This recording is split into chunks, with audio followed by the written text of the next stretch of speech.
Monojuice Society. Where Hebrew feels like home. Shit.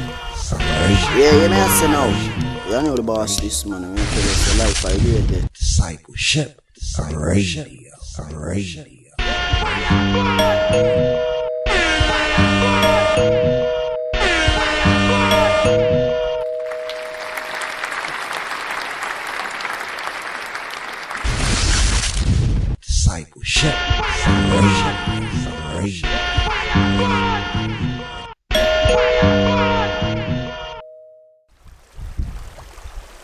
Yeah, you may say now.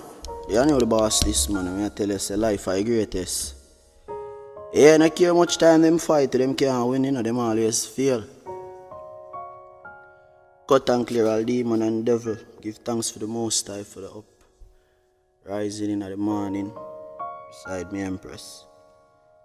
Give thanks for life and the blessing. We give you on the earth.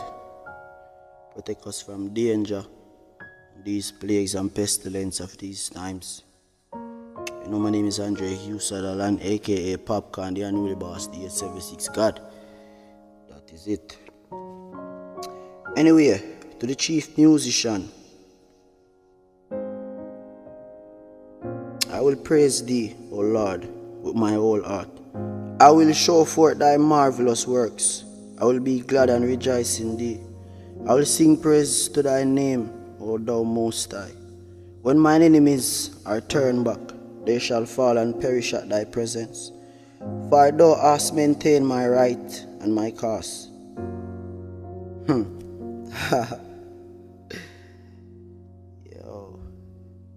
God, you're a devil every time you hear.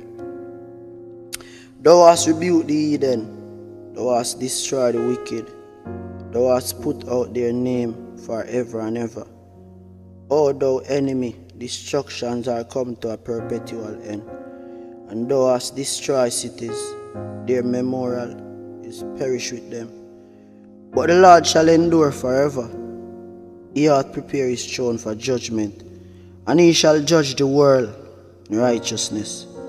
He shall minister judgment to the people in uprightness. The Lord also will be a refuge for the oppressed, a refuge in times of trouble. And they that know thy name will put their trust in thee. For thou, O Lord, hast not forsaken them that seek thee. Sing praises to the Lord, which dwelleth in Zion. Declare among the people his doings.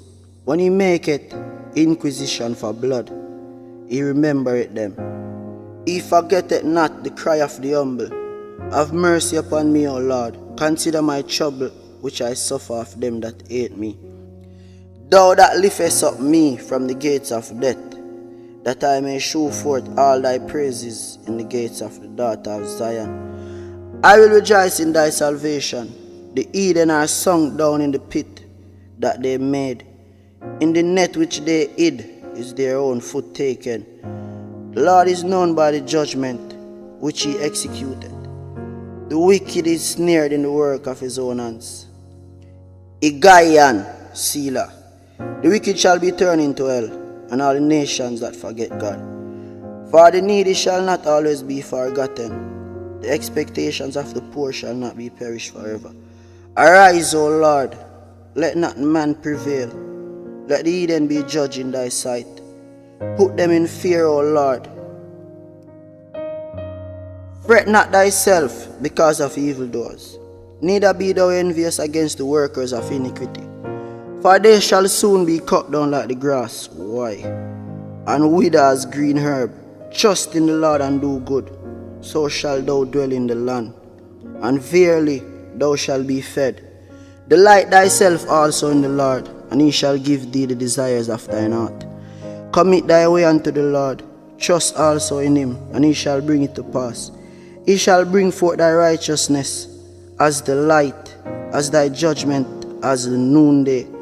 Rest in the Lord, and wait patiently for him. Fret not thyself because of him who is prospereth in his ways, because of the man who bringeth wicked devices to pass. Cease from anger, and forsake wrath. Fret not thyself in any ways to do evil. For evildoers shall be cut off, but those that wait upon the Lord, they shall inherit the earth. For yet a little while, and the wicked shall be, yea, thou shalt diligently consider his place, and it shall not be. But the meek shall inherit the earth, and shall delight themselves in the abundance of peace. The wicked plotted against the just, and gasheth upon him with his teeth. The Lord shall laugh at them, for he seeth that day is coming. The wicked have drawn out the sword, and have bent their bow, to cast down the poor and needy, and to slay such as be of upright conversation. Their word shall enter into their own heart, and their bow shall be broken. A little that a righteous man hath is better than the riches of many wicked. For the arms of the wicked shall be broken, but the Lord upholdeth the righteous. The Lord knoweth the days of upright, and their inheritance shall be forever. They shall not be ashamed in the evil time, and in the days of famine they shall be satisfied. But the wicked shall perish, and the enemies of the Lord shall be the fat of the lamb. They shall consume into smoke, shall they consume away. The wicked borroweth and payeth not again, but the righteous showeth mercy and giveth. For such as bless of him shall inherit the earth, and they that be cursed of him shall be cut off. The steps of a good man are ordered by the Lord, and he delighteth in his way. Though he fall, he shall not be utterly cast down, for the Lord upholdeth him with his hands. I have been young, and now I am old, yet I have not seen the righteous forsaken, nor his seed beginning to bread. Is ever merciful, and landeth, and his own seed is blessed. Depart from evil and do good, and dwell forevermore. For the Lord loveth judgment. Forsake not his saints, they are preserved forever.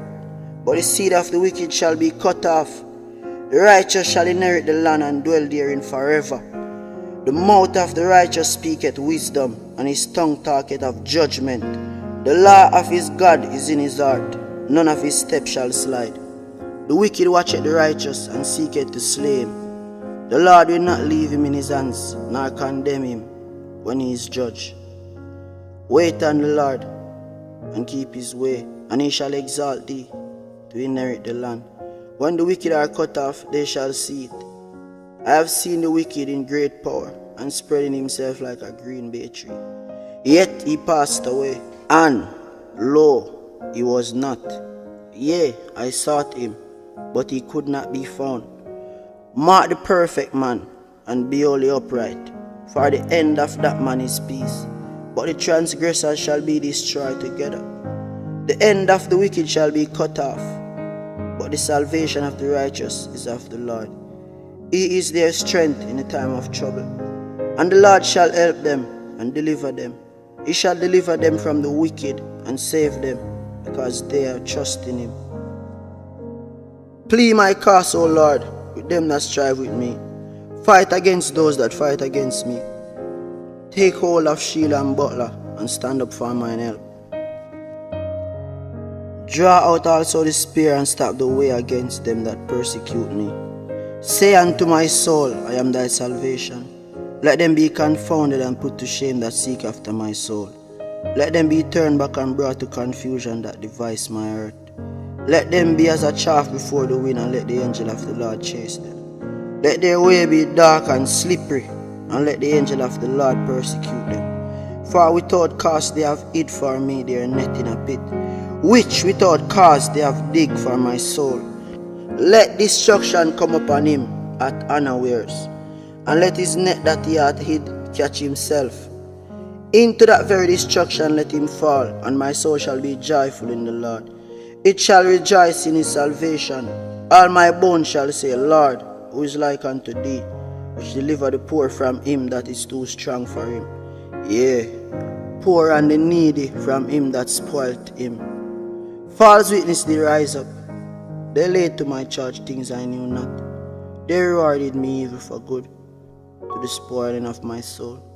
But as for me, they were sick, my clothing was sackcloth. I humble my soul with fasting, and prayer returning to my own bosom. I behave myself as though he had been my friend or brother. I praise God heavenly as one that mourneth for his mother. But in mine adversity they rejoice and gather themselves together. Yeah, the objects gather themselves together against me, and I knew it not. They did tear me and not cease.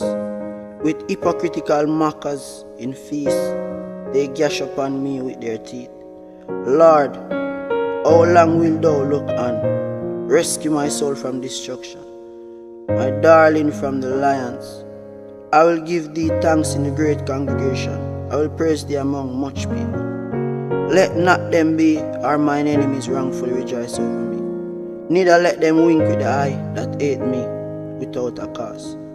For they speak not peace, but they devise deceitful matters against them that are quiet in the land. Yeah, they opened their mouth wide against me and said, Ha, our eye had seen it.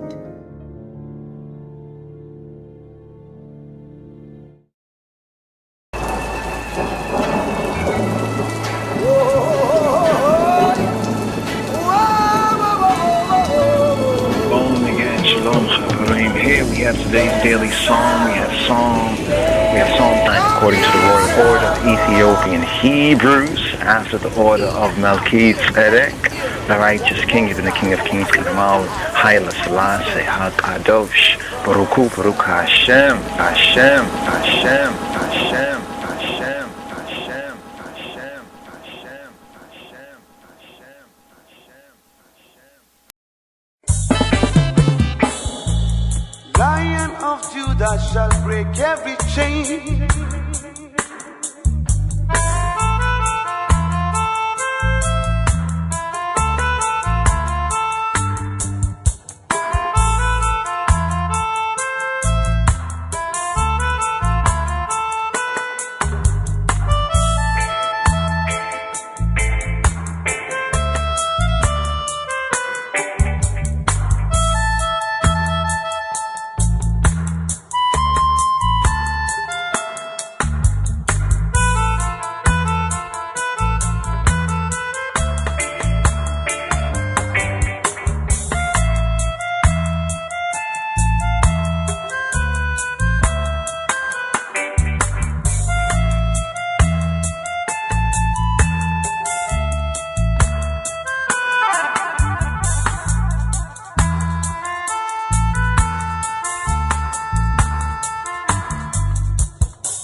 Erev Tov, good evening, Chabarim, good evening, brothers and sisters and brothers. Shabbat Tov, a good Shabbat, good strong right here. Here we're in a new week, a new cipher right here. Here we're the 25th sabbatical study, Tzav, known as Tzav and Tzav. Tzav. Modern Hebrew, they'll say Tzav, ancient pointing, Tzav, from Tzawa, command. Here, this leads us right up to the great Sabbath, Shabbat HaGadol, right here. Also to the Pesach time. It's interesting, the alignment here and the season, the reason for the season. But here, we just had popcorn with abundant wisdom, audible. He did right there with today's daily psalm, Psalm 9. Also, he chanted Psalm 37, today's daily psalm, Psalm 9. Now, Psalm 9 is the first psalm of the recent psalm we had, Psalm 10. We're going to touch on it more in detail. But here, the evening psalm, second day of the Shabbat here, the evening service here. Midrash Mondays, the Monday podcast, second day of the Shabbat. Shema Yisrael, Psalm 48, the evening psalm. Psalm 48. מזמור מ"ח, שיר מזמור לבני קורח.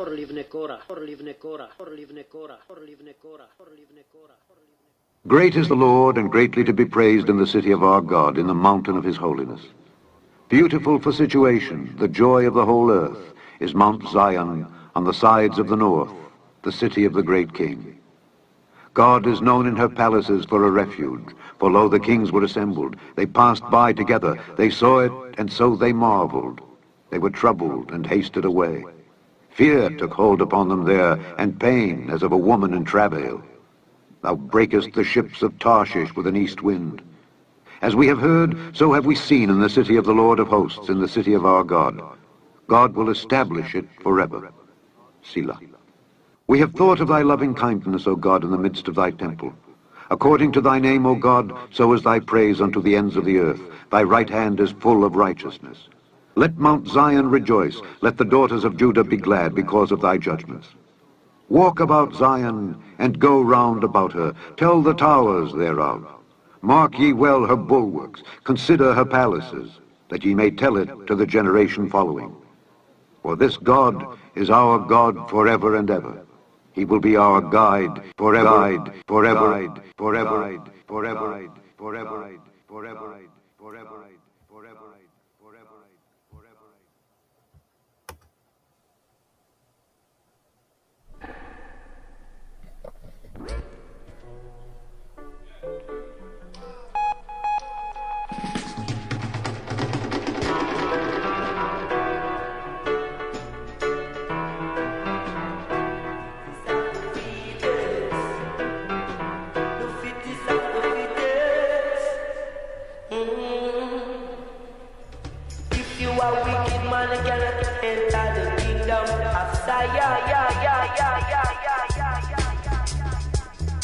Psalm 48. מזמור מ"ח, שיר מזמור לבני קורח.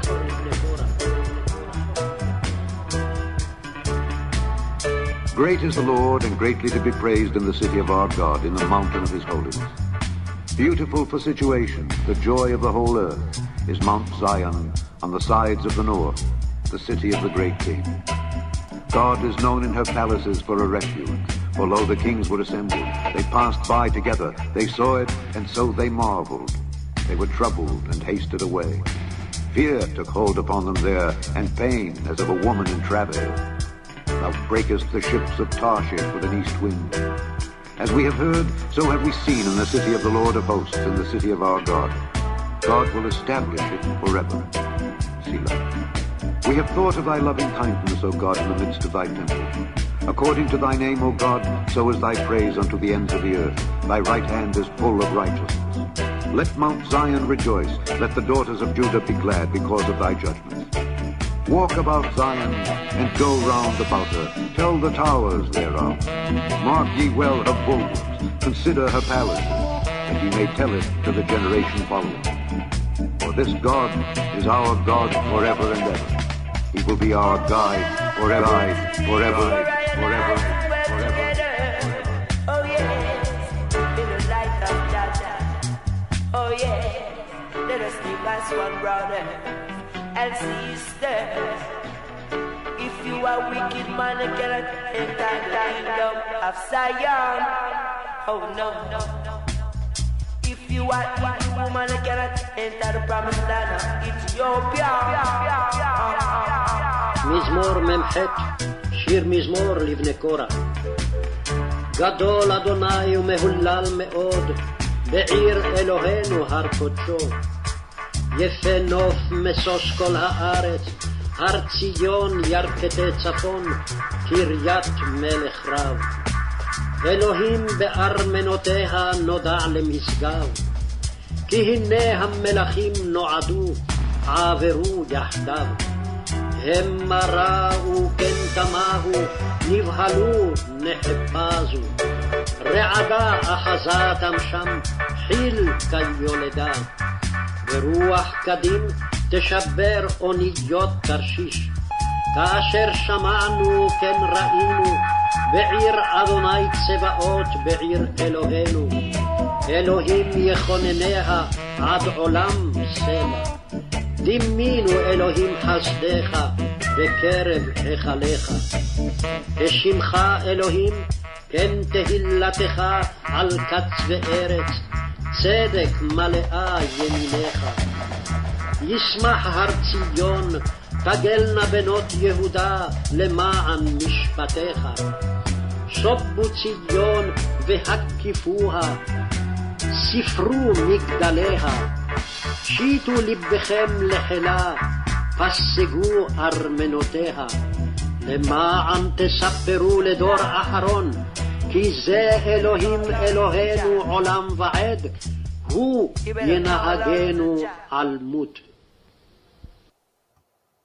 And here, Shema Yisrael, Midrash on today's daily psalm, according to the royal order of the Ethiopian Hebrews, and hereafter the order of Malachi Tzedek, Mizmor Mim Chet, Psalm 48, Psalm XLVII, yes, I, the deliverance, the deliverance of Zion, Psalm 48. Mizmor Mim Chet, Shir Mizmor Livnei Korach, Gadol Yahweh Hulala Meod, Be'ir Eloheinu Har Kadesho, a song, Shir Mizmor, a song, Shir, a song, Mizmor, a psalm, a chant, an intonation, Livnei Korach, of the sons of Korah. Gadoli Yehovah, great is Jehovah, Hulala Meod, and greatly to be praised. Be'ir Eloheinu Har Kadesho, in the city of Ainai Elohim Eloheinu, his holy, his Isla, his set apart mountain, Har Kadesho. Here, Hebraically, the first two verses of today's daily psalm, Psalm 48, Mizmor Mem Chet.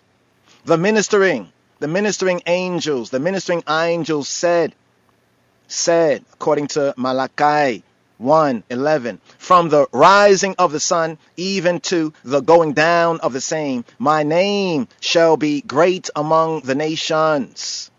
And the sons of Korach, the Bnei Korach, the sons of Korah said, Gadoli Yehovah, Hulala Meod, Be'ir Eloheinu Har Kadesho, great is Jehovah, and greatly to be praised, Hulal Meod, in the city of Ayanai Elohim, Be'ir Eloheinu, his holy mountain, Har Kadesho.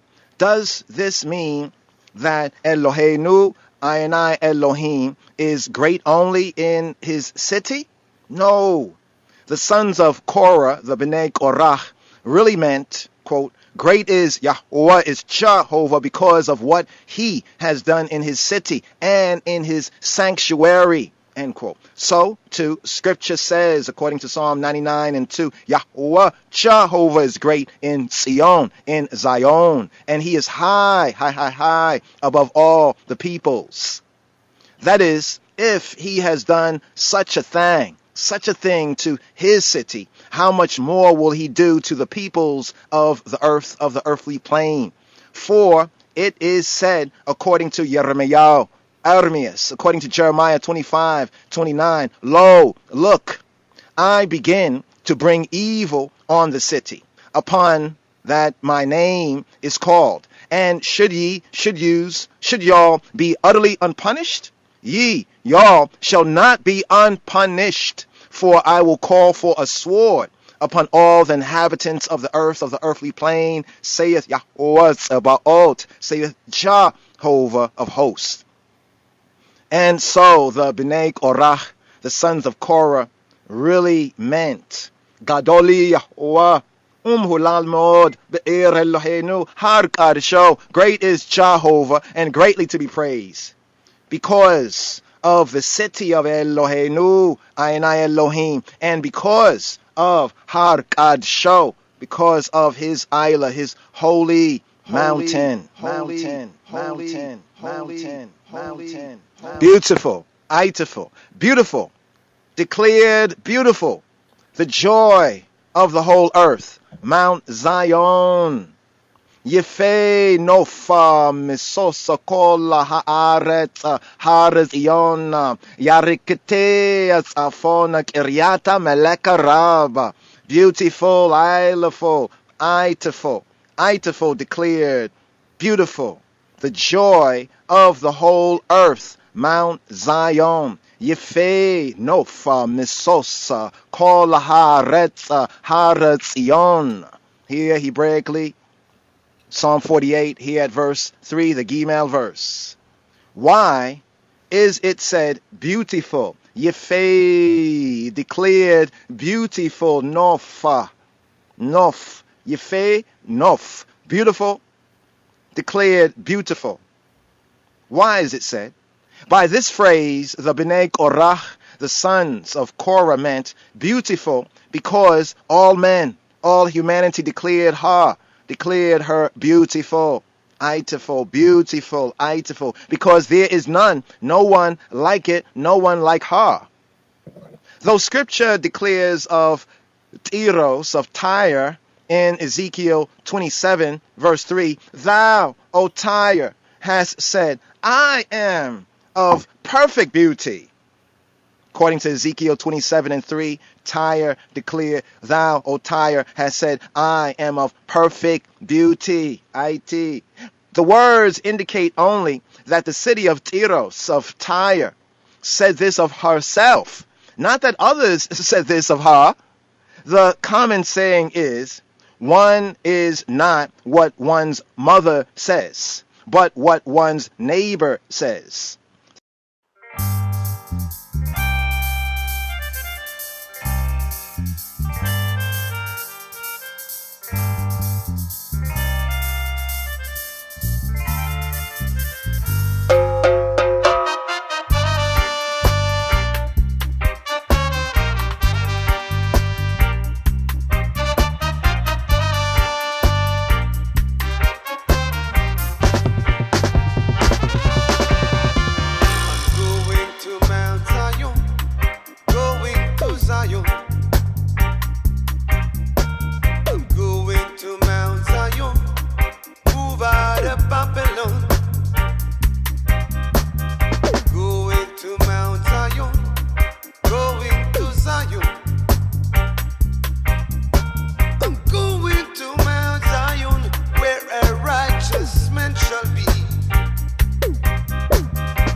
discipleship radio.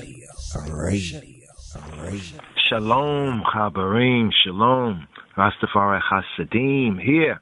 We're in the third book of Moses, the Hebrew book that's known as Leviticus. And here's the metaphysics of Leviticus. Here at I Rastafari Sabbatical Studies. And for this Shabbat and these Shabbats here, we're in the third book of Moses, of Moshe, called Leviticus. We know this as Wayikra. Some enunciate it as Vayikra. We enunciate it according to the Afro-Shemitic, we the black Jews, Yehudi, Rastafari, Yehudi, of the line of the tribe of Yehuda. We enunciate it as Wayikra.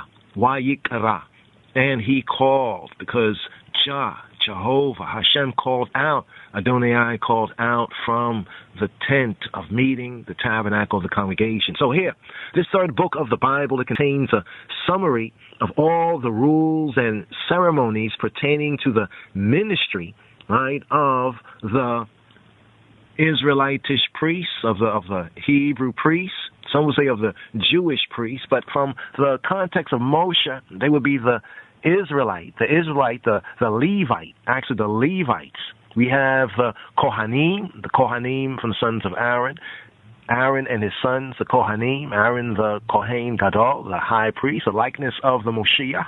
As we mentioned before, that Aaron and his sons were what we can call the Hebrew Christians. They were the Meshahawiyan, they were the anointed ones. Then we had the Levites. So we have the Aaronic priests, the Levitical priests, but the Aaronic priests.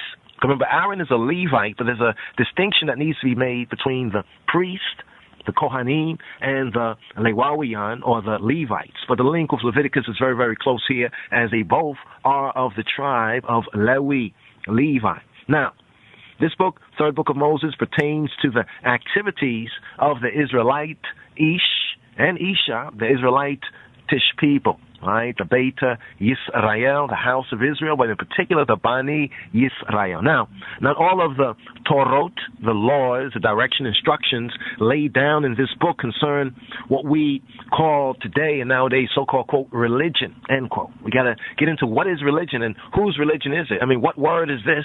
What word do we use in the scripture to describe what they call religion? But what we call nowadays in the general religion, right? Many of the Torot, or the Torahs, we could say the laws, the direction, instructions are rules of health, social conduct, and so forth. Now, metaphysically, Leviticus, here, the third book of Moshe, the Hebrew book that is called the Sefer Wayikra, and in English, LXX, we have Leviticus. Metaphysically speaking. The inner spiritual law of life and liberty, of health, of shalom, of salam, of peace, of plenty, and of true spiritual understanding. Again, the roots, the understanding, right? Then we have the understanding, bring us that overstanding, that overcoming, but we have the spiritual roots and the worship, right? What's known as worship, the worship. Now, back of the outer letter. So we have the outer letter of the law. Let's note that here. We have the outer letter of the law. Back of the endless rules, seemingly endless rules, many rules, restrictions, and ceremonies of an outer, what we can call an outer religion that binds, and according to Romans chapter 7, verses 9 and 10, it leads to death. There is the real serving of Ha-Elohim, the true good, the true God, the true Trinity, the Hebrew Trinity in spirit, which leads to life, the true liberty, to all good. Now we have 2 Corinthians chapter 3, verse 6. 2 Corinthians chapter 3, verse 6. So just touching a little here on Leviticus. Now, to get to the real root of Leviticus is to get to Lewi. Who is Levi? Levi, very, very important to get to the root. Levi, joining, clinging, wreathing, entwining, enfolding, also uniting and loving. Leah's third son by Yaakov, the patriarch, Abinu Yaakov, father Jacob. And she conceived again and bare a son and said, now this time will my husband be joined to me, because I have borne him 3 sons. Lewi is the third son, and here we have the third book of Moshe, the Hebrew book of Leviticus. Therefore his name was called Levi. Right now, Lewi is the root of Leviticus, which is belonging to Lewi, belonging to Levi, belonging to Levi. Now, it's very, very important for us to get the roots and the groundation of Leviticus, the third book. More to come. Chabarim, Chasadim. Yes, I. Stay tuned and stay in tune, brothers and sisters. The Rastafari Rapture on the air, Rastafari Radio, on the Blog Talk Radio, for the times and listing, Rastafari Groundation.org, and also I, on the IG and elsewhere as well. Just link, stay in tune, brothers and sisters. Shalom, Chabarim, shalom. Here we are in Leviticus. Yes, I, the third book of Moses, known as Leviticus. Yes. So Leviticus is a review right here. So we're in the second reading.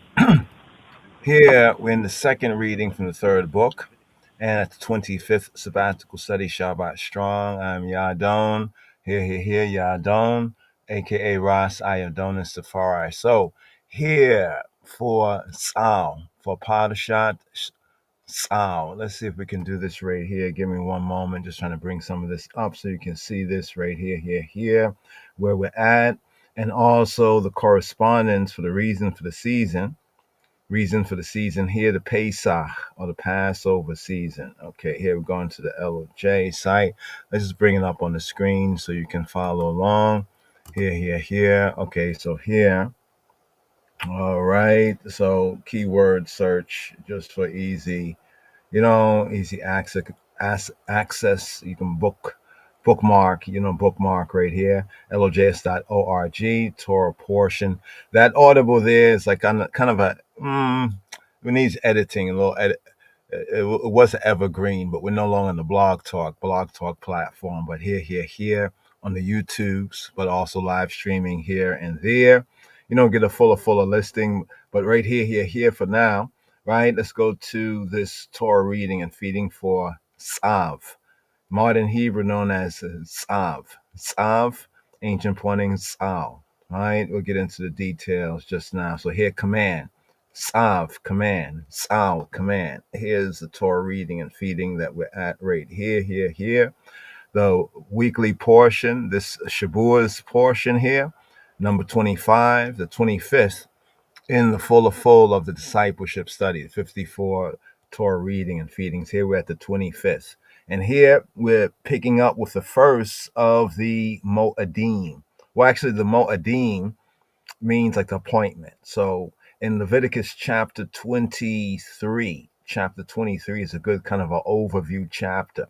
We have the 7 feasts and festivals, but the 8th is Shabbat. So when we read there, we see that the Shabbat is the first. So Sabbath, 6 days work, 1 day rest. The Shabbat is the first of the holidays or the holy days or the good days, the set apart days, in season and out of season. So here with this first of the moons, the Rosh Chodashim, with Abib, you find this in the Exodus narratives, the month of Abib.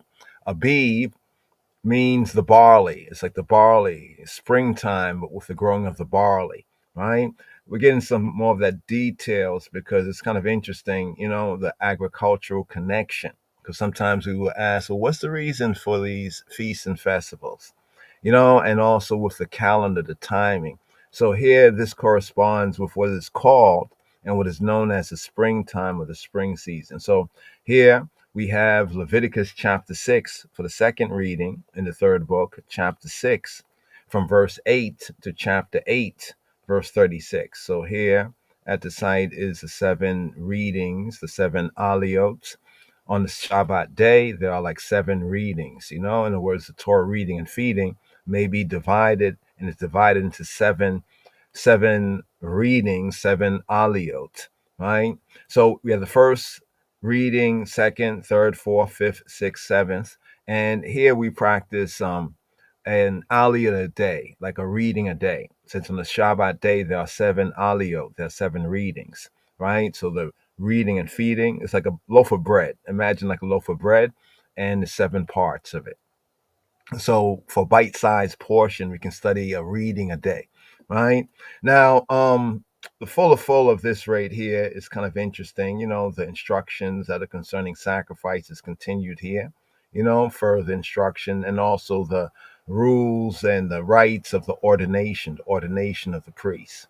Now, for the Torah reading and feeding right here, usually for this 25th sabbatical study, for Parashat Tzav, for the Torah portion command, usually we will have the prophets reading, second of the readings, first the Torah reading, then the Haftarah, also known as the prophets reading from the prophets. Jeremiah, we have Jeremiah chapter 7. Focus verses 21 to chapter 8, verse 3. And Jeremiah, Ermias, chapter 9, focus verses 22 to 24. But now here, because of where we're at in the season, reason for the season, the Shabbat that immediately precedes Pesach is known as the Shabbat Gadol, Shabbat Ha-Gadol. So here, going to touch a little bit on the Shabbat Ha-Gadol, the great Sabbath, because this is one of the special Sabbaths, right? As we lead into the holy time, there are special Sabbaths that kind of remind us to prepare and also what's upcoming, right? There's more on it at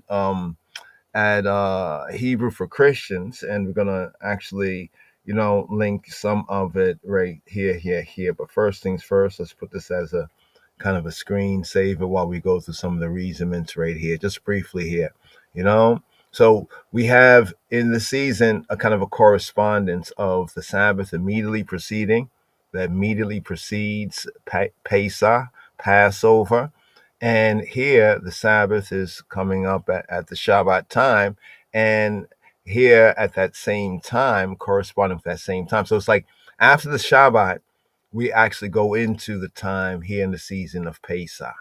So Shabbat is the Shabbat day, right? This is mainly the day, right? The day, the 12 hours in the day. So by time evening time comes in on the Shabbat or the Saturday coming forward, right, we'll be entering into, right, the Passover time. So here on the calendar, the Hebrew calendar, we are at the 9th, right? The 9th of the first month of the first moon, known as Abib.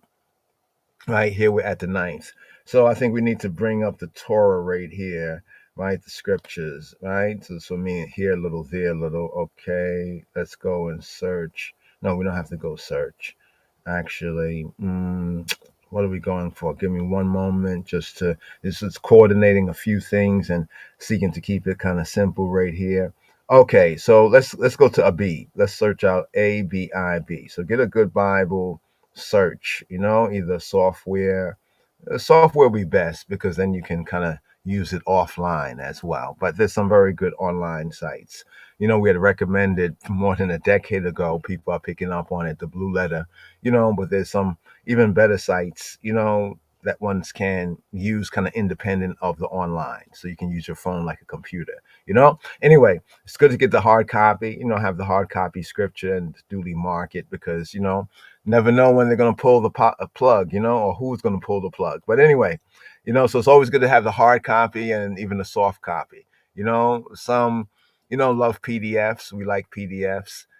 Some love hard copies. Actually, we recommend get both, but definitely have a hard copy.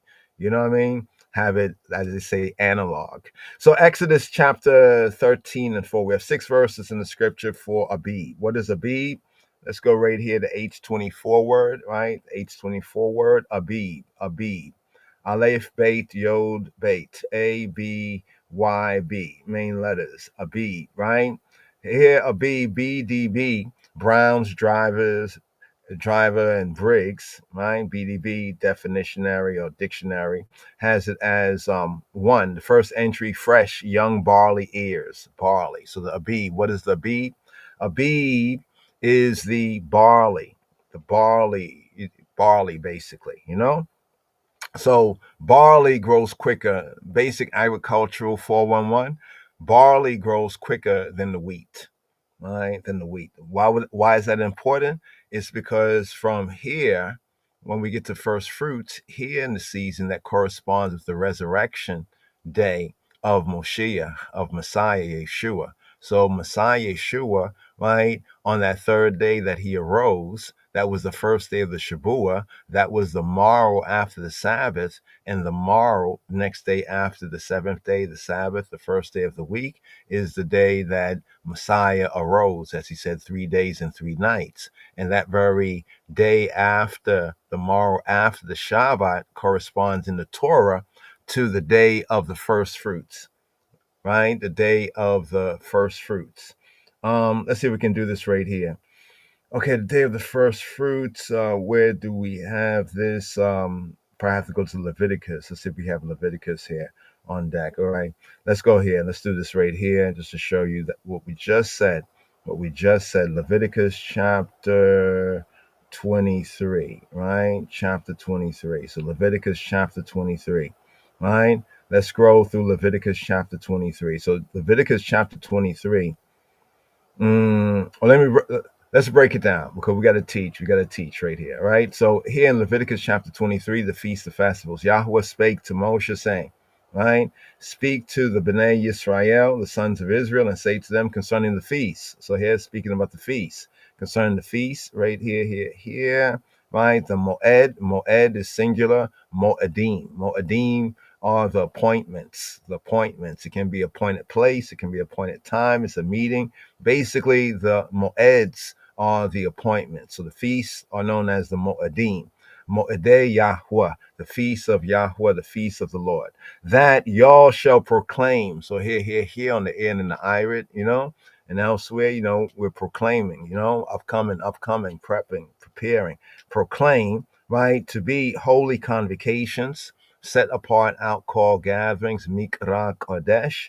2 words right here. We have mikra, a convocation, from kara, calling out, outcalling. Name of the church in the New Testament scriptures, the Greek is ecclesia, ek, like X, out, kaleo, outcall. So the word for church, the root idea is calling out. That's why Stephen in the translation calls it the church in the wilderness, the church in the wilderness. So here's the church, not the building, but the calling. Check, right? And the purpose of the calling, a convocation, a convoking, right? You see what it says reading, because the root word is kara. Kara in Hebrew means to call. Kara means to call by name, right? Kara also means to read, right? And proclaim. So here we have a mikra, right? Proclaiming it to be a calling together. Mikra, kara, mikra, a convocation, I assembly. For what purpose? For a reading, right? That's why when we come together, we have the Torah readings for the Shabbat day, and also in the seasons, the reasons for the season, the feast, the festival. So mikra, what is mikra? Somebody say mikra kodesh, mikra kodesh means a holy convocation or a set aside, a set apart, out called gathering. Called out, that is a public meeting. It's the act, the persons, and the place. So basically, we can transfer this to the principle of church, the true principle of true church. The true church is the act. The true church is the persons, like the members of the body of Messiah. And it's also the place, right? The place, right? But not as we have in the latter day, counterfeit sense of the building when we say church, right? Yes, it might be at a building, but it's not specific to the building. It's specific to the act and the persons, right? So also it's a rehearsal. So mikra is also a rehearsal. Some of us see in the feasts and the festivals are actually rehearsals, right? It's almost like practice, like rehearsals. It's like feast and festival also is a rehearsal of greater things to come, but be that as it may, right there, mikra, and the secondary word is kodesh. Kodesh, word for holy or set apart, set apartness, right? Even these moedai in the Hebrew here, in the Hebrew moedai is the plural of moeds in the possessive sense of my feasts, my festivals. So here, right, this is Yahweh speaking. Yahweh spoke to Moshe. Remember, the people said, we can't hear the voice of Elohim speak lest we die. They were afraid in Exodus chapter 20, right? After the 10 words were proclaimed, after the words of the covenant, that they heard any more Yahweh speaking to them. So Elohim has spoke to them.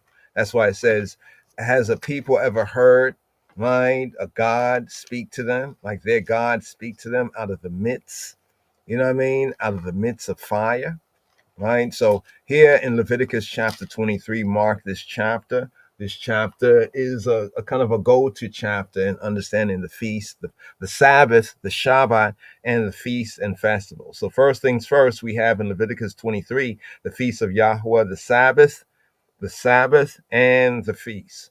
The Sabbath and the feast, right? So with the feast, we have 7 feasts, right? And these 7 feasts occur in the first 7 months of moons of the year, or in the holy part of the year, right? And they occur in 3 seasons. That's why it says 3 times in the year shall all the males of Yisrael, right? The Bnei Yisrael. We could say, so all of the signers of the covenant, those who signed, those who witnessed. So when it says children of Israel, literally, directly is speaking of the sons of Israel, right? To whom more is given, more is required, right? So the sons, on behalf of the patriarch Israel, right? Receiving this covenant, receiving the land, so it's like, who signs the contract, so to speak. You know what I mean? The leasing, the rental agreement. If I sign it for my family, then I'm responsible for my family. You know what I'm saying? So in that sense, yes, they are part of it, of course, but I'm the one who signed for them. So here we have 3 times in a year. So right here, when we get to speak to, children of Israel, this is just give one's an idea of what's here. Verse 3, 6 days. What's the first thing that's mentioned with the feasts and the festivals? First thing that's mentioned is the 6 days shall work be done, but the 7th day is the Shabbat of rest. So we can say the first of the holidays or the holy days, the set apart days, is Sabbath. The unique thing about Shabbat is that Shabbat occurs in season, in the 7 months, the 7 moons, where we have the 7 feasts and festivals that occur in 3 times, and also occurs out of season after the 7th month, after tabernacles, when we are in the other part of the year for the 5 months that lead up again in the cycle and the sequence to Passover, where we are right now. So the first thing that's mentioned in season and out of season is the 6 days one shall work. So when we talk about Shabbat day and keep the Sabbath and keep the Sabbath, and do you keep the Sabbath day? You should keep the Sabbath day. We should also speak about the fullness of the command. Notice how consistently everywhere we have the command, right? The word of command for Shabbat, it always begins off with 6 days shall work be done. But often people out there, and many of us get caught up, in what other people do, and we have to look at what Yahweh says. So the balance of Sabbath is the work and rest, work and rest, work and rest. You can simply put it as work and rest shall be all the law, right? 6 days shall work be done, but the 7th day is the Shabbat of rest, right? Notice it's the Shabbat, the noun, Shabbat, right, of rest, of Shabbaton, a Sabbath of Sabbath, a Sabbath of rest, right? A holy convocation. Notice that the Sabbath is a holy convocation, like the feasts and the festivals, a set apart, called out gathering. We say churching, right? Y'all shall do no work therein, no occupational labor, known as the malaka, right? One's occupation, right? What occupation? Well, what you do for the other days of the week, the 6 days, right, of the week, right? It says it is the Sabbath, the Shabbat of Yahweh in all your dwellings. So that's first mentioned. Just note that right there at verse 3. That's the first thing that's mentioned in Leviticus chapter 23. In chapter 23, that's the first mention. And the Sabbath both is in the holy season, the 7 months, the 7 moons, where we are entering in where we are right now, and also out of season after we come to the end of the churchical year, the end of the year, right? At the 7th month, the 7th moon, the end of the holy feasts and festivals, the agricultural, we can say the agricultural year, because the feasts and the festivals, right, in the land are aligned with the season.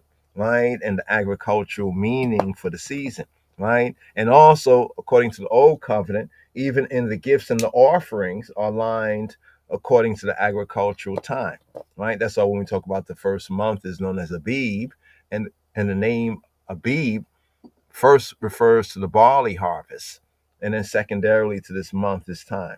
So here it says, these are the feasts of Yahweh, even 7 convocation, the holy convocations, that y'all shall proclaim in their seasons. Key word, in their moed. Now notice that the word for season also here is moed, the same as the word for feast and festival. Look at that, right? So here in verse 4, right? In verse 4, right? It says, and the feast. Now the word here for feast is moed. Notice it says, and the feast, moed. Also, the tent of meeting is called the ohel Moed, the Ohel HaMoed, the Ohel Moed, the Ohel, the tent of Moed.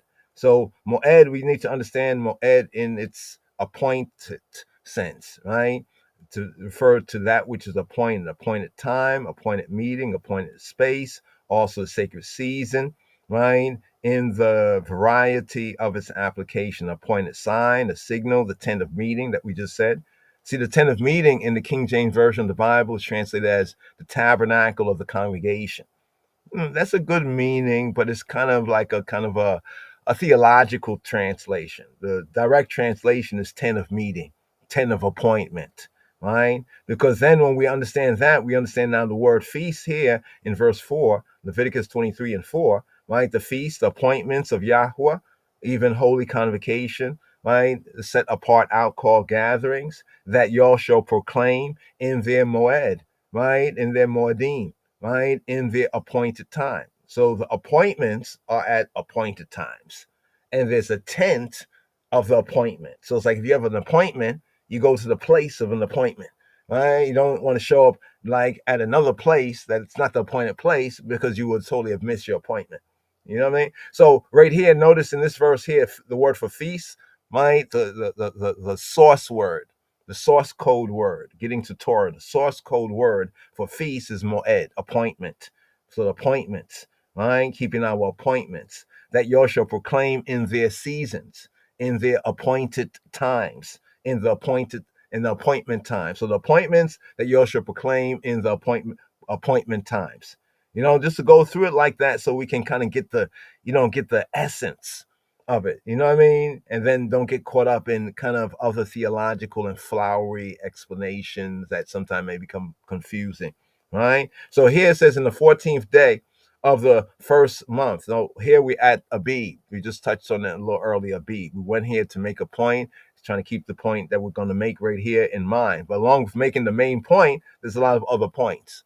So the point here is for this Monday here of this recording here, this would be called like April 7th, 2025, according to Gregorian, Gentile time, April 7th, 2025. Hebraically, we're at the 9th of Abib, right? The 9th of the first month, Abib, Nisan, also known as Nisan, after the Babylonian captivity called Nisan, but in the Torah known as Abib. So the 9th of Abib or the 9th of the first month. Right? So to understand that in connection with what's written right here, right? In verse 5. In the 14th of the first month at even is Yahweh's Pesach. So it's telling us that the 14th, right? The word day is not there. It's italicized.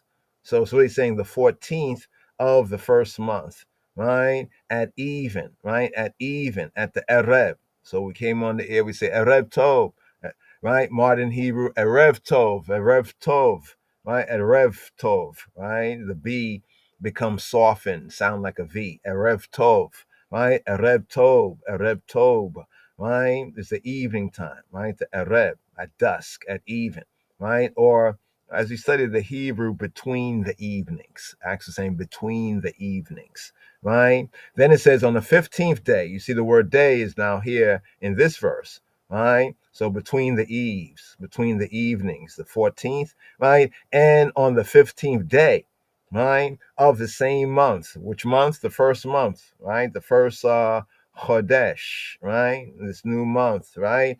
The feast, the what?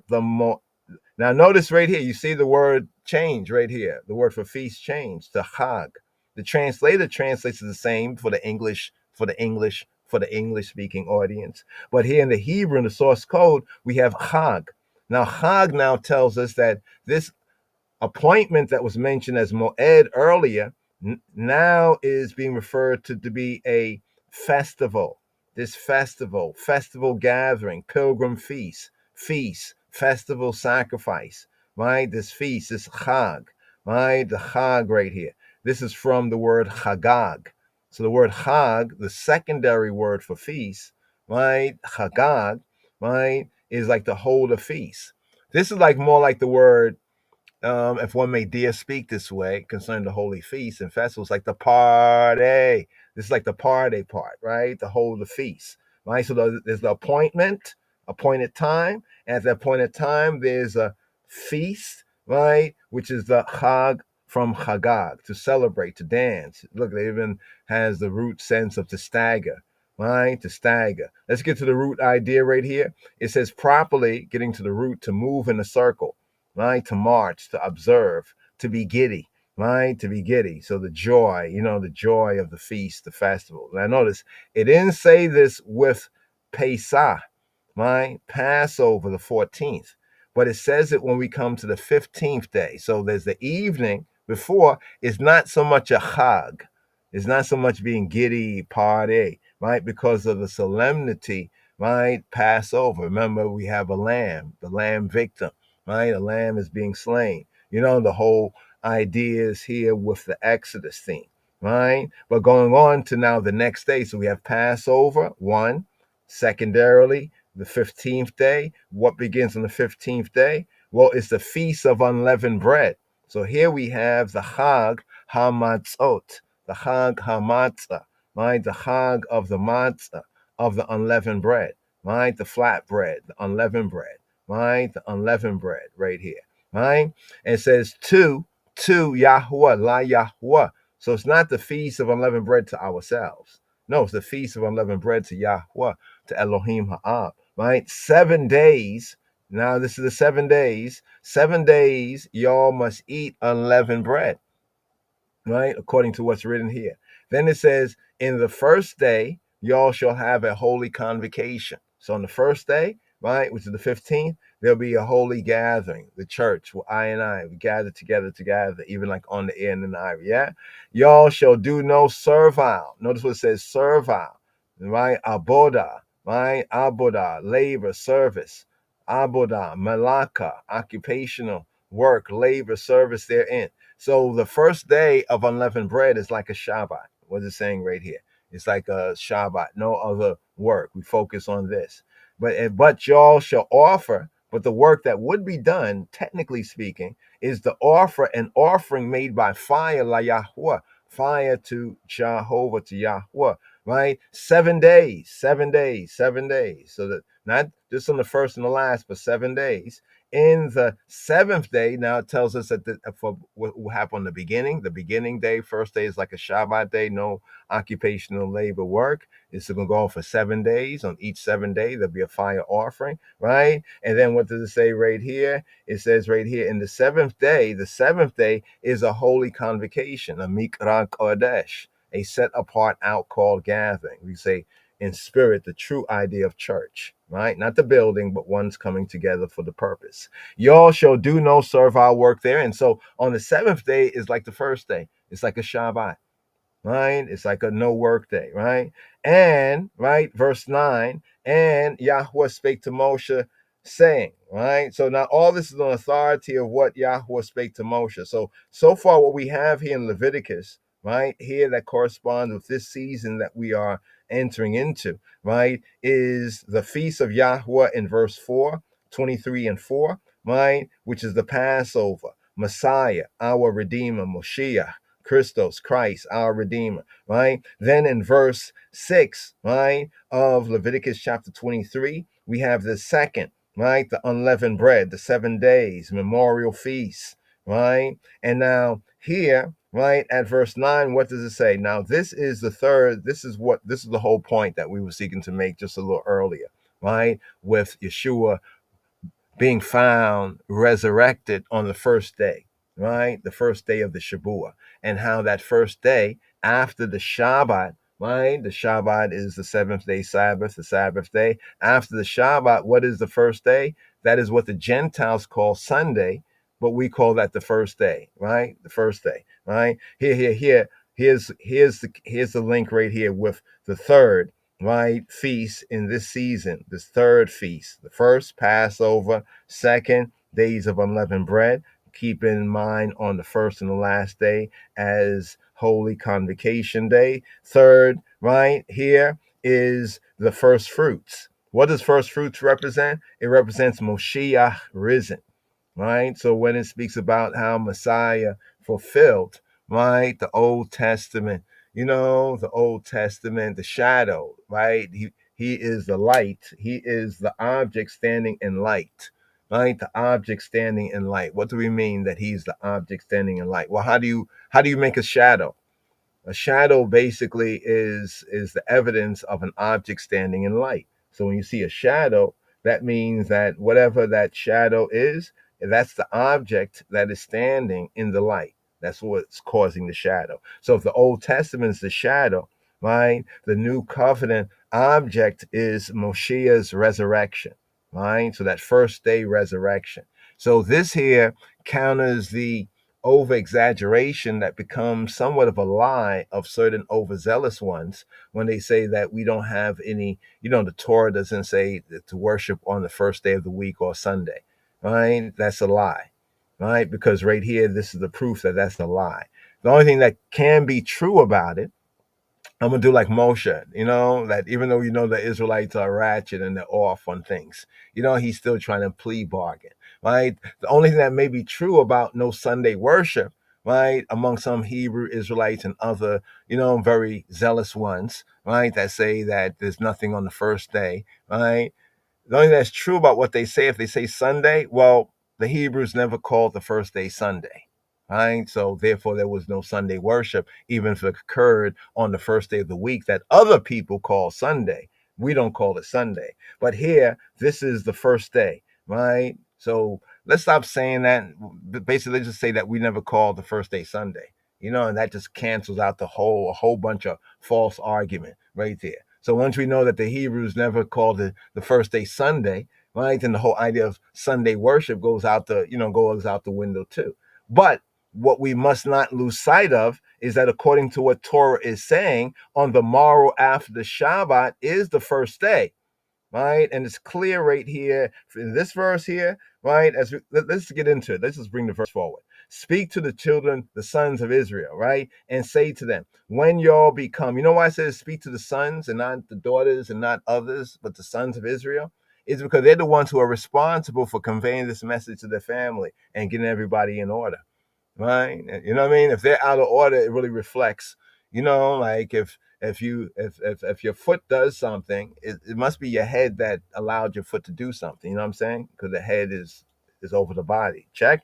Speak to the sons of Israel and say to them, when y'all become into the land that I give you and shall reap the harvest thereof, then y'all shall bring a sheaf of the first fruits of your harvest to the priest. Right. Now, this is a very, very interesting verse right here. I don't want to go off on some other themes, but I want to at least mention some of the themes. Have we entered into the land that the Lord our God has given us? In the context here, no, we haven't. So in some sense, in the old covenant sense, right, one cannot really fulfill this. Yeah, you can buy a piece of land and say, okay, this is the land that the Lord gave me.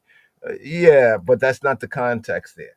The only way this is applicable here for us is in a new covenant sense, a Brit Chadash sense, a King of Kings Christ sense. Because as we mentioned before, the land, and we'll see it in the parables of Messiah, right, the land symbolically is the consciousness, right? The soul went forth to sow a seed, and the seed went in different kinds of ground. And then Messiah, Robenu, our rabbi, explains, Yeshua explains the different kinds of ground to be different kinds of minds and mentalities of different kinds of people, right? So that's Matthew chapter 13, the sower, right? Look at the soul of the parable, and when Messiah, he breaks it down for them and breaks it down for us, right? So only that new covenant sense of the land, right? But for the Israelites, in the context, this could only be fulfilled when they had entered into the land. But in the new covenant sense, that land is if you enter into that consciousness, that land. How do we say this again? Is because of what Messiah says with the parables, right? Remember how the parables were given to those, on the multitude, but only the disciples were given the keys to understand the application of the parable, because he said a soul went forth to sow seed, right? That's agriculturally, right? Like a farmer going about and sowing seed in the ground, right? But then he explains it to us, right? Of them and us, right? And he says that these are like the seed is the word of the kingdom, he says, right? The seed is the word of the kingdom. And there are different ones who hear the word of the kingdom, but don't really understand it. They don't understand what it is, right? Like the first one, the wayside, and Satan snatches, from that one what was sown into what? Their heart, their mind, right? And then we have the stony ground one. Immediately with joy, they receive the word, but because they don't have no foundation, what I mean? By and by, they're off-ended, they're offended, and they go away from the way, right? And then we have the thorny ground. Remember the thorny ground? And Messiah explains the thorny ground is not just literally as a sower. He was using a parable, right? Why did he use parables? Right? To see who was wise and who was stupid. Right? Those who were stupid basically wouldn't understand. They would think, oh, he just talking. It's just the Bible is just allegorical. It's all allegorical. You know what I mean? Yeah, a parabolical. Right? But the parable was to the wise, they would understand the application of it.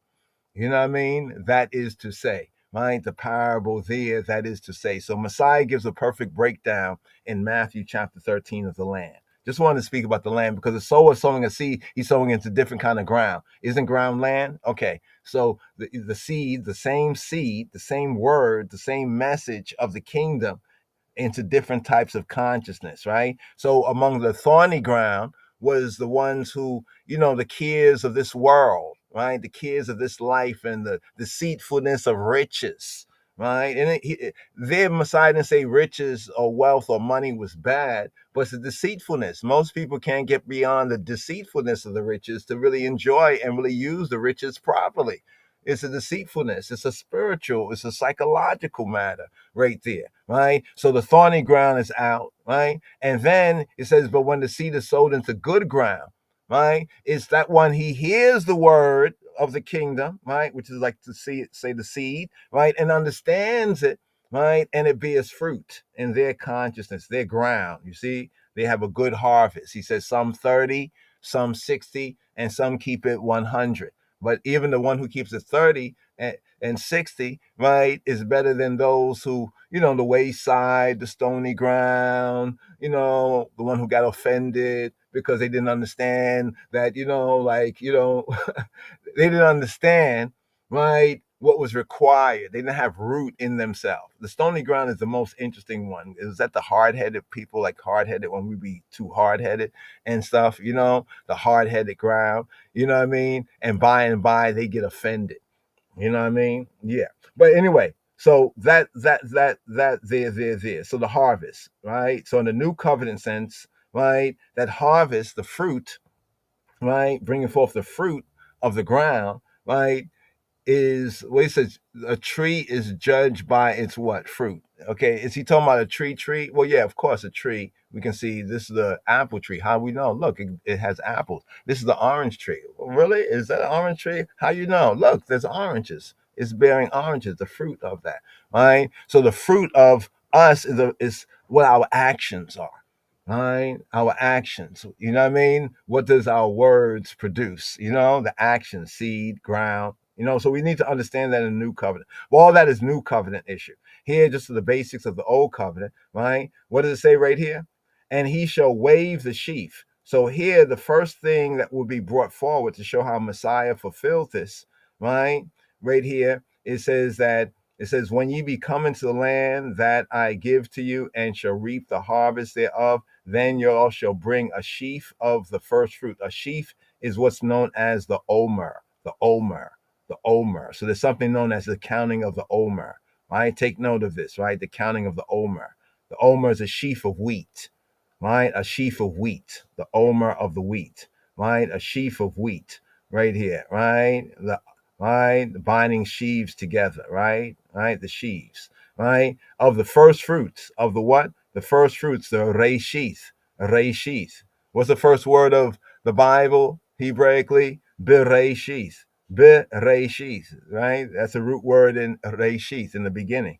Bereshith, the first fruits, right? Bereshith, the first, right? The first of your what? Of your harvest, your katzir, katzir, the katzir. Katzir is your harvesting, right? What you produce, what's reaped, what's produced, what's the fruit.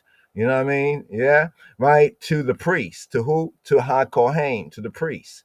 Now remember, in New Covenant sense, Yeshua is Kohen Gadol. He is the high priest. He is our priest, right? So this here is speaking of a sheaf or a handful known as the Omer, right? And what shall be done with the Omer? And he shall wave the sheaf, right? That waving, like to the four cardinal directions. Often the waving was to four cardinal directions. It was like what they call in early Christianity the sign of the cross. Like when to the north, to the south, to the east, to the west, the four cardinal directions, making the Hebrew tau, right?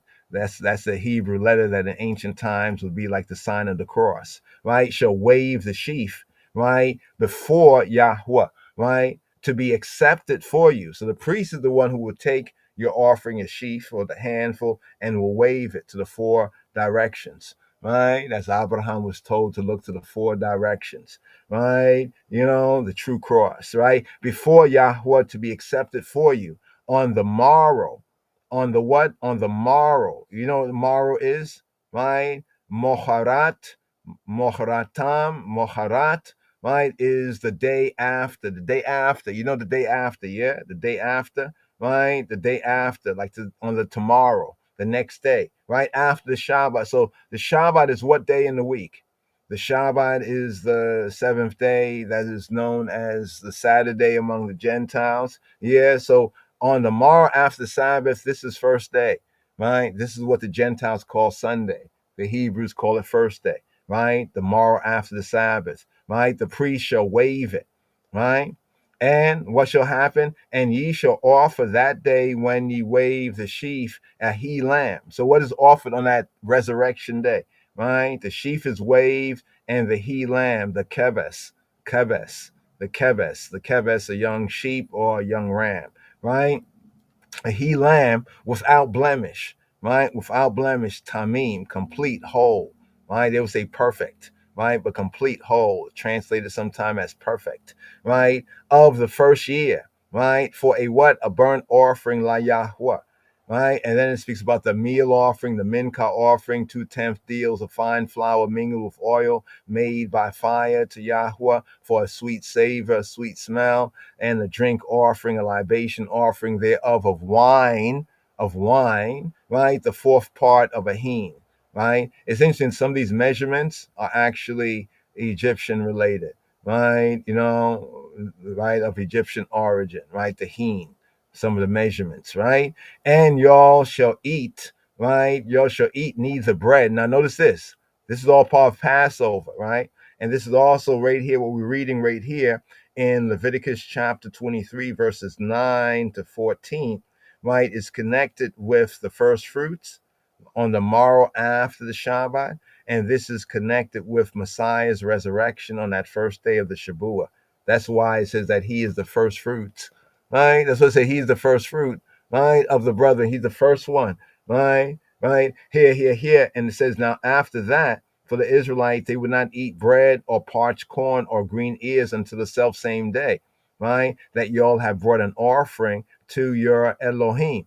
So what does this mean? This means that while the wheat is growing,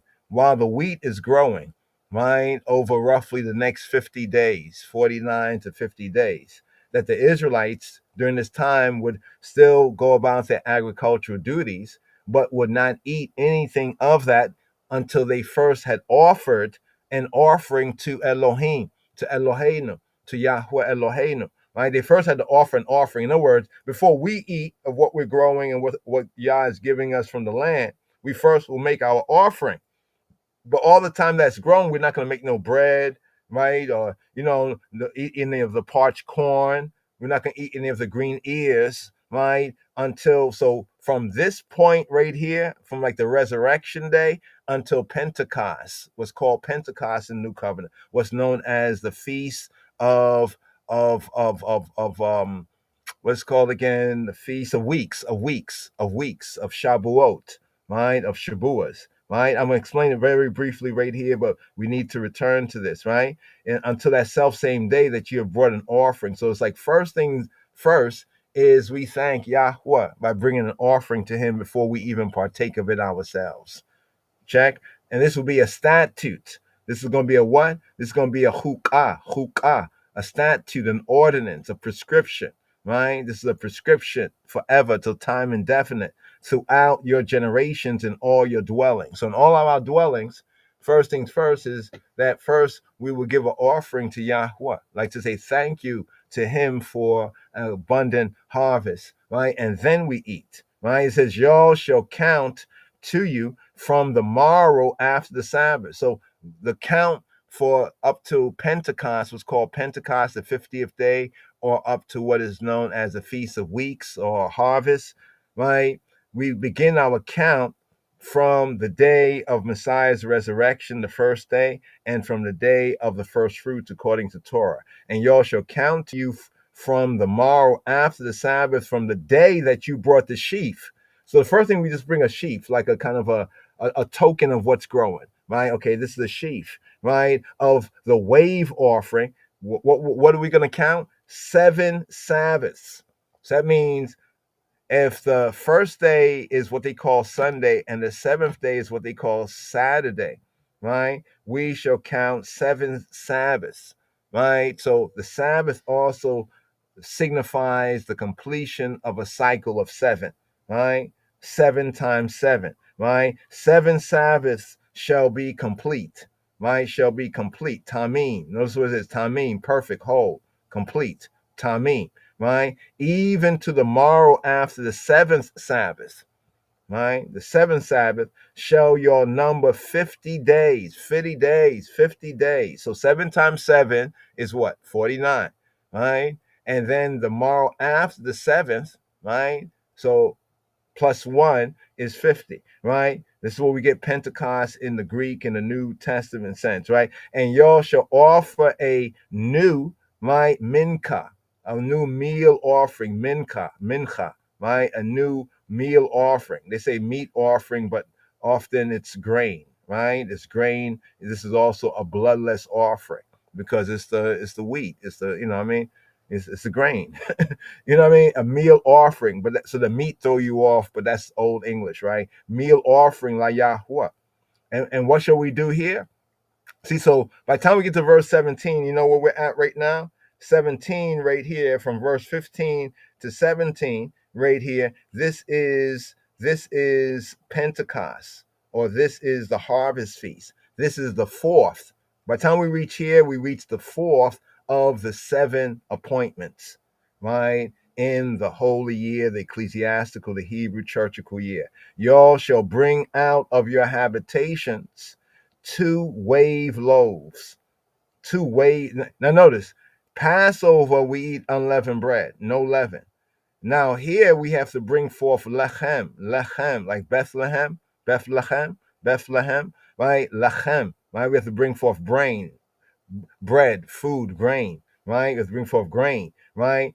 Loaves. So during Passover we eat flat bread, unleavened, no yeast. But now here, right, when we come to Pentecost, what's known as Pentecost or the harvest feast or Shabuot, the feast of weeks, right, of the 7 weeks, 7 times 7, that's weeks, that's where we get weeks from, right? Y'all shall bring out of your habitation 2 wave loaves of 2/10 deals, right? 2/10 deals is saron, right? A 10th part, 10th deals. They shall be of fine flour, because where do we get flour from? Flour comes from the wheat. You see, you know what I'm saying? So the wheat And then from the first fruits, we're counting for the next 7 weeks with the crops as they grow, right? Till we get to the harvest festival, right? Which corresponds with Pentecost. So remember, Christ is the first sheaf that grew up, the first sheaf that grew up that's offered, right? And then at Pentecost, what happens in the new covenant? This is now showing the shadow, right? The old covenant and the true light of the Brit Hadasha, what Messiah, Yeshua fulfilled, right? Y'all shall bring out of your habitation 2 wave loaves. So for Passover, unleavened bread, for the feast of Pentecost, of harvest, 2 loaves of bread, 2 loaves of bread, right? Notice what it says, they shall be baking with leaven. So when we talk about leaven, the chametz, well, of course, for Passover, no leaven, right? But now for the harvest coming up, the 4th of the 7 feasts and festival, there must be, right, 2 loaves of bread, basically 2 loaves of bread, right? And they shall be baking with leaven, right? Because I hear some people talk about leaven, they go to these extremes and stuff. And I'm like, they just, what they're doing is making the word of Elohim of no effect because they're not putting things in proper context, right? They shall be baking with leaven, right? They are what? The first fruits of Yahweh. So in Passover time, no leaven. But in the harvest time, right? The harvest festival, Pentecost, right? Time, right? There is 2 loaves of 2 loaves of bread, right? That are leavened, right? So here, this is what we just want to just kind of connect these dots right here. And I know we spent some time on this right here, but just to kind of put it together, right? So from one feast to the next feast. But here's where we're at right here, right? The Shabbat HaGadol. We still have time to unpack that right here. But the Shabbat HaGadol is the Shabbat, right, that immediately precedes, right, the festival of Passover. So here for the Monday podcast, here in this season, according to lunar solar calendar, we are at the 9th, right? The 9th, right? The 9th day in this month of Abib. What is Abib again? Abib, first definition, barley, young barley ears, the barley crop. Second, right? Secondarily, as for the month, the first of the moons, it's the month of ear forming. Of what? Of ear forming, of the greening of the crop, as the crops is becoming green, because springtime, yeah? Of the growing green, Abib. It's also the month of the Exodus and the Passover, approximately, according to the Gregorian, March or April, the March-April time. The March-April time, right? So right here, right? The green to be tender, to be green, the young ear of the grain. And hence, because of this is what growing at this time, the month was known even here in Torah as Abib, but also it's called Nisan. So if you hear Nisan, that's like the post-Babylonian exile name. The Torah name is Abib, right? So it says right here, it says, this day came you out in the month of Abib, the Exodus, right? And so right here, let's go right here, right? Let's see, it says 7 days y'all shall eat unleavened bread in the 7th day. So we can see this is all in Exodus, right? This is all in Exodus, right? This is part of the Seder. This is part of the service. This is part of what we go over during Passover time. Exodus here, chapter 13, some of the key verses. Now, right here, if we go back, let's go back to chapter 12 for a moment, right? Chapter 12, right, of Exodus. Yahweh spake to Moshe and Aharon in the land of Mitzrayim, saying, right, this month shall be to you the beginning of months, the beginning of moons. It is the first month of the year to you. So this is speaking about Abib, where we're at right here, right? Now, what day did I say it is, right? According to the Hebrew lunar solar calendar, it's the 9th of Abib, the 9th of Nisan, the 9th of Abib, the 9th of Nisan Abib, right? First month, as it says here in Exodus chapter 12, verse 2, right? Then right here, it says, speak y'all to all the congregation of Yisrael, all the who? Now, notice the word here for congregations, Ada, Ada, the gathering. Ada, the gathering, comes from the root word aid. Aid mean the witnesses, the witnesses, the witness of people, right? Right? The congregation, those who bear witness of Yisrael, saying in the 10th of this month. So we're in this month, we're in this month, according to what's written here in Exodus chapter 12, verse 3. It says in the 10th. So here's what the Israelites were instructed: in the 10th of this month, of the month of Abib, they shall take to them every man a lamb according to the house of patriarchs, of their patriarchs, respective fathers, right? A lamb for a house, a lamb or a kid, right? A lamb for the house. If the household be too little for the lamb, let him and his neighbor next to his house take according to the number of souls. So take according to how many souls you have in your household. Every man according to his what? Every man according to his eating. Every man according to his okel. Okel, food, but also from akal, to eat. Okel, according to his food, according to his eating. Shall make your count for the lamb.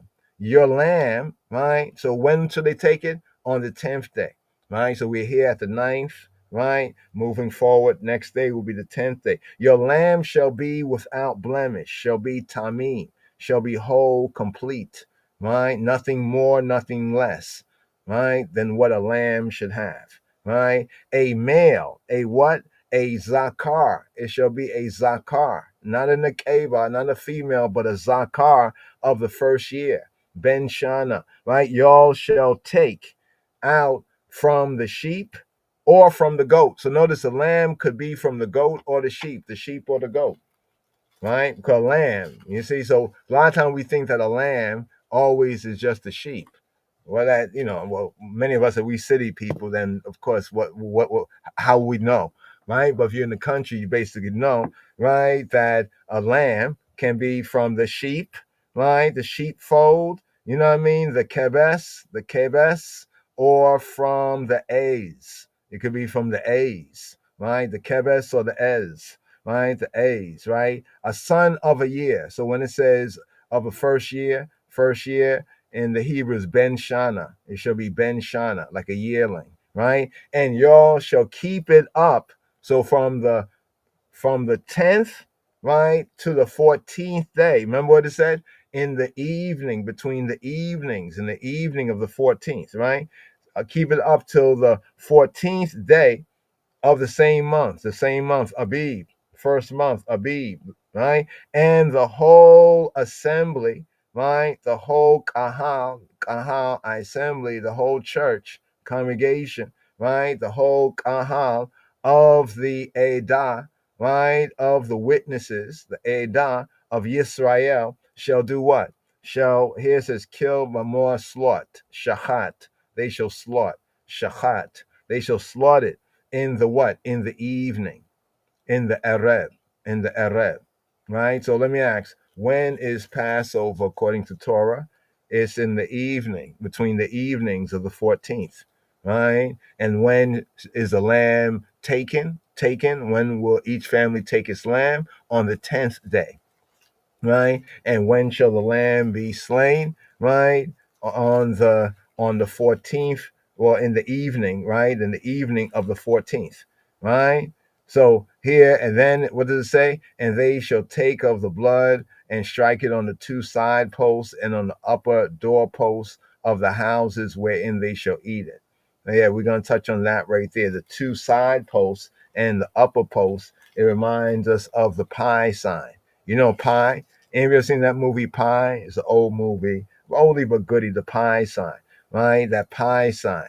Or in the Hebrew, it'd be the letter chet, the eighth letter of the Hebrew alphabet. So the marking on the door would resemble, right, this Hebrew and mathematical sign, right, known as pi, right? And they shall eat the flesh in the night, roast with fire, right? And unleavened bread, and with bitter they shall eat it.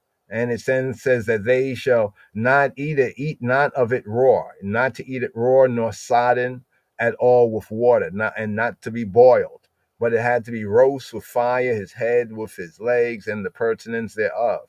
And then it says right here in verse 10, and y'all shall let nothing of it remain until the morning. So notice, why? Because the next morning is bringing in the 15th, and the 15th begins the feast of unleavened bread, and is a day of the Mikra Kodesh, a holy convocation. So it says that this lamb that is eaten, right, nothing of it should remain until the morning, until the boker, right, the breaking of the light, the breaking of the new day, the boker, right, and that which remaineth of it until the boker, until the morning, y'all shall burn with fire, right? And then it even goes into this here for the Israelites coming out of Mitzrayim, Exodus. So even all that we're reading here, this is the general gist of what is done on Passover time, going over what they did on that very first Pesach, right? How Yahweh brought that generation out. And thus shall you eat it. Right? How were they instructed to eat it?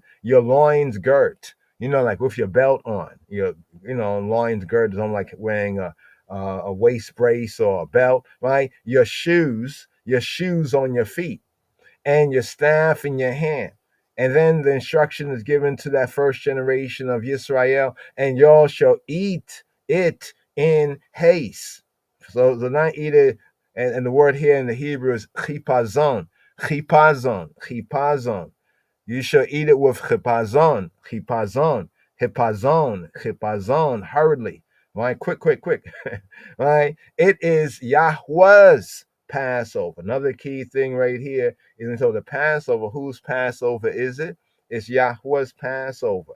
And then he goes through, how he will pass through the land of Mitzrayim. So all of this is very good for the essence of the Seder, right? The Haggadah, the telling, because we're instructed to tell it to our children, right? And to recall this. So for the gathering of Passover to go over, the Exodus narrative, So the Shabbat here that immediately precedes the festival, the feast of Passover, is called the Great Sabbath. So here we're coming to the time, here the Shabbat coming up, the Shabbat HaGadol, Shabbat, Sabbath of the Gadol, the big, the important, the great, Shabbat HaGadol, in honor of the time, right, when the first generation in Torah, when they set aside the Paschal lamb, the Pesach lamb, the Pesach seh, for the Pesach sacrifice, or the Korban, for the Korban Pesach. Korban is often known as oblation, or some would translate as sacrament, but the Korban, right? For the Korban, the offering of Passover. So during the time of the temple time, it was customary to obtain the Korban Pesach. What's the Korban Pesach? To obtain the Passover lamb, right? The Passover lamb during the temple time, that the temple, I say up to 70 AD, it was a custom. Even in that first what do you call it? The first what's it called again? The first not the first time. What's the AD time, the time of Mashiach, that first time right there, right? The Korban Pesach had to be acquired, or was acquired 4 days before Passover. Why? Usually so that the worshipers could make sure that their lamb, right, their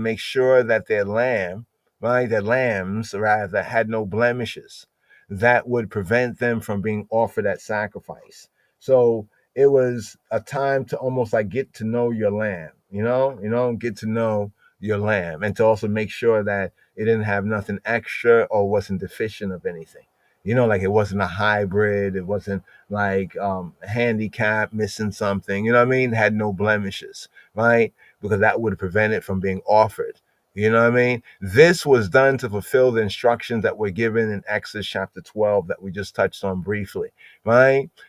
Exodus chapter 12, that the lamb for Passover be without spot or blemish, that lamb for Pesach Passover, be without spot or blemish, be tamim. We say complete, whole. Let's say perfect.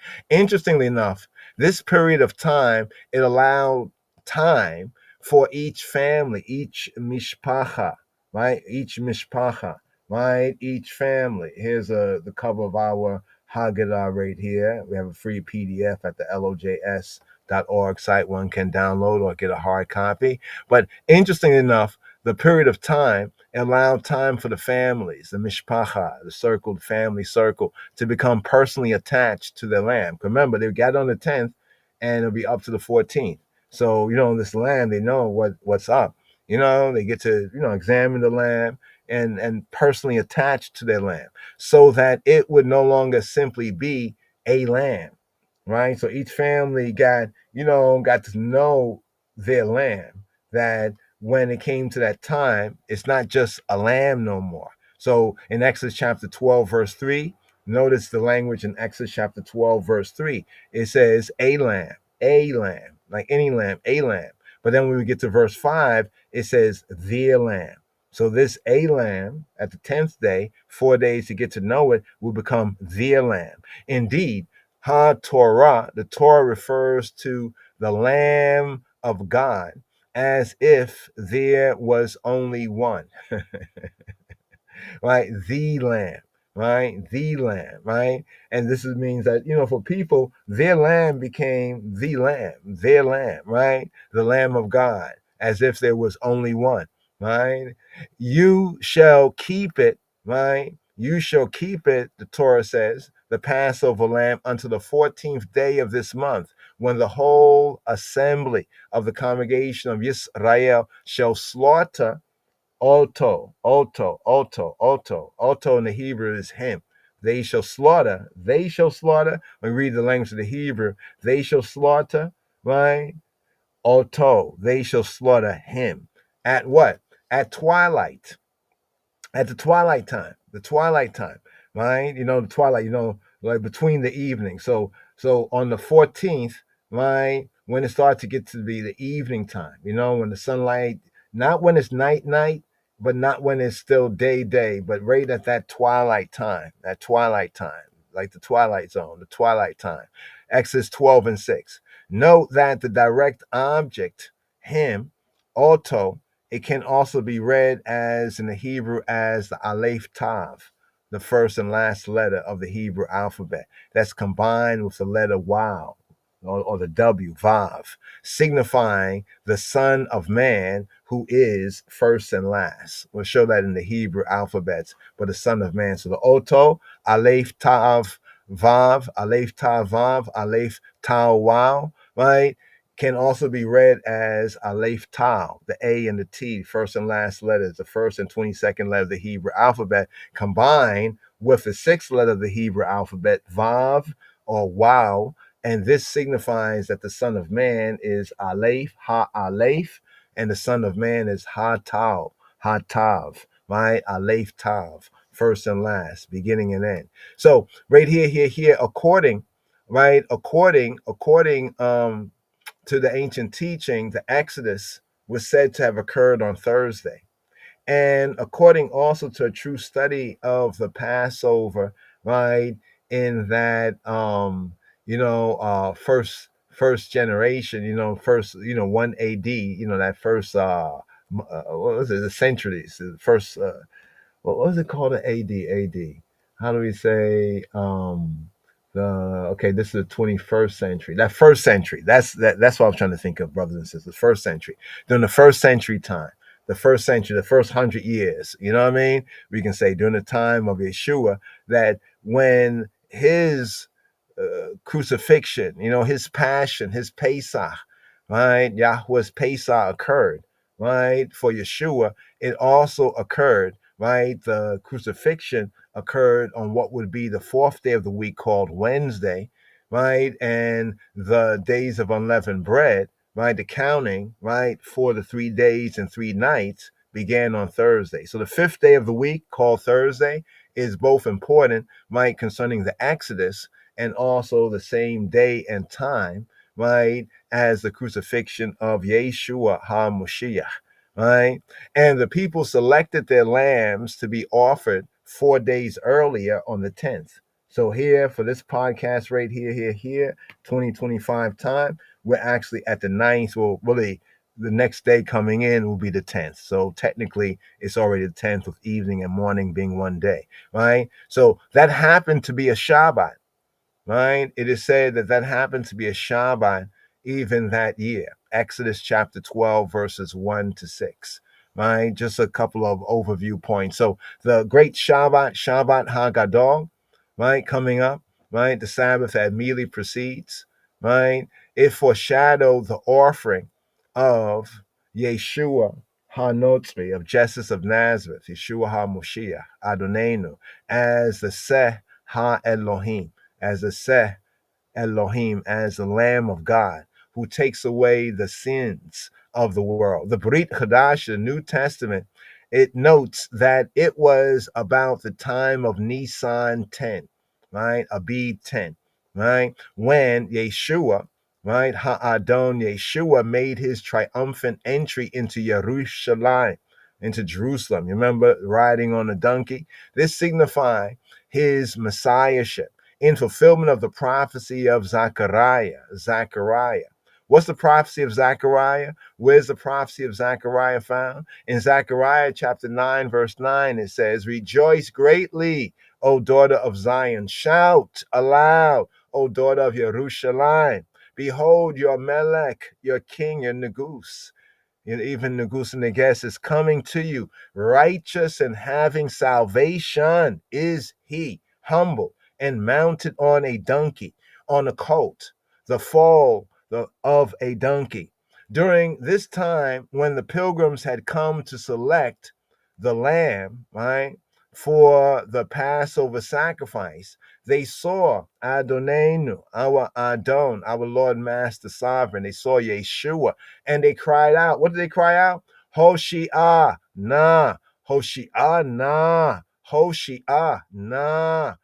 Please save. Please save. We beg you, we beseech you to save. Hoshi'ah, Hoshi'ah, Hoshi'ah. Save now. Save, please. In the English, this phrase was translated in the English versions from the Latin to form what you see in the text as Hosanna. But in the Hebrew is Hoshi'ah, Hoshi'ah, nah. Like to say Hoshi'ah, save. Nah, please, please save now. Hoshi'ah, nah. To Hosanna, when they say Hosanna, right? Hoshi'ah, nah. Right? The people spontaneously, they began to sing. They began to sing. They began to sing or they began to sing. They began to sing Psalm 118, verses 25 to 26. This was in anticipation of the fulfillment of the great messianic hope, right? In anticipation of the fulfillment of the great messianic hope, right? So here, let's see if we can bring this out right here, right? Bring out these verses here, right? And then we'll pick up, oh yeah, we still have first and second aliot right here for this Torah reading and feeding here. It's out, right? So this Torah reading and feeding 25th is going to lead us directly into the Passover season, coming up, right? So, okay, 118. Let's get to 118 verses 25 to 26. Okay, there we go. These two verses here, right? The people began to say. So you can compare this with what we have in the Gospels, right? In the Brit Chadasha, right? So because they were Hebrew, Yehudi, Judahite people, they were familiar with this right here. They said, "Save now, I beseech thee, O Yahweh, O Yahweh, Yahweh, I beseech thee. Send now prosperity." You see the word na, like we have the anna, like anna bekoach, right? Anna, na, anna. It's like to beseech, it's an entreaty. So here in the Hebrew, it go a little something like this. Anna, Yahuwah, Hoshi'ana. Anna, Yahuwah, Hatzlichana. Please save. Please, Yahweh, save us. Save I and I. Ana. Here, let's bring out the Hebrew right here. Let's bring out the Hebrew so you can see the Hebrew right here. Here we go, right here. Ana, Yahweh, Hoshi'ah, na. Hoshi'ah, na. You see the na? Na. There's a na there, na. It's like a particle, something attached. It's like a particle of incitement. You're trying to incite someone, or you're trying to entreat someone, right? So the Hoshi'ah, na. Hoshiana, please save. Come on now, save. That's the sense. Please save. Nah, come on now, nah. Hoshiana, Ana Yahweh, Hoshiana, Ana Yahweh, Hatzlicha, nah. Send now prosperity, prosper us. Hatzlicha come from Saleach. Salah and Saleach means like to rush, to advance, to prosper, to make progress, to succeed, to be profitable, right? To be profitable, to show, to experience prosperity, right? To cause the issue to prosper. But from the sense of Salah, like to push forward, like forward ever, backward never. But in that sense of forward in the Hebrew, right? Hatzlicha. Like often if somebody says, oh, hey, I'm doing this business and such, and one, may say to their fellow chaber, to chaberim, hatzlicha, ach, like prosper, bro. You know what I mean? Hatzlicha, na. Ana Yahuwah Hoshi'ana. Ana Yahuwah Hatzlicha, na. And then we have the second part right here in the very next verse 26. Blessed is he who comes in the name of Yahweh. I and I, bless you from the house of Yahweh. Here the Ivrit, Baruch haba b'shem Yahweh. Beraka nukema mi beit Yahweh. Baruch, blessed, empowered to prosper, to say blessed, right? Prospered. Baruch, haba is the comer, is the one who ba, to come. Haba is like the comer, the one who comes. Baruch haba, blessed is the comer. Baruch haba, b'shem, Yahweh, in the Shem, in the Hashem, B'Shem, Yahweh, in the name of He who be, who He be. Barakanu Barakanu, we bless Kem, you all. Barakanu, we bless Barakanu. Barakanu is like to say that I and I, we, Anachnu, we, Barakanu, we bless Kem. Kem is the suffix to say like you all, y'all. We bless y'all. Barakanu Kem. Me bait. Me from the bait, from the house. Me bait. Bayit, me bait. From the house Yahweh, from the house of Yahweh. Barakanukem mi beit Yahweh. So this is what the people started to say when they saw Yeshua come to Jerusalem, to Jerusalem, when they cried out, Hoshiana, and immediately Hoshiana, they already were familiar with this halal, this hallel, this praise right here. Like when everybody knows a song, we all know a song, and one's are shouting out a verse of it, a part of it, then they start to rise up in song, right? And the song right here was from this psalm right here, right? This psalm right here. Let's bring it back right here so you can see it in the KJ, right? The KJV. Let's just give you this very light right here, the King James light. Keep it light for now. Ana Yahweh Hoshiana. Ana Yahweh Hatzlichana. Baruch haba b'shem Yahweh. Barakanukem mi beit Yahweh. Barakanukem mi beit Yahweh. We bless you, not out of, but from. Right? From the house. Like from the house, from his house. His house. Right? So that's the whole Hosanna, Hoshiana, Hoshiana. Here for the season, reason for the season right here.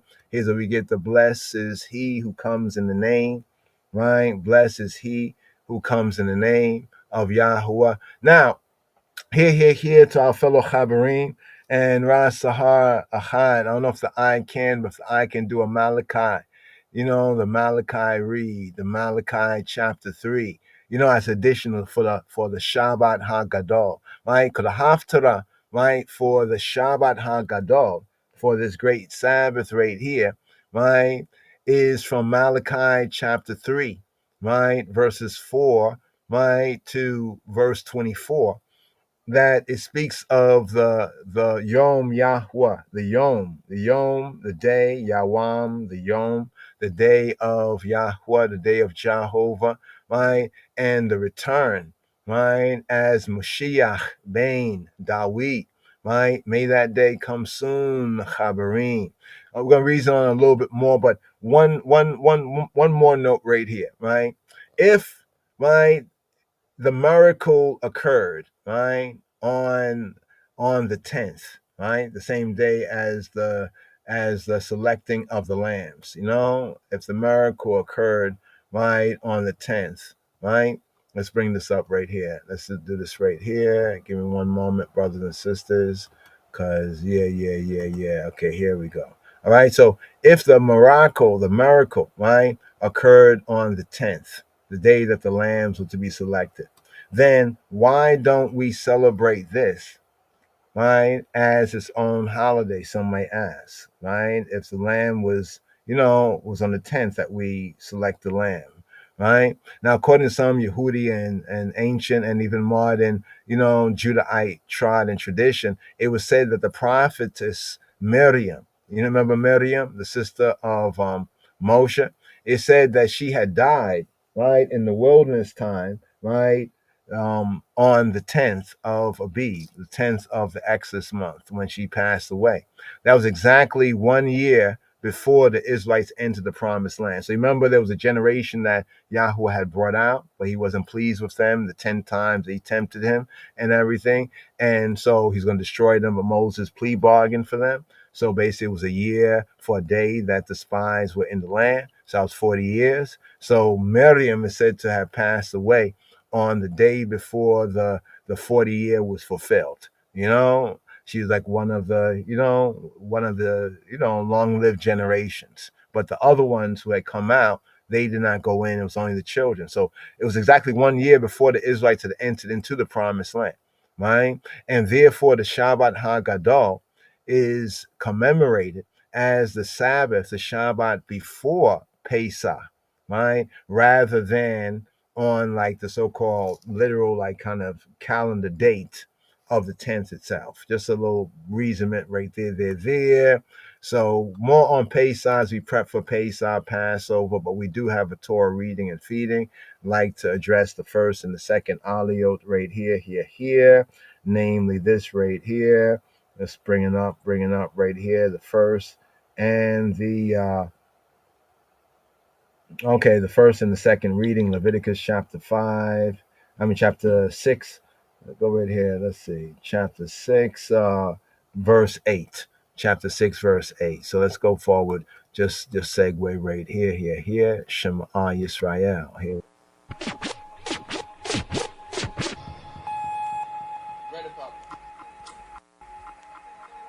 Shalom, Chabarim, Shalom, Shabbat Shalom, send that salam.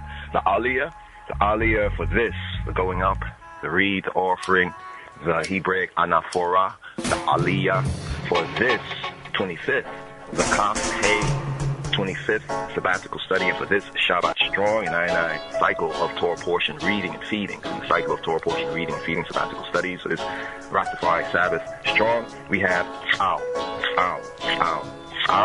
sometimes enunciated by other Yehudi as Psalms, but more correctly as Tzal, Ade, wow, Tzal. So here we're riding up with this Torah portion reading and feeding. Beshem Ha'av We'Habein We'Ruach HaKadosh Yahweh Echad. In the name of the Father and the Son and the Holy Spirit. He who be, the one. Here touching on the Hebrew first words here.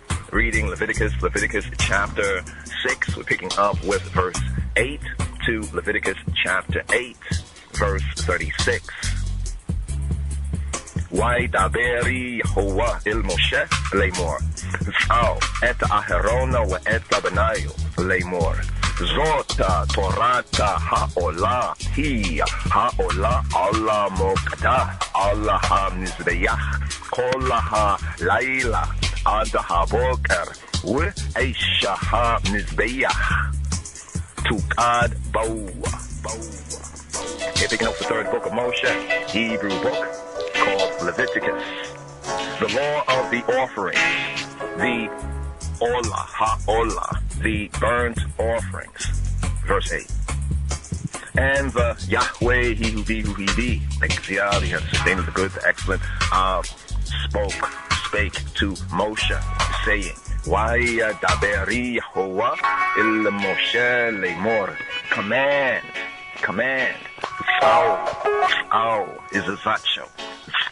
Command Aaron and his sons, saying, Eta Aharona ve'eta banayo lemor. This is the law of the burnt offering. This is the law of the burnt offering. Zot Torata ha'olah.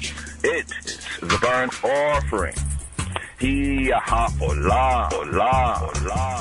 Because of the burning upon the altar all night to the morning. Allah mokada Allah ha-mizbeach kol ha-layla ad ha-boker.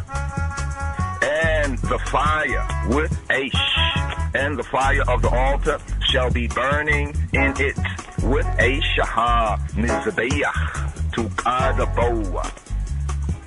And HaKohen and the priest shall put on his linen garment, and his linen breeches shall he put upon his flesh, and take up the ashes which the fire hath consumed with the burnt offering on the altar, and he shall put them beside the altar.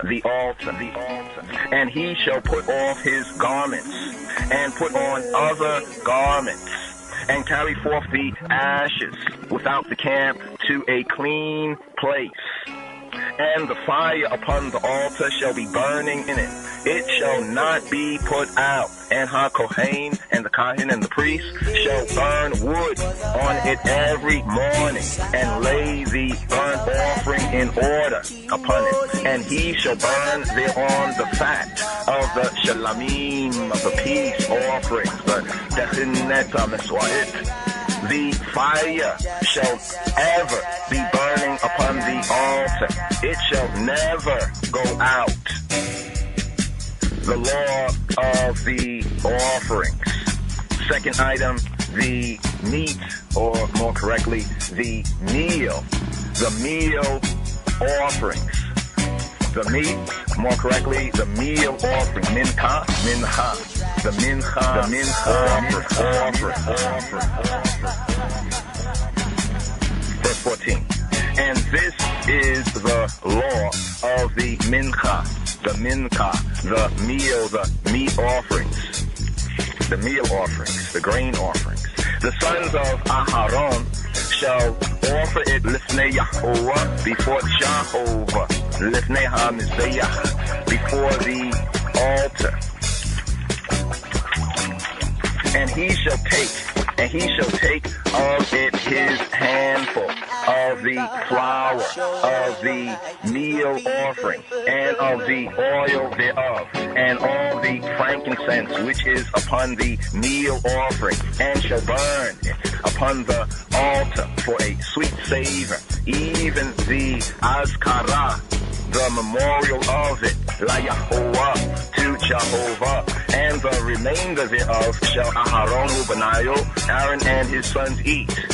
With unleavened bread shall it be eaten in the holy place.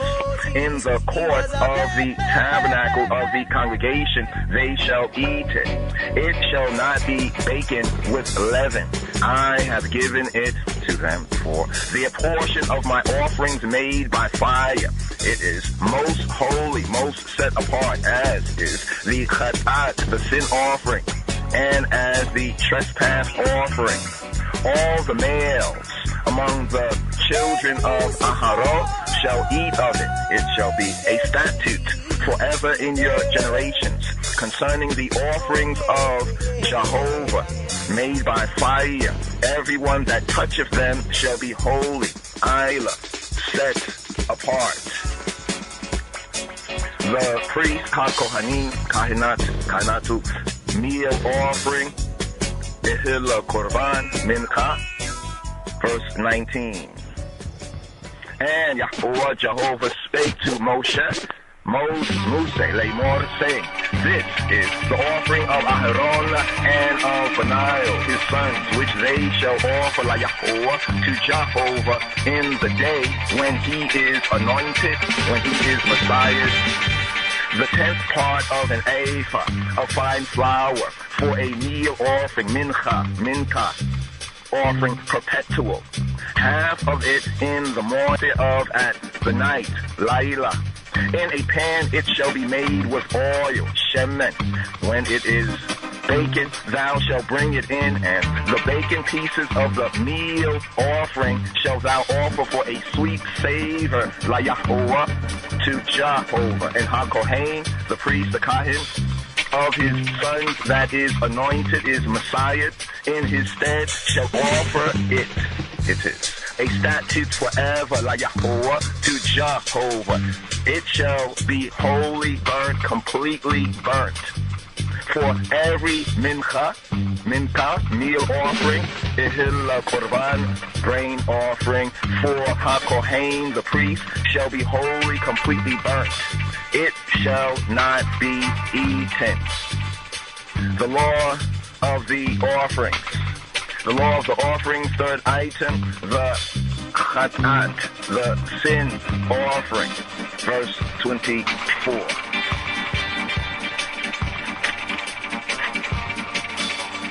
And Yahuwah spake to Moses, saying, speak to Aharon, Benaiah, and his sons, Lemor, saying, this is the Torah, this is the law, direction, instruction of the chatat, the sin offering. In the place where the burnt offering is killed, shall the chatat, the sin offering, be killed, lifnei Yahuwah, before Jehovah. It is most holy, most isla, most set apart. HaKohen, the priest, that offereth it for chatat, shall eat it. In the place shall it be eaten, in the court of the tabernacle of the congregation, Whatsoever shall touch the flesh thereof shall be wholly set apart. And when there is sprinkled of the blood, hadam, thereof upon any garment, thou shalt wash that whereon it was sprinkled in the holy, the isla, the set apart place. But the earthen vessel wherein it is sodden shall be broken, and if it be sodden in a brazen pot, it shall be both scoured and rinsed in water.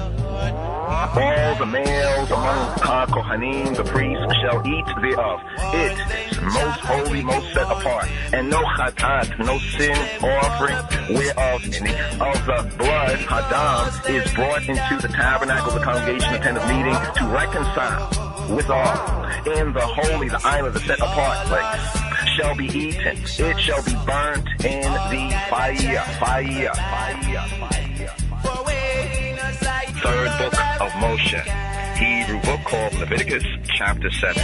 The law of the offerings, the fourth item, the trespass offering. Likewise, this is the law of the trespass offering. It is most holy, most set apart. With Zota Torata Ha-Asham, Kodesha Kadashim, in the place where they kill the burnt offering, shall they kill the trespass, the Asham offering. And Hadam, the blood thereof, shall he sprinkle round about upon Hamizbeach, the altar. And he shall offer of it all the fat chalev thereof, the rump and the fat chalev that covereth the inwards, and the two kidneys, and the fat that is on them, which is by the flanks, and the caul that is above the liver, with the kidneys. It shall he take away, and ha-kohen, the kahin, the priest, shall burn them upon ha-mizbeach, the altar, for an offering made by fire, made by fire, the Lord, made by fire, made by fire, La Yahuwah, to Jehovah. It is a trespass offering. It is the Asham, who it is a guiltiness, a guilt offering. Every male among ha-kohanim, the kahinat, the priest, shall eat thereof. It shall be eaten in the holy, the set-apart place. It is most holy. It is most set apart. It shall be eaten makom kadosh. Ya kela kodesh kadashim hu.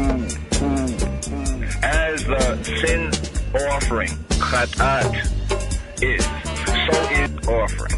There is one law for them. Ha-kohen, the priest, the kahin, that maketh atonement therewith shall have it. And ha-kohen, the kahin, the priest, that offereth any man's burnt offering, even ha-kohen, the kahin, shall have to himself the skin of the burnt offering, which he hath offered. And all the mincha, the meal offering, that is baken in the oven, and all that is dressed in the frying pan, and in the pan, shall be ha-kohen's, the kahin, the priest, that offereth it. And every mincha, meal offering, mingled with shemen, oil, and dry, shall all the sons of Aaron have, one as much as an other.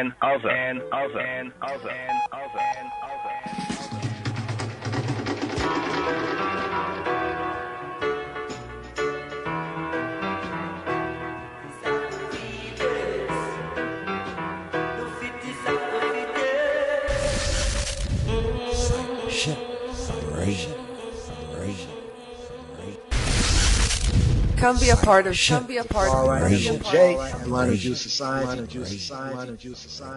Where Hebrew feels like home. Yes. Did you pick up on that? The example was right there that I was bringing forward before. Right here. You notice what it says, the law of the sacrifice. Oh, let's bring on the screen right here. Okay, so that was the first and second aliyot right there. Let's go to the top of chapter 7. Just go to the top of chapter 7 for a moment. Okay, so it says, likewise, this is the what? This is the law, the Torah. This is the direction, instructions. That's what we mean when we say that. There's the Torah, when we say the Torah of Moshe, the Torah, ha-Torah, right? We're saying like the one as of all of it as one. But specifically, there are different Torot. Torot in the Hebrew is plural, Torot, like Torahs, right? Direction, instructions. For example, let's go back to the last chapter. Okay, we picked up with verse 8, right? So notice the first thing here in verse 9, right? Command. So the command here for this Torah reading and feeding, sav, right? Some say sav, right? Sawa, sava. Modern Hebrew, sava, sav. Ancient pointing, saw, right? So the debate among some is whether whether the sixth letter is a wa sound or whether it's a va sound, right? Now, it is true that there are some that do seem to enunciate their W's as a V sound, but actually in the ancient pointing, Afro-Semitic pointing, also the Yemenite Yehudi, hail up to the Yemenite Yehudim as well, the ancient, and the true blue modern ones. They also, there's a similar enunciation of the saw. So actually it's sawa. You see the phonetics, they have W and then they have V. It's almost like they're not really too sure right there. W and V. Right? What's preferable is saw. but also overstand other ways of speaking so that you don't get caught up. You can just keep it pushing. You know what I'm saying? So sao as a command, sao, sao, command, right? Command, basically, literally command or charge or give a order, right? From sawa, he commanded. So sao here in the sense of sava means sava. He had commanded sava. He commanded. He charged. He gave an order.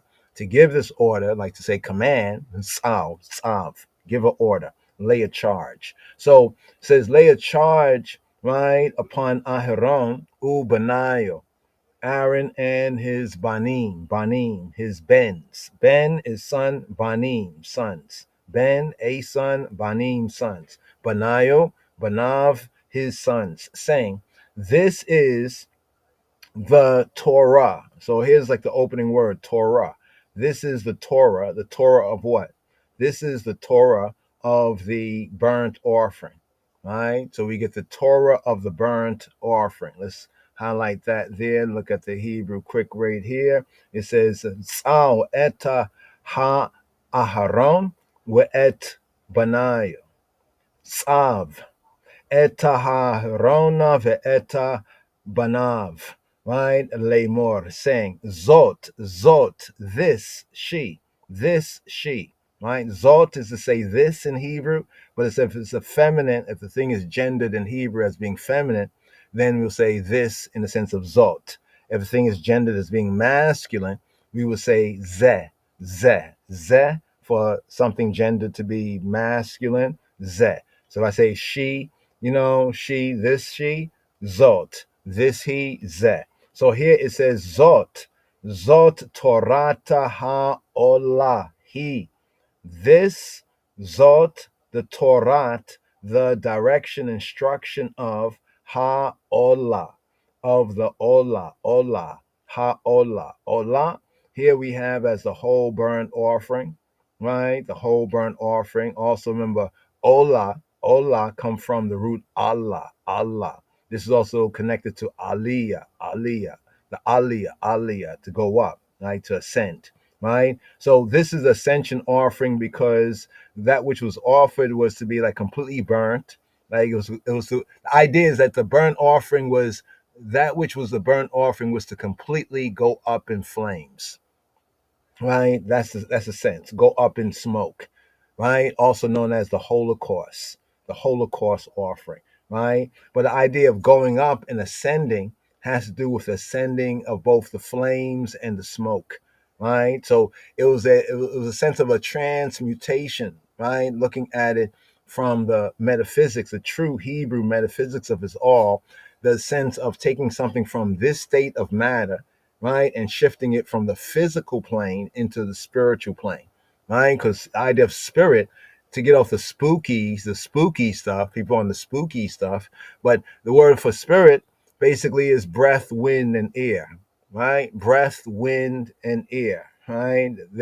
Right there, right? So it was to be an offering that would be completely burnt, but the idea of it being burnt, the flames and the smoke would ascend into the air, right? And also, as we read more in detail, it will cause a sweet savor. So this is the opening word right here, where it says, Sava et Aharona ve'eta vanav lemor zot Torata ha'olah, he, the Torah of the Olah, she is, right? She is. So what's the she here? Not talking about she as a woman or a person, but just the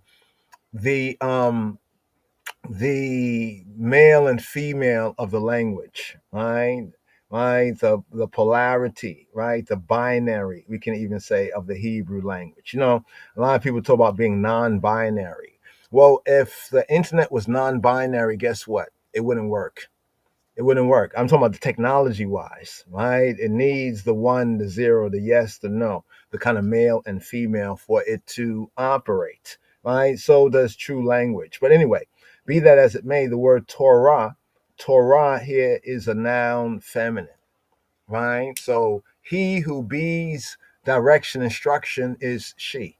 She be of he who be who he be, right? So the name Yahweh, he who be who he be, and the Torah here, right? Here it means direction, instruction from Yara. Yara, the sense of Yara, right? In the sense of to point out, right? To shoot, right? Or to aim, to point, to show, to direct, to instruct, right? To flow like water and flow like rain, right? To flow is also that sense of it as well, right? Because really, when the teaching is really proper taught and proper understood, we see it flow. It actually does flow in the sense of this is the Torah of the burnt offering. So we have the Torah of the burnt offering.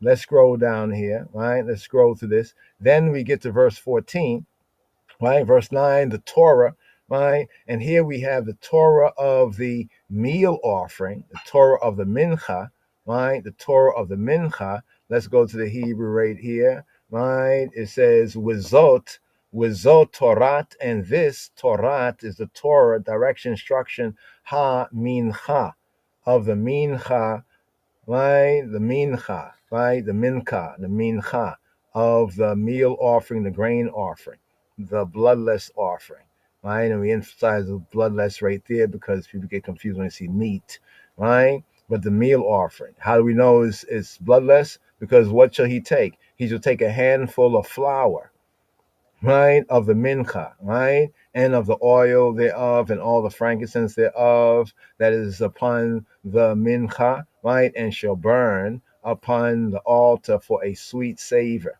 for a sweet savor, for a reyach, the word for scent and smell and odor, reyach, right here, reyach. You see the word reyach, Hebrew reyach. Reyach comes from the root ruach. Ruach means as a verb to smell. Ruach as a noun means spirit or wind. So the word ruach as a noun means spirit or wind.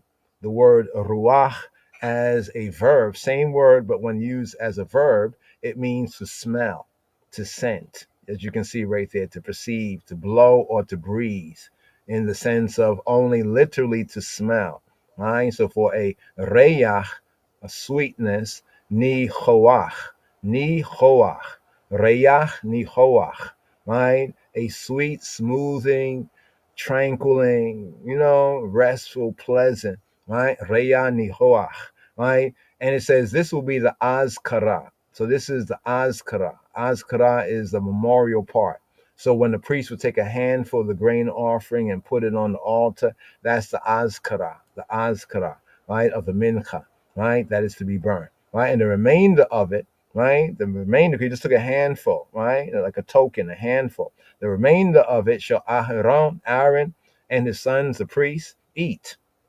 With the unleavened bread shall it be eaten in, notice where they will eat it. They will eat it in, right, the holy place, right, in the holy place, the mikdash, the set apart place, right, the makom, the place, the standing place. They would eat it within, right, in the court, right, of the tabernacle, right, in the congregation, right, tabernacle of the congregation shall they eat it.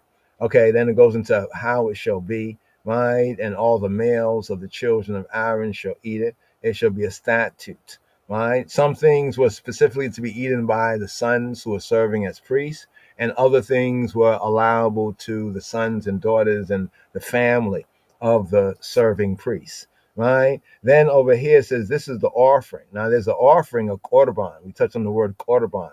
Korban is an offering oblation, right? Korban, right? From the word karab, that which is brought near. So here we have the offering of Aaron and of his sons. They shall offer in the day, notice it, in the day when he is anointed. So when the sons of Aaron, the priests, were the ones who had to be anointed in order to serve, what their offering would be and when they would offer it.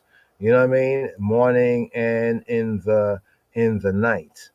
Actually, the word night is false translation. It should be Ereb. Ereb is the evening, right? The Ereb is the evening, right? Something that we offer specifically in the evening, not so much in the night in that sense. But here, notice this verse 22, and the priest and his sons that is anointed, here that is Mashiach. So this is what I mean when I say that the first use of Mashiach, like we say Messiah, Mashiach, right? Anointed one in the scriptures is used of Aaron, the high priest, and his sons. This is a shadow of the new covenant, Yeshua, Adonenu Yeshua, as our Kohen Gadol, right? And the true disciples and believers, followers, you could say the apostles from that generation, and everyone and every righteous ones in every generation is a part of that body of the anointed ones. When Peter talks about we are a holy priesthood, a royal, actually says a royal priesthood, right? That's going to the very first words of Yahweh making a covenant. So, but because of what had happened, the molten calf and other things, this responsibility was limited under the old covenant to Aaron and his sons. So that means a regular Israelite, he could bring an offering for whatever he wanted to offer according to Torah, but he could not offer it as a priest, as the forefathers did. The forefathers, Abraham, Isaac, and Jacob, as well as Noah and Adam, even Cain and Abel, right? Before this covenant, the firstborn men of families could offer on behalf of their families. But now, in the regulation of the Torah of Moses, it was only through Aaron and his sons, because they were the Mashiach, the Meshachim. They were the Meshachim. They were the anointed ones. They were, like to say, the Christians in the camp, right? For every meal offering for the priest shall be wholly, right, burned. It shall not be eaten, right? So this is now specifying, what they shall offer, right? The priests themselves, right? So here, let's go on right here. So Yahweh spake to Moshe, saying right here in verse 25, the different Torahs here. So when I say the different Torahs, it's not to say like it's outside of his general Torah. All of it is Yahweh's direction instruction, but specific Torahs, specific direction instructions. Right here, we so far had the burnt offering, Torah of the burnt offering, the Torah of the mincha, the meal offering, and here it says, "Speak to Aaron and to his son, saying, This is the Torah of the chatat, of the sin offering."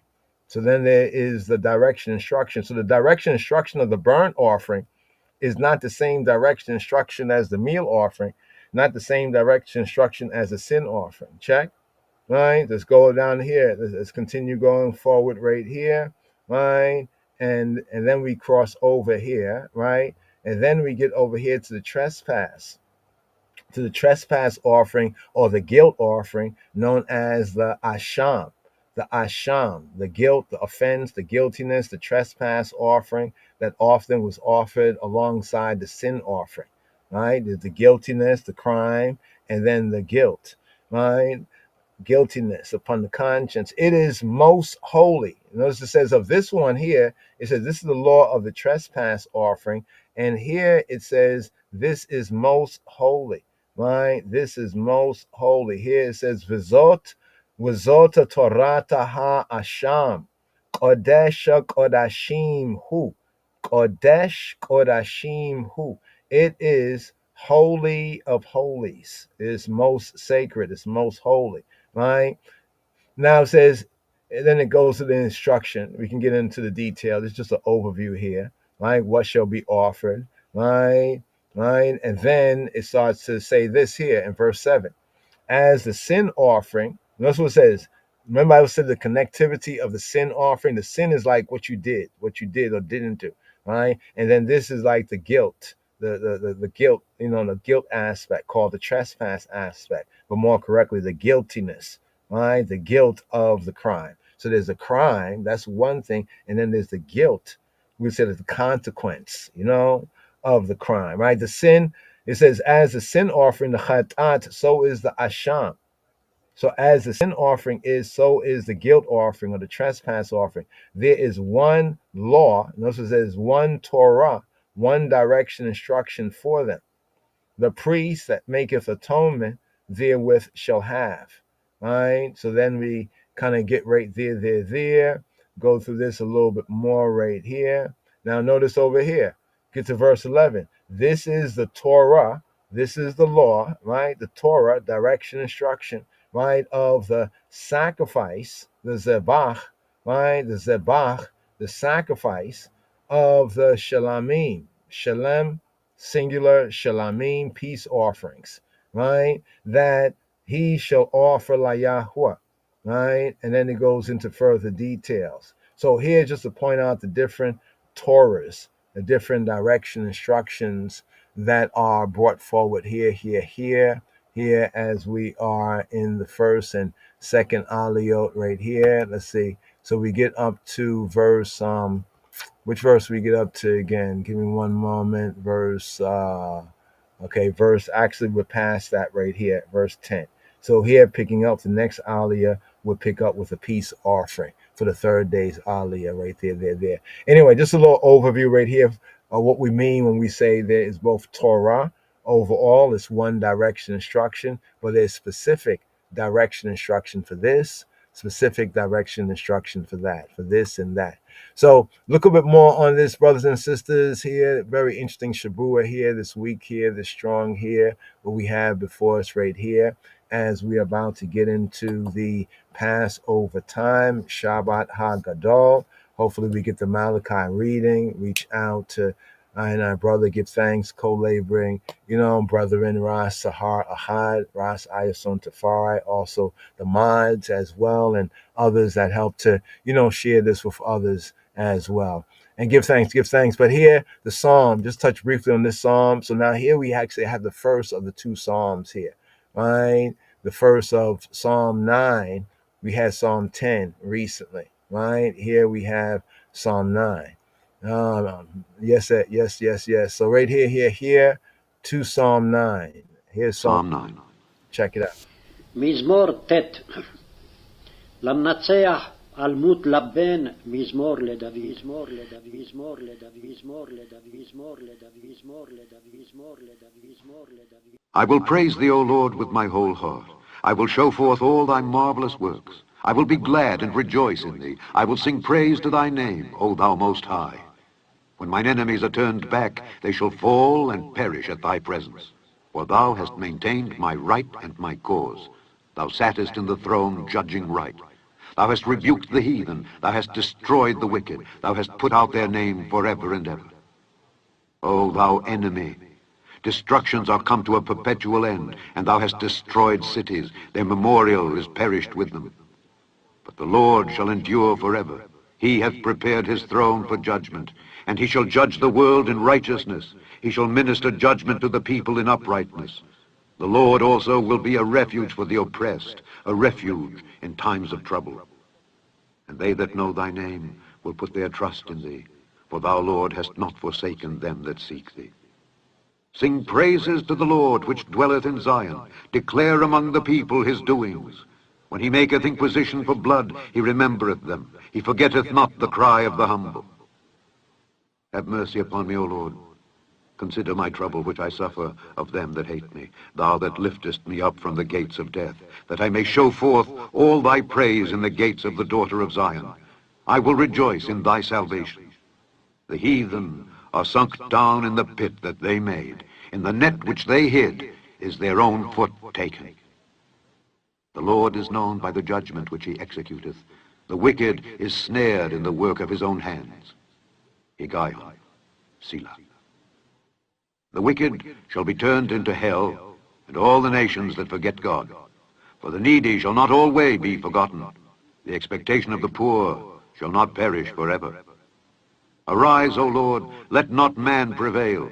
Let the heathen be judged in thy sight. Put them in fear, O Lord, that the nations may know themselves to be but men. Selah, Selah, Selah, Selah, Selah, Selah, Selah. Yes. So right, so right here, Psalm 9. Psalm 9, Song of Thanksgiving. Recently we had Psalm 10, right? And Psalm 10, the superscription. Give me one moment right here. Mhm. So here, today's daily song. Mizmor Tate. Hebrew, Aleph, numerics, Tate, the ninth letter of the Hebrew alphabet, Tate. Right there. Right there. Can you spin it back? I don't know if you can. Just that last one. I have it over here. I could bring it up if it's too much to get to that last one right there. It was the one more where it has, yeah, there we go, the Hebrew Masoretic Toda Miskana. So we have the Hebrew Masoretic numbering in the Hebrew, and then we have the Greek. You can see the Greek Septuagint, which is the Greek, or the Vulgate. Vulgate is the Latin, right? So we have the Hebrew. Notice that on the tree of his cross was written in Hebrew, Greek, and Latin. So in the Hebrew, that's the numbering right there. In the Greek, and therefore the Latin, coming down to, we can say, the English, just looking at the respective numbering. You can see Psalm 9 and 10 is often considered in some of the manuscripts, ancient manuscripts, to be one psalm, Now, we touched on Psalm 10, right, recently, right? Psalm 10 recently, the prayer, the tefillah, the prayer of the down press, right? The prayer of the down press. And we also noted that the main difference was the status of men who are the cause of innocent suffering. In the Psalm 9, today's daily psalm, they are the godless nations, right? The godless, the Elohimless, the godless nations. Nations who turned their backs on the true creator, who were Yisrael's, the Beta Israel's neighbors, right? In Psalm 10, they are and were the godless, the Elohim-less persons, speaking about the Israelites, persons within the body of Yisrael, who were down pressing and who are down pressing their weaker brethren and sister. Right. So thank you very much. You can let it roll. Yeah. So I just want to show that right there for a moment. We can get in some more detail, but as it applies here, Psalm 9 and 10, the connectivity between Psalm 9 and 10. So here, today's daily psalm, Mizmor 8, it's a song of thanksgiving. In some of the Hebrew manuscripts and in the ancient Greek and Latin versions, as we just showed you with the Hebrew Masoretic, like Masorah is like tradition, like Masorah, Masoretic, and then we have the Greek and the Latin versions. Psalm 9 and 10 are joined into one psalm. So in some of the ancient Hebrew manuscripts, as well as the Greek and the Latin versions, Psalm 9, today's daily psalm, Psalm 9 and Psalm 10, are joined into one psalm. The same current of thought runs through both, namely dependence upon Elohim, upon the Creator, for escape from evil machination, from mischievous devices of men and people in the world, flesh and satanic seclorum, right? Also, we have a trace of an alphabetical acrostic. Looking at it from a Hebrew perspective, we can see that the respective numbers of the letters of the Hebrew alphabet are the first letters of many verses in order, which is discernible in the verses of the two Psalms. Although there are several letters that are omitted, but the general sense, we can see there's this alphabetical acrostic. A resemblance in the phraseology of Psalm 9 and 10 is also likewise noticeable. Nevertheless, there's a modern opinion that states that it seems better to regard Psalm 10 as a later psalm that was composed as an appendix or as an addition, right? A follow-up or even a responsa, or or a continuation of the earlier, speaking of today's daily psalm, Psalm 9, under different conditions, rather than as part of a psalm, a mizmor, that from the beginning was one whole psalm. So the psalms are connected, right, in their themes and phraseology, right, and often connected in some of the ancient manuscripts, right? However, it's not as though they were composed like as a whole. But there was one psalm. This is like we said, original psalm, and then we had like a follow-up psalm. You know what I mean? That kind of continued, under different circumstances, some of the same ideas, right? This is in agreement with the Yehudi, ancient Judahite, and the tribe of Judah tried in tradition, faithful tradition that divides the composition into two separate psalms.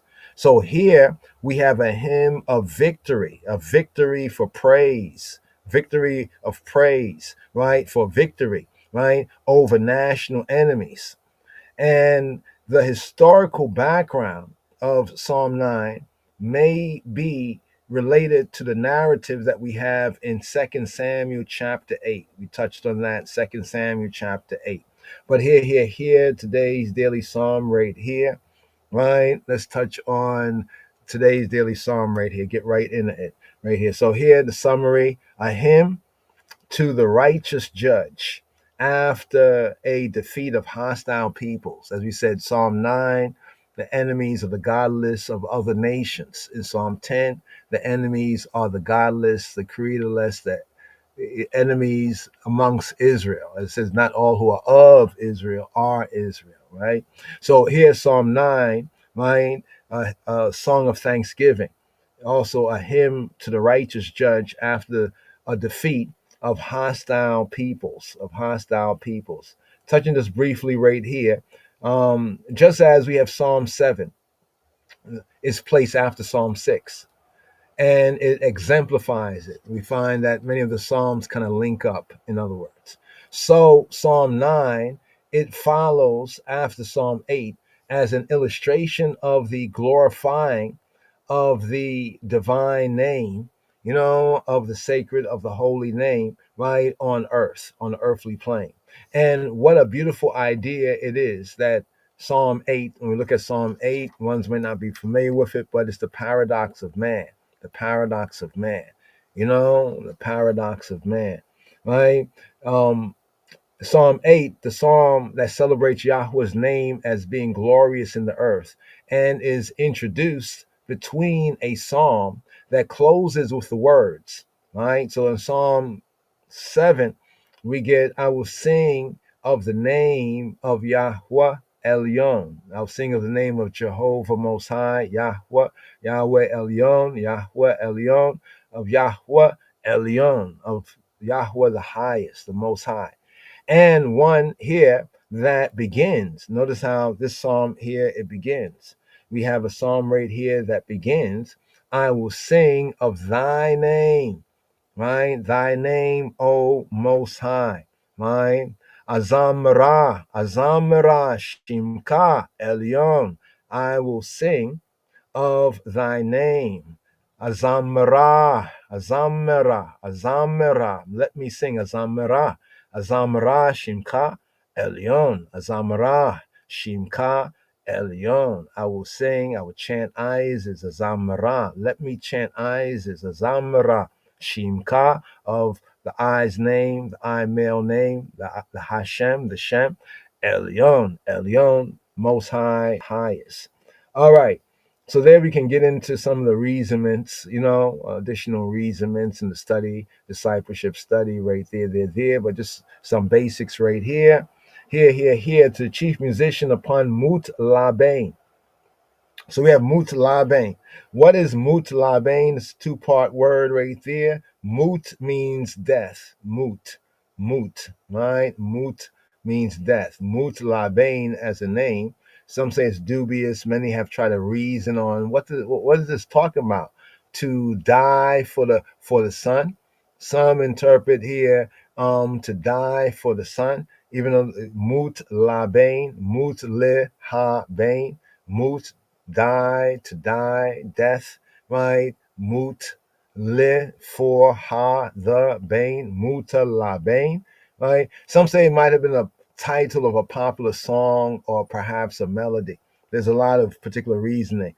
Briefly here, there's an old Judaic commentators had tried to explain that Dawid, he composed this paean, this psalm, on the death of a neighboring ruler that they say was named Laban, right? Who was one who was down pressing and had down pressed Israel. However, on the other hand, there's no record of him in the Bible history. By analogy, right? So we put that on the side right there. That sounds nice, but we have no evidence of that. So we put that in the fable category, right? By analogy, it is most likely a direction, Mut Labain, to the leader of the orchestra, all the singers and players, Levitical, keeping it Levitical, indicating the name of a song whose melody Something that this says whose melody was to accompany the psalm, the mizmor. So when it says to the chief musician, it's like to my selector, like a selector, a musical director. You know what I mean? You know, upon this rhythm, upon that melody. You know what I mean? Right there. So here, just to touch on that really, really briefly right there. I think over here, the Schofield says this, interesting. Death of the Son. Mut Labain, that's a better direct of it. Death or the dying, death to die of the Son, or death of the Son. They say it's not a musical instrument. Some have argued it could be some kind of musical instrument, but there's no evidence of anything with that name as a musical instrument. Not a musical instrument, but the title of the song. Some say it's possibly connected with 2 Samuel 12 and 20. Right? Let's just go here briefly. 2 Samuel 12 and 20. Let's go to the KJV. Let's keep it KJV light. Then David arose from the earth and washed and anointed himself and changed his apparel and came into the house, the Beit Yahweh, and worshiped and prostrated. Then he came to his own house, and when he required, they set bread before him, and he did eat. You know this scene here, right? This scene right here is after the adultery murder incident, right? Concerning Bathsheba, right? Bathsheba, and then her husband, you know what I mean? That it was found out that she was with child. And the child was sick, was born sick, right? And he prayed and fasted, and this is connected with that. So let's go here just briefly. Wayakam Dawita Mehareta, Waya Yirhatza, Waya Seka, Waya Halef. Wayhalefa Sima Lotayo, Wayabo Beta Yahuwah, Wayisha Tahu, and he worshiped, Wayish Tahu, Wayabo, and he entered into the Beit Yahuwah, the house of Yahuwah, Wayish Tahu, right, and he worshiped, Wayaboa El Beito, and he went to his house, he entered into his house, Wayabo El Beito, why Yishal, and he asked, why Yasimu, and they set, why Yasimu Lau, right, and they set for him lechem, and they set for him bread, why Yokal, and he Yakal, and he Akal, and he ate. So some see that the death of the son perhaps was regarding what had happened with that first child that was born of the direct adultery of him and Uriah's wife, Bat Sheba. Right there. Just to get that kind of more fully out the way, it's interesting as you can just meditate on it. Death of the son, Mut Labain, death for the son. What son is this? So some of the reasonings among Habarim can be interesting there. But here, to break down in the bill right here. Here we have verses 1 and 2, KJV wise, praise to God after victory. Right? The theme of the section here, the Alei first right here, including the superscription, to the chief musician upon Mutalabain, a psalm of David. I will praise Yahweh with my whole heart. I will shew forth all thy marvelous works. Here, superscription, including the first verse. Laminat Tziyach, Alamuta Labain. Okay, so here, Alamut Labain. This is a little different right here. Alamut Labain. Right? Alamut. All right. Alamut Labain. Let me see. Let me do this right here. Give me one moment right here. Because sometimes let's see, scroll down here. All right. The superscription right here. Alamut. Right? Alamut Labain. All right. Okay. All right, right there. Yeah, that's a Septuagint right there in the Greek. Let's go down to the Tanakh right here, just to keep it straight right here. That's another way of kind of Okay, there we go. Alamut. Alamot means like the world. Alamot. If you say alamot, this is alamut. Actually, it is two words right here, al and mut. Right? It's al, on, and mut is death. Alamut, right? Okay, there. I just wanted to figure that out right there. So wait, this is not alamot or olamot, right? Forever, the world. No, the words. In other words, if we read the words together in the Hebrew, it can sound like another word. If you read it together, like alamut, alamot, right? Or virgins, alamot, alamut. But really, here it more better would be al mut, not alamut or alamot, right? Alamot. We're going into different words. So here. Once again, the Ale verse, La Minatziyah, for the chief musician, the musical chief, the presenter, Al on Mutlabain, on the death of the son.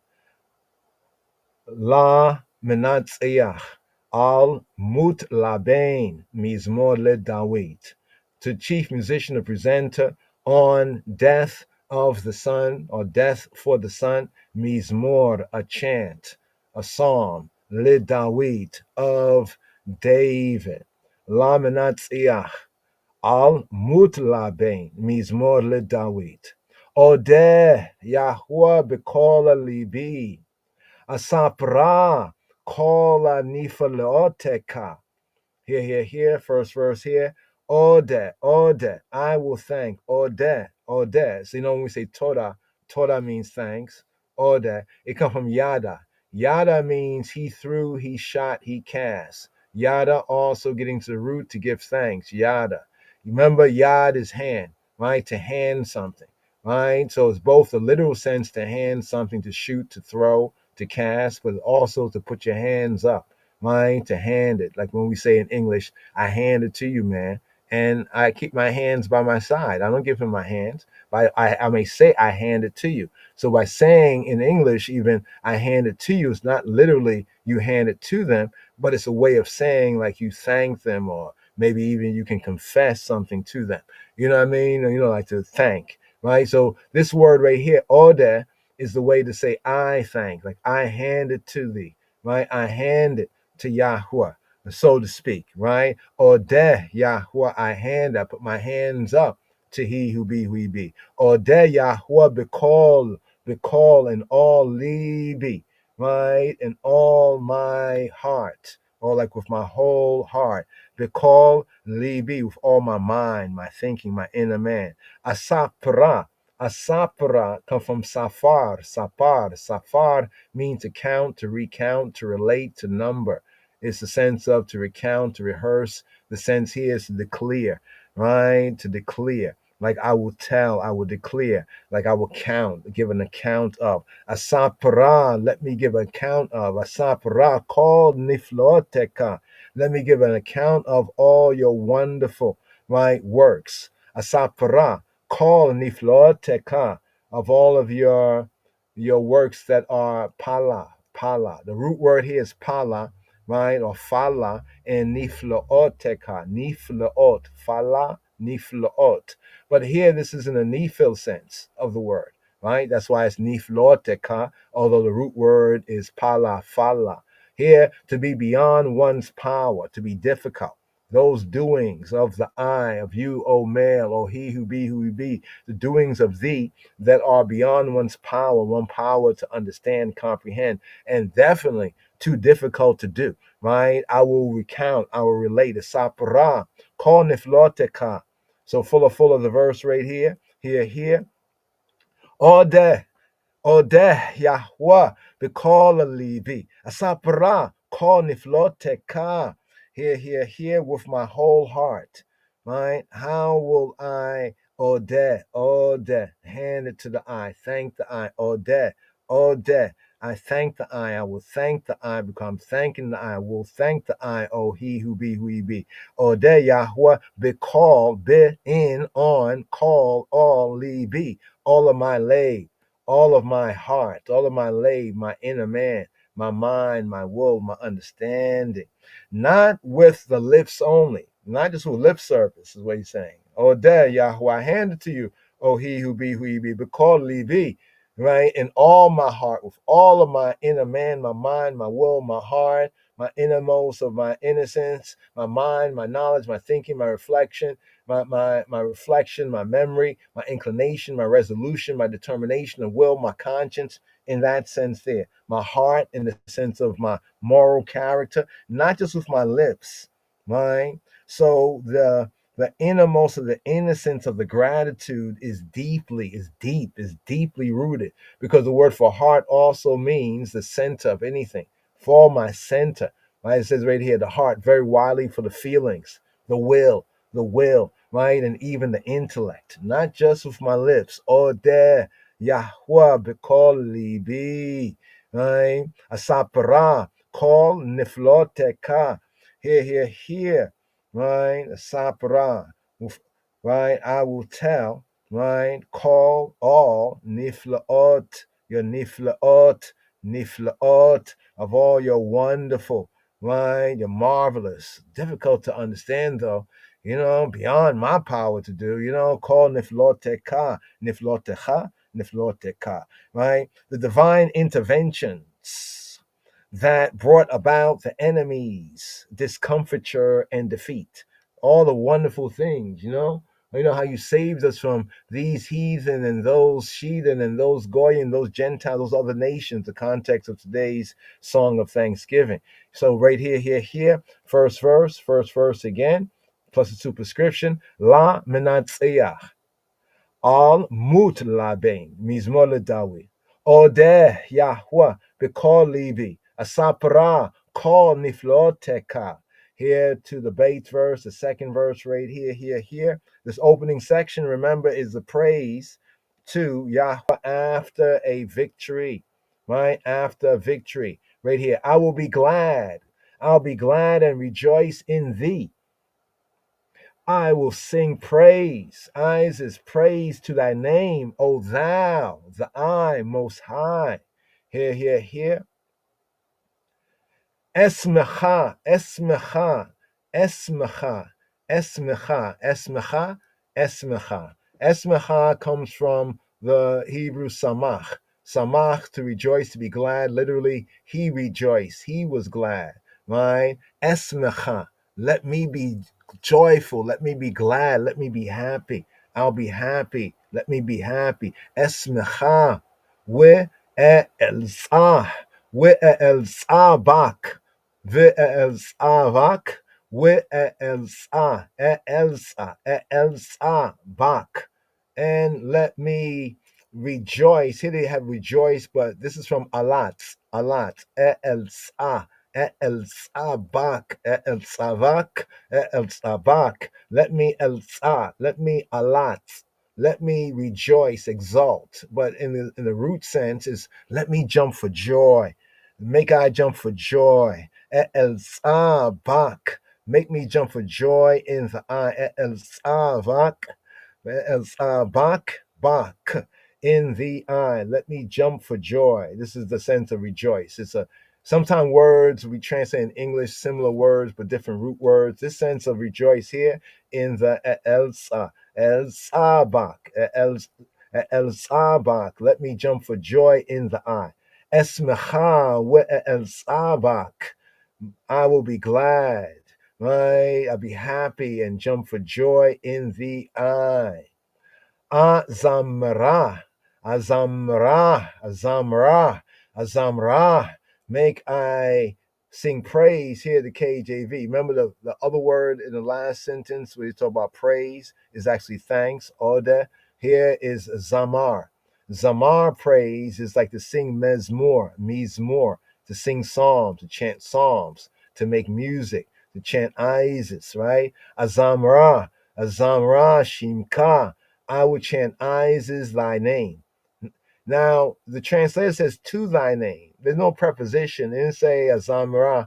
It didn't say Azamra lishmeka, or like lishmka. It says Azamra shimka. I will chant Isis. I will chant praises your name. So like your name, I would chant praises. Your name, I would chant praises. Thy name, the I male name. Azamra shimka elyon.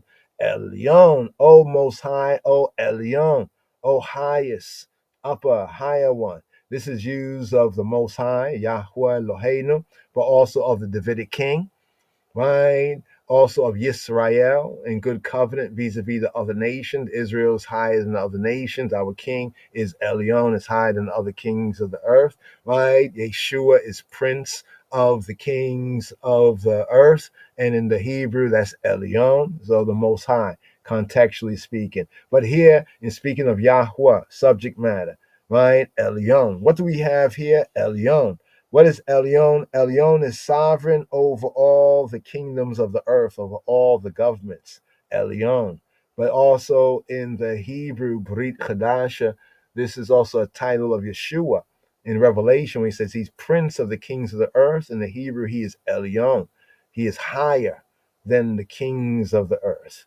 Right? All rightful kings of the earth, all rightful ones derive their authority from he, right? From the prince of the kings of the earth, Adonai Yeshua HaMashiach. So right here, he is, because he is sovereign of sovereign.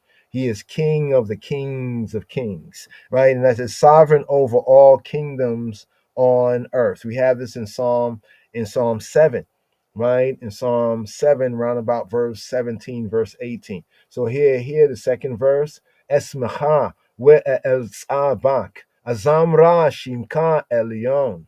Here. Now here to the next section, verses 4 and 5. Right? I mean, slicker. Verses 3 and 4 in the KJV, verse 3 and 4 in the Hebrew be 4 and 5. But here, KJV wise, verse 3, right? It says, when mine enemies are turned back, they shall fall and perish at thy presence, at thy face. This section here, KJV wise, verses 3 and 4, is speaking of Yahweh, right? Eloheinu, our creator, our judge, Yahweh as the vindicator, Here the Hebrew, Bishub oibai, Achor, Bishub in turning back, oivai, oivai, Yeshuv oivai, Achor, Yeshub oibai, Achor, when turning back my enemies to the back, when they turn, literally in turning my enemies to the back, right? In turning my enemies to the back. Bishub oivai, Achor, so the oibai are the oyebs. Oyebs is the enemy. Oibai. Modern Hebrew oibai. My enemies. Bishub. In turning, shub, in returning and turning. Literally to turn back, to like turn around. It's a general sense of turn. It can have some interesting usages to turn back, right? To turn away, right? Bishub oibai achor. Ahor is the backside to the rear. So in turning my enemies to the rear, in turning my enemies backward, in a sense, right, is the sense of the Hebrew, to the hinder part, to the backward part, also to the west, right? As directionally, the Ahor, the back, is the west. As the east is the face, the back is the west is the back, right? Directionally. But this word generally back or backward. Beshuv oivaya chora. Ye kashlua with Yobdua mipaneka, and they shall fall, ye kashlu, they shall be kashout, they shall stumble, totter, right? They shall stumble, totter, right? Ye kashlu, they shall waver, totter, they shall have weakness in the legs. The literal sense is like having weakness in the legs, by implication to fall, to stumble, to faint. Right? They stumble, right? They stutter step, right? Vishu boy by a chora yikashlu we yovdu mipaneka v'yovdu we yobdu, and they shall abide, they shall perish, vanish. But the inner sense of this here, the scroll down here, is to wander away. They shall wander away and lose themselves, and thereby perish and be destroyed. The fullest sense of it, right? To wander away and to lose oneself. Abad, right? Yobedu, right? Yobdu, right? With Yobdu, they shall, right, like get lost, right? Mipaneka, from your face, from your presence, from me paneka, at thy presence, at thy panim paneka, at thy male face, literally at thy male face. And they shall stumble, right, and wander and get lost to perish from your face, from your male face. It's the sense of the Hebrew here. Bishu boy by achorla yikashlu with yobdua mipaneka. What do we have right here? Turn back. The turn back, Bishub in defeat. Why stumble? Yikashlu, Yikashal, Yikashlu, they stumbling, so that they are unable to retreat in safety but are destroyed. It's almost like they're turning around trying to get away, but they get like weakness in the legs and fall. You know what I mean?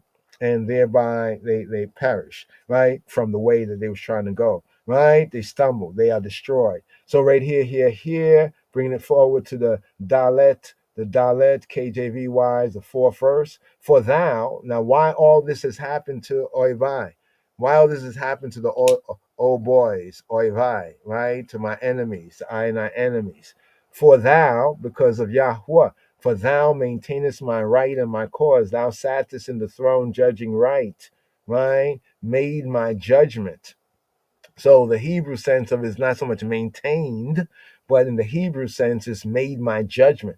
For thou made my judgment, right? Judging right, right? Or judging in righteousness, right choiceness, right? Ki asita mishpati. Yep, Yep. That's a better sense there. That's a much better sense from the Hebrew. This here made my judgment. Literally, it's made my judgment. For you made my, like somebody says, I hand it to you, Yahweh. You made my day. Yahweh or deh Yahweh. Because be here in this verse it says ki asita. For you has made. For you male has made mishpati. Mishpat. You made my mishpat. Right, not there, right there. You made my mishpat. You made my judgment.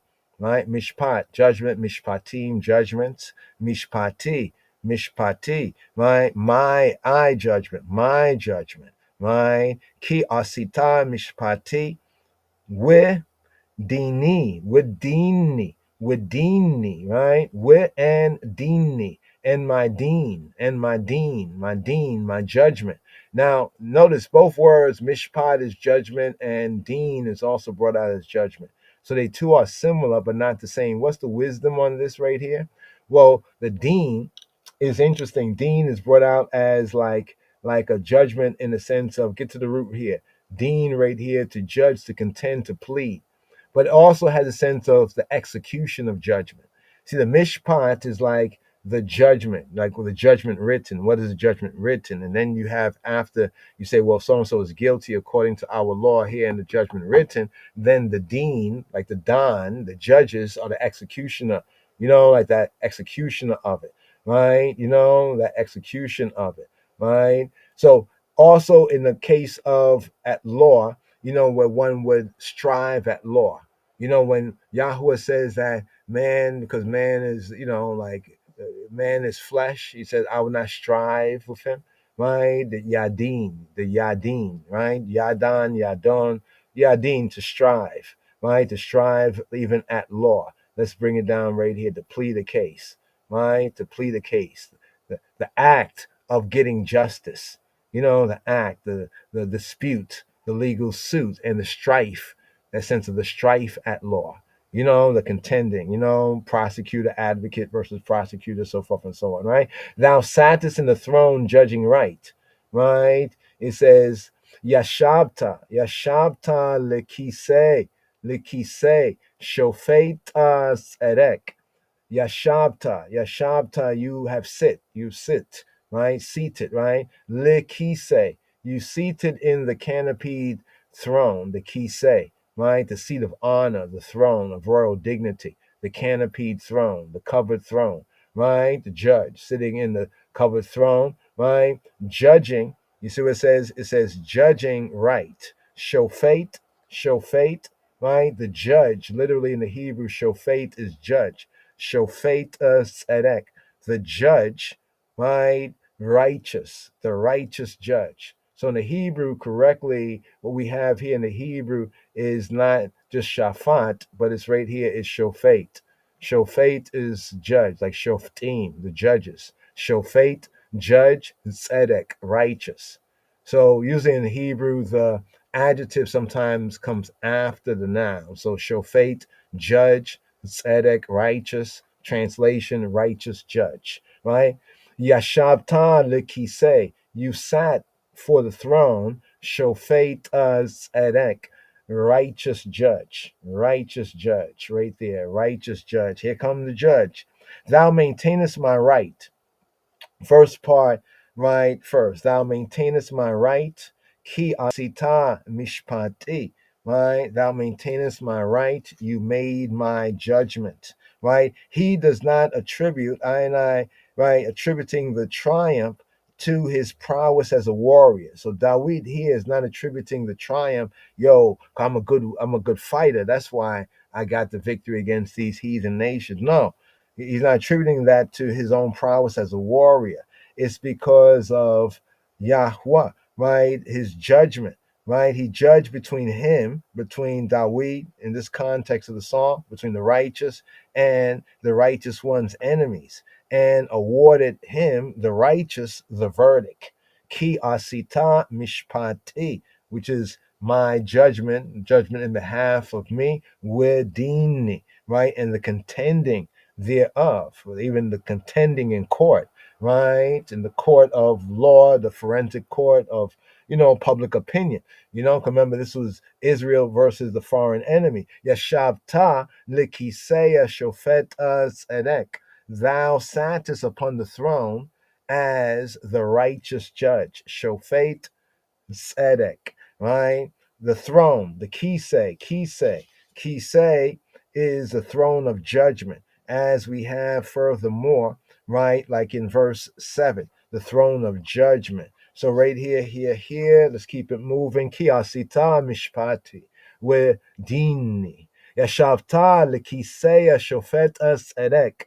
Here, to the sixth, to the fifth and sixth verses right here, KJV wise. This is the complete destruction of the enemy. This here in the thanks and praise speaks of the complete destruction of the enemy. Thou hast rebuked the heathen, the nations. Thou hast rebuked the nation. Thou hast destroyed the wicked, the ratchet. Thou hast put out their name forever and ever. Thou hast put out their name, right, forever and onward, to time indefinite and onward. Here. Ga'arta goyima ibadta rasha. Shemama machita le'olam wa'ed. Here. Ga'arta. You have ga'ard them. Ga'arta. You have rebuked them, reproved them. Ga'arta. You have chided them. Ga'arta goyim. You have chided the nations, the goys, the goyim, the nations, the Gentiles. You've chided the League of Nations, the United Nations, all the United Heathen, the League of Heathen, right? Ga'arta goyim, ibadta rasha, ibadta. You have ibaded them, right? Abad, you have perished them. You have destroyed them, caused them to get lost. You've caused them to get lost, therefore destroyed. Right? You have destroyed Rasha. You destroyed the Rasha, the wicked, the criminal, the guilty one, the defiant against Yahweh's way, truth, and life. Ibadta Rasha. Shemam, their names, their Shems. Shemam, their names. Machita, their names you have blotted out. Shemam Machita, you've put it out. You have Macha, their names. Macha, to wipe out. Machita, you have blotted out their names. You have obliterated their names. You wiped out their Shemam. You wiped out their Shems. Shemam, their names. Right? Their names. Shemam, Machita. How long? Right? Le'olam, forever, till time indefinite, till time out of mind. Wa'ed, and going on with. Right? So it's like to time out of mind. Like to when time is no more, right? Blot out their names, and even afterward, continually, their names are still blotted out, even when there's no more time. They're out of time. So even when there's no time, the names are still. That's the sense of the Hebrew there. Ga'arta goyim ibadta rasha shema machita le'olam va'ed le'olam va'ed le'olam va'ed le'olam va'ed. The wicked, the Rasha. Now it's interesting when we come to the Passover Seder, there's four kinds of children, and we're instructed the Pesach Seder, seeing that the time of the season right here, at the Pesach Seder, there's four kinds of children. And we are asked to find out and to know ourselves, analyze ourselves, which one are we at the table.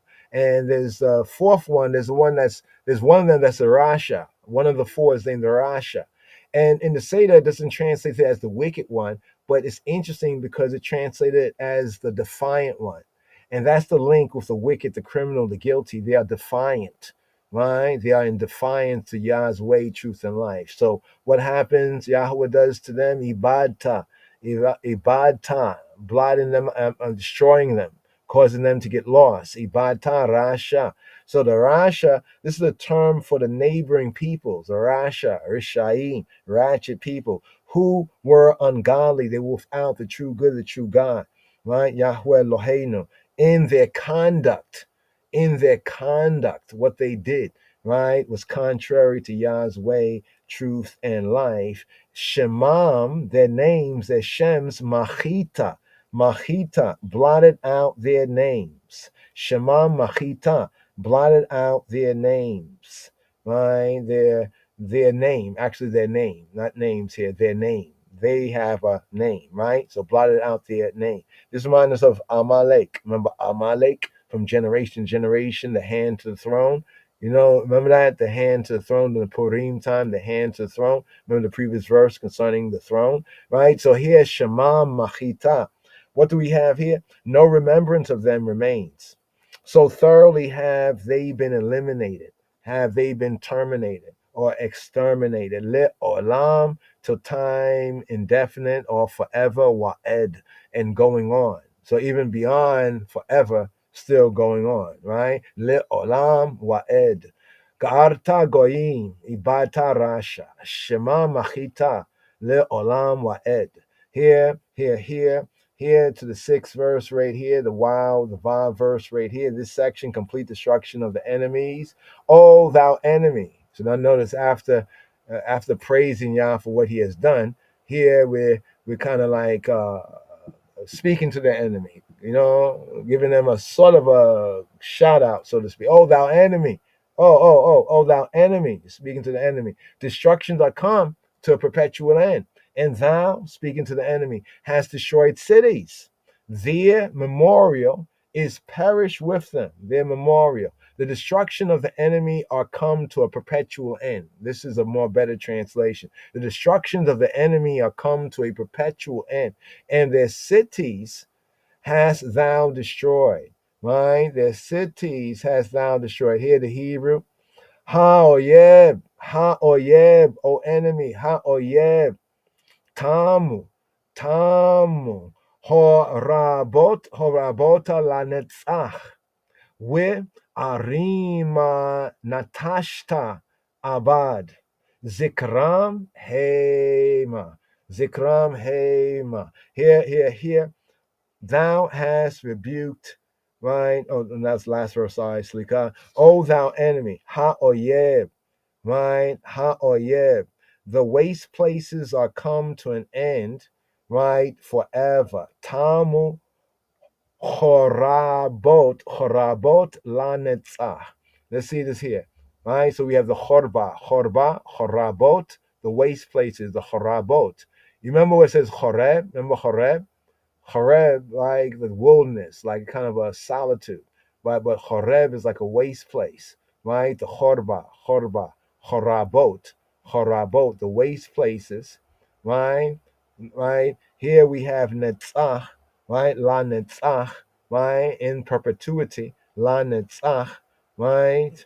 And then the verb right here, right? Here we have Tamam, right? To be complete. Tamam, to be finished. Tamu, O enemy, Tamu, they are finished. right? So in the sense of the Hebrew here, right? Ha-oyeb, tamu, they are finished. Chorabot, the waste places, la netzach, in perpetuity, forever, right? All the cities that thou didst uproot, all the cities that thou didst uproot, where Arim, Arim, Arim are the R's, Arim, right? Adversary, foe, right? Also the word right here for Ir, Ar, Ayar, for city, right? Enemy city. So like a common sense of enemy city, right? Here it says where Arim and the cities, Natashta, right? Natashta. What is Natashta? Right? Natash. Natash is to pull up, to expel. Like, you uproot, to pull up. Like you pulling up, like instead of some people say cut and clear, but really the sense here is like uproot, to pull them up. Right? Natashta, the eye has pulled up. Abad, zikram, abad zikram, right? And has caused to be destroyed, right? Abad, once again, to be destroyed, perish from the sense of wandering, to get lost. Their zikram, their zeker, their memorial, their memorial. Now, this is an interesting verse here, right? Because speaking to the enemy, right? And it seems to be speaking to Yah at the same time, like speaking to the enemy on one hand and what has been done to them. An alternative translation is this: as for the enemy. So if we pointed that, oh, thou enemy, is speaking to the enemy, when it gets to the part about and the cities that thou didst uproot, their very memorial is perish, right? So remember, the enemies are getting perished here. So this will cause us to have to interpret this verse as first part of it speaking to the enemy, and second part is really returning the speech to Yahweh, who we're praising here.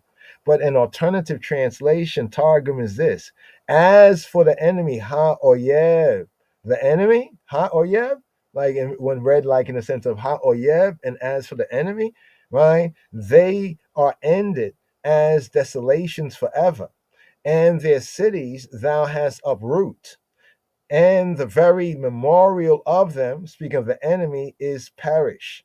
So this is a more better translation right here. Not so much speaking to the enemy. That's one way it can be read.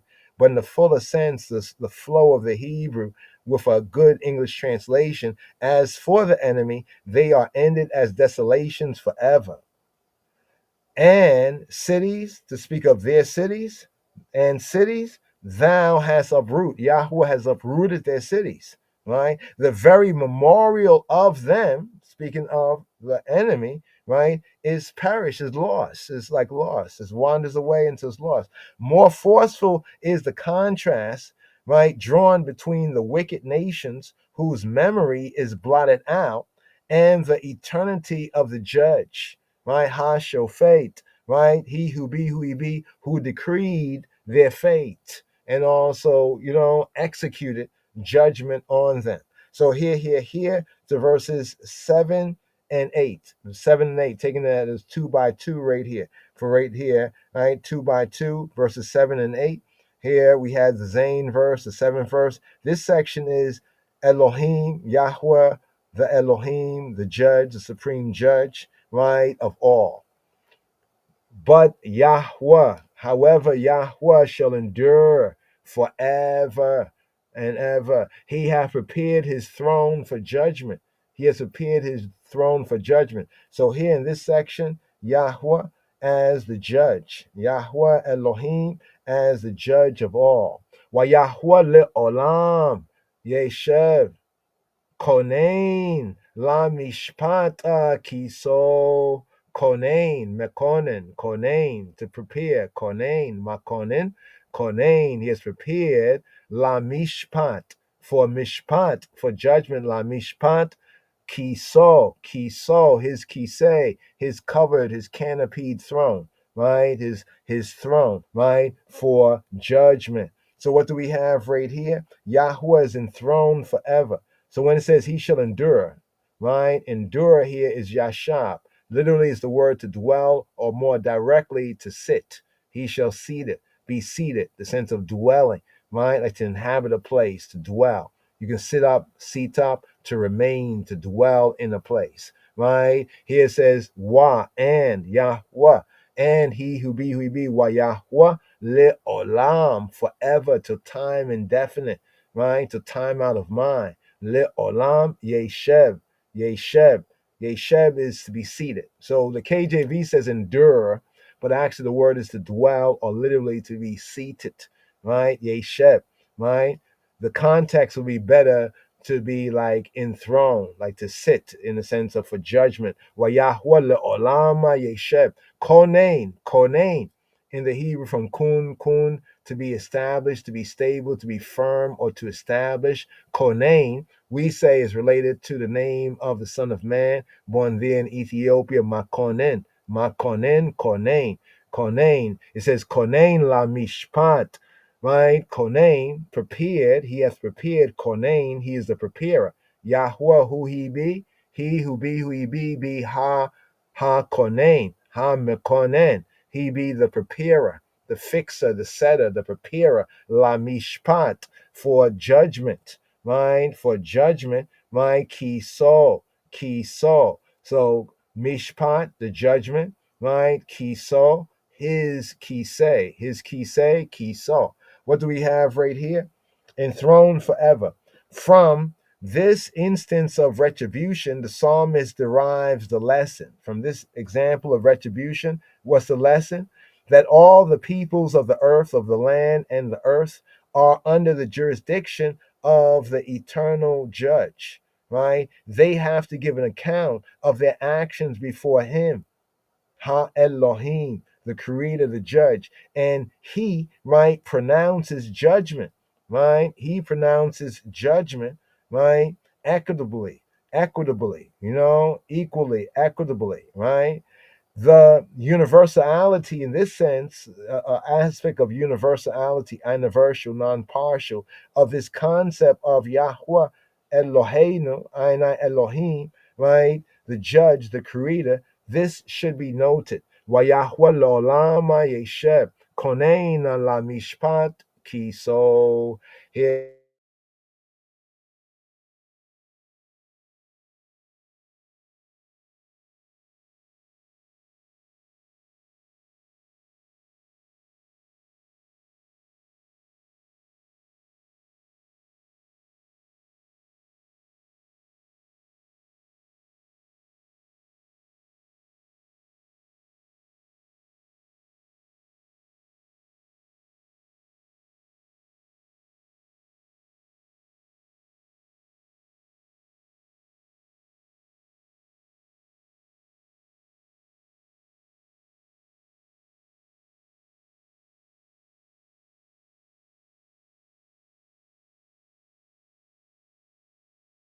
yes, yes.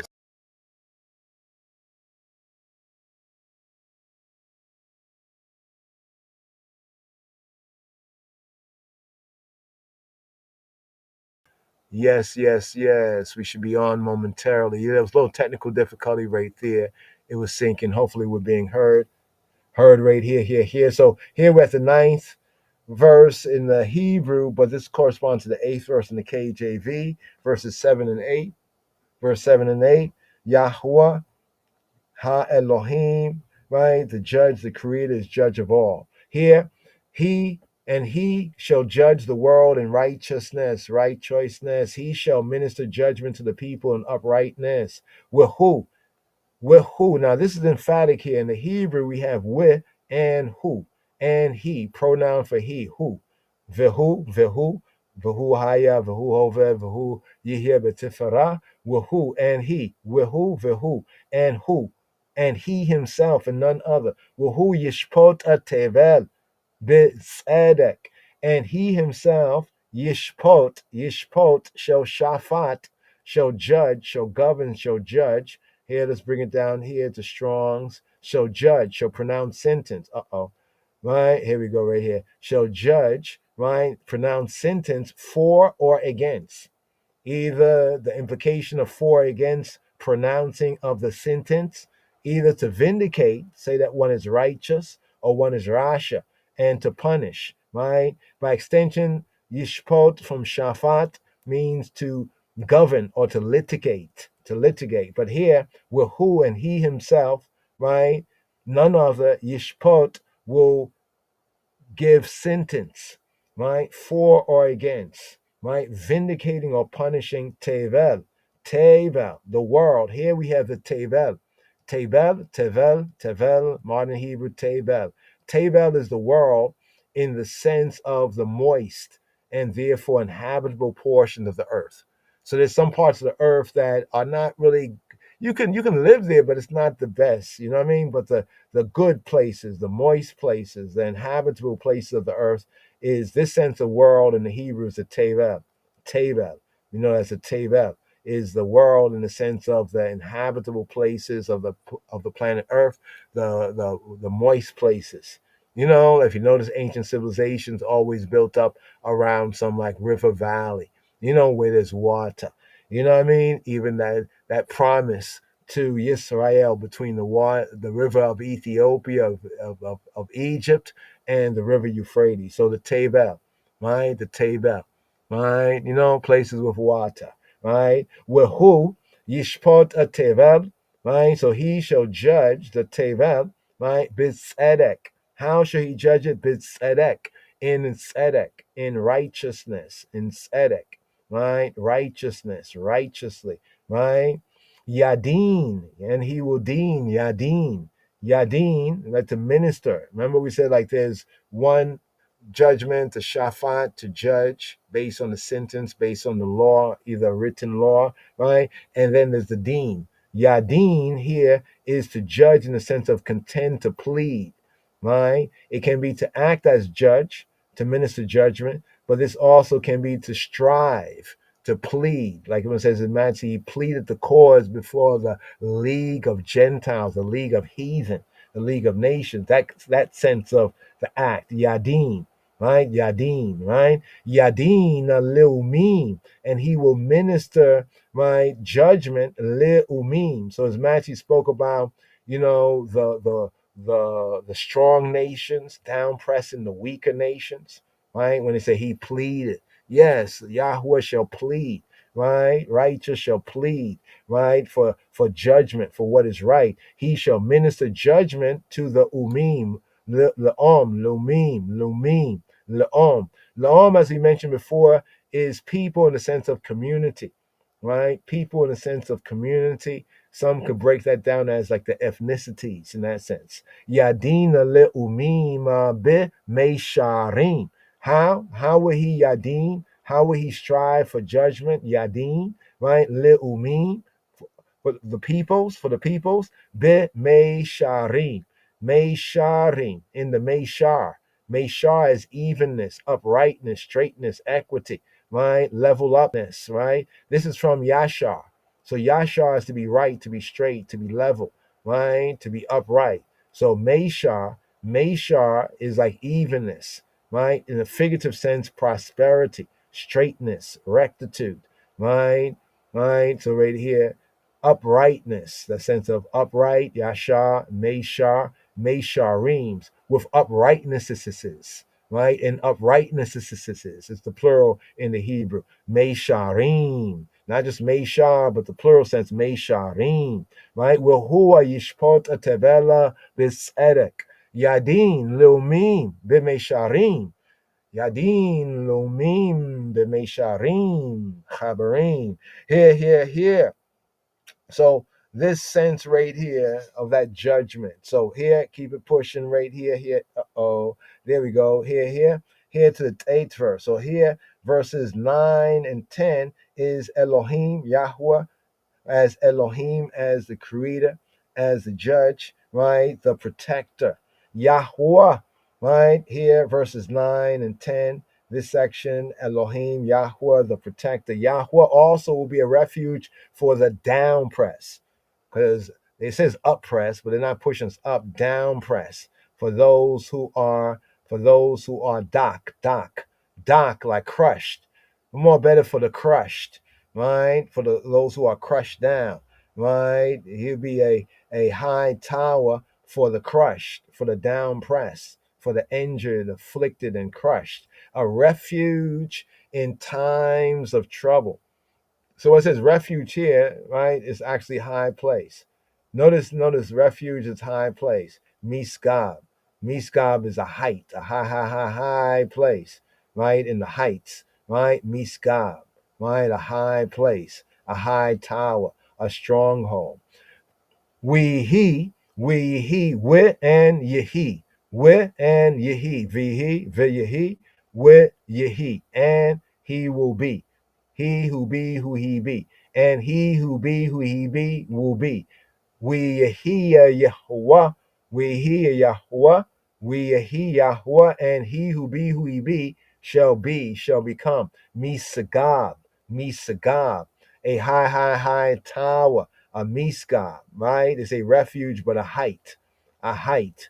He will be that abstraction, that inaccessible place, that altitude, that Misagab, right? That high tower. We hear Yahweh Misagaba Ladak.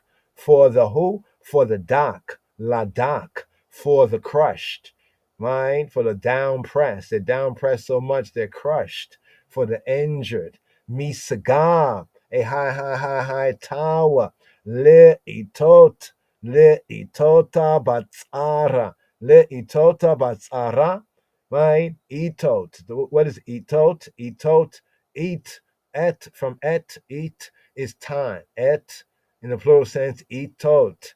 From et is like a time. Et, a time, right? A time, an experience, an occurrence. Etot is times.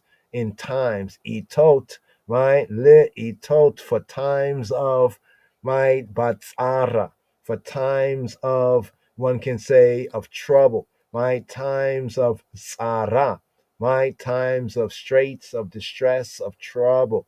Le'itota batsara. He'll be a high. So it'll be troublous times, but he'll keep you on a height above it. You know, like walking on water, proverbially speaking, right? Because he who be who he be shall be, right? He who be who he be, right? Has the power, the ability that none of the Elohim Acharim have to be, to become that which he be, right? That which he be. We Yahuwah miskab ladaka miskaba leitota batsara. What do we have here? High tower, high tower. So this is the key right here. The heights, miskab, right? As a fortress, given, right? Gives protection as a fortress. Gives protection to those in the walls. So is he, right? So when it says with who, and he himself, right? None other than he will be. He who be who he be will be for thee, right? A stronghold. In that the righteous are safe from destruction, from destruction. It says, let this mind be in you, the mind that's in Moshe Yeshua. Yes, I. So once again, right here, we hear Yahuwah miskab ladak, miskaba leitota batsara. Here to the Yod verse, the 10th verse here in this section, right? Yahweh, the protector, right? Guidance and protection, the protector, right here. And they that know thy name, here's the key, the access. And they that know thy name will put their trust in thee, right? Put their trust in he who be who he be, because we hear Yahuwah miskav ladak, because he who be who he be become he be, right? For the crushed, a high tower. And they that know thy name will put their trust, batach, right? Their confidence, batach, their trust, their confidence, their boldness, their surety, right? Their trust in thee, for thou, for thee I, none other, Yahweh, or he who be who he be, has not forsaken them that seek, those that what? That darash. Remember the word darash, to seek, to inquire, darash, to frequent, darash, to consult, darash, also to worship, darash, to seek, with a demand, to require. But look what darash is. Those that seek thee, those that investigate thee, those that inquire of thee, right? That ask for, inquire, those that what? Practice, that study, that follow, that seek, even in his revealed revelation, the Torah, the scripture, right? And in life, the creation, that seek, right? The fullness of the word seek right there, just to go into that a little bit. Here. With Yibet Hua Bika Yodaeya Shemeka Kia Loa Azabta Dorsheka Yahweh, right? That seek the eye, oh he who be, who you be. Ki lo, for not azabta, not you forsaking, not the eye male forsaken. Ki lo azabta. Dorsheka, those who darash, who seek the eye male, Yahweh, oh he who be, who you be. What? Yibat echu, right? With Yibtechu, right? Those that place their trust bika, in the I male, bika, bika. With Yibtechua bika, the Yibtechua bika, right? Yoda-A, the knowers, Yoda-A, Shemeka, those who know the eye's male name, Yoda-A, Shemeka, those that know the eye Shem, even the Hashem, Hakadosh, Baruch Hashem, Yoda-A, Shemeka.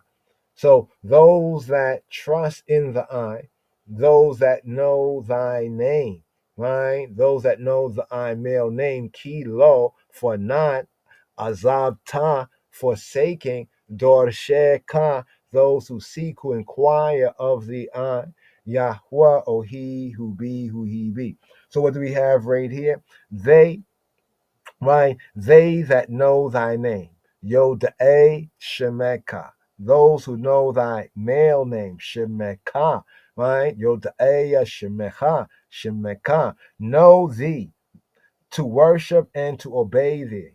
For the converse, the opposite, you want to hear the opposite?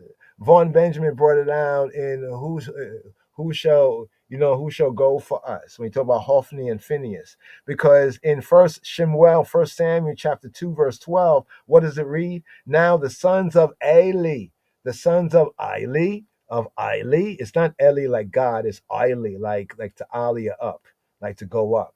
The English, when I say hard and soft A in English, it sounds strange because, it's English after all. You know what I'm saying? But other Afro-Semitic, African Shemitic languages understand the hard and soft sound. What's interesting is that though we don't have hard and soft sounds in English, sometimes when we're saying some things, we actually use the hard and soft sounds.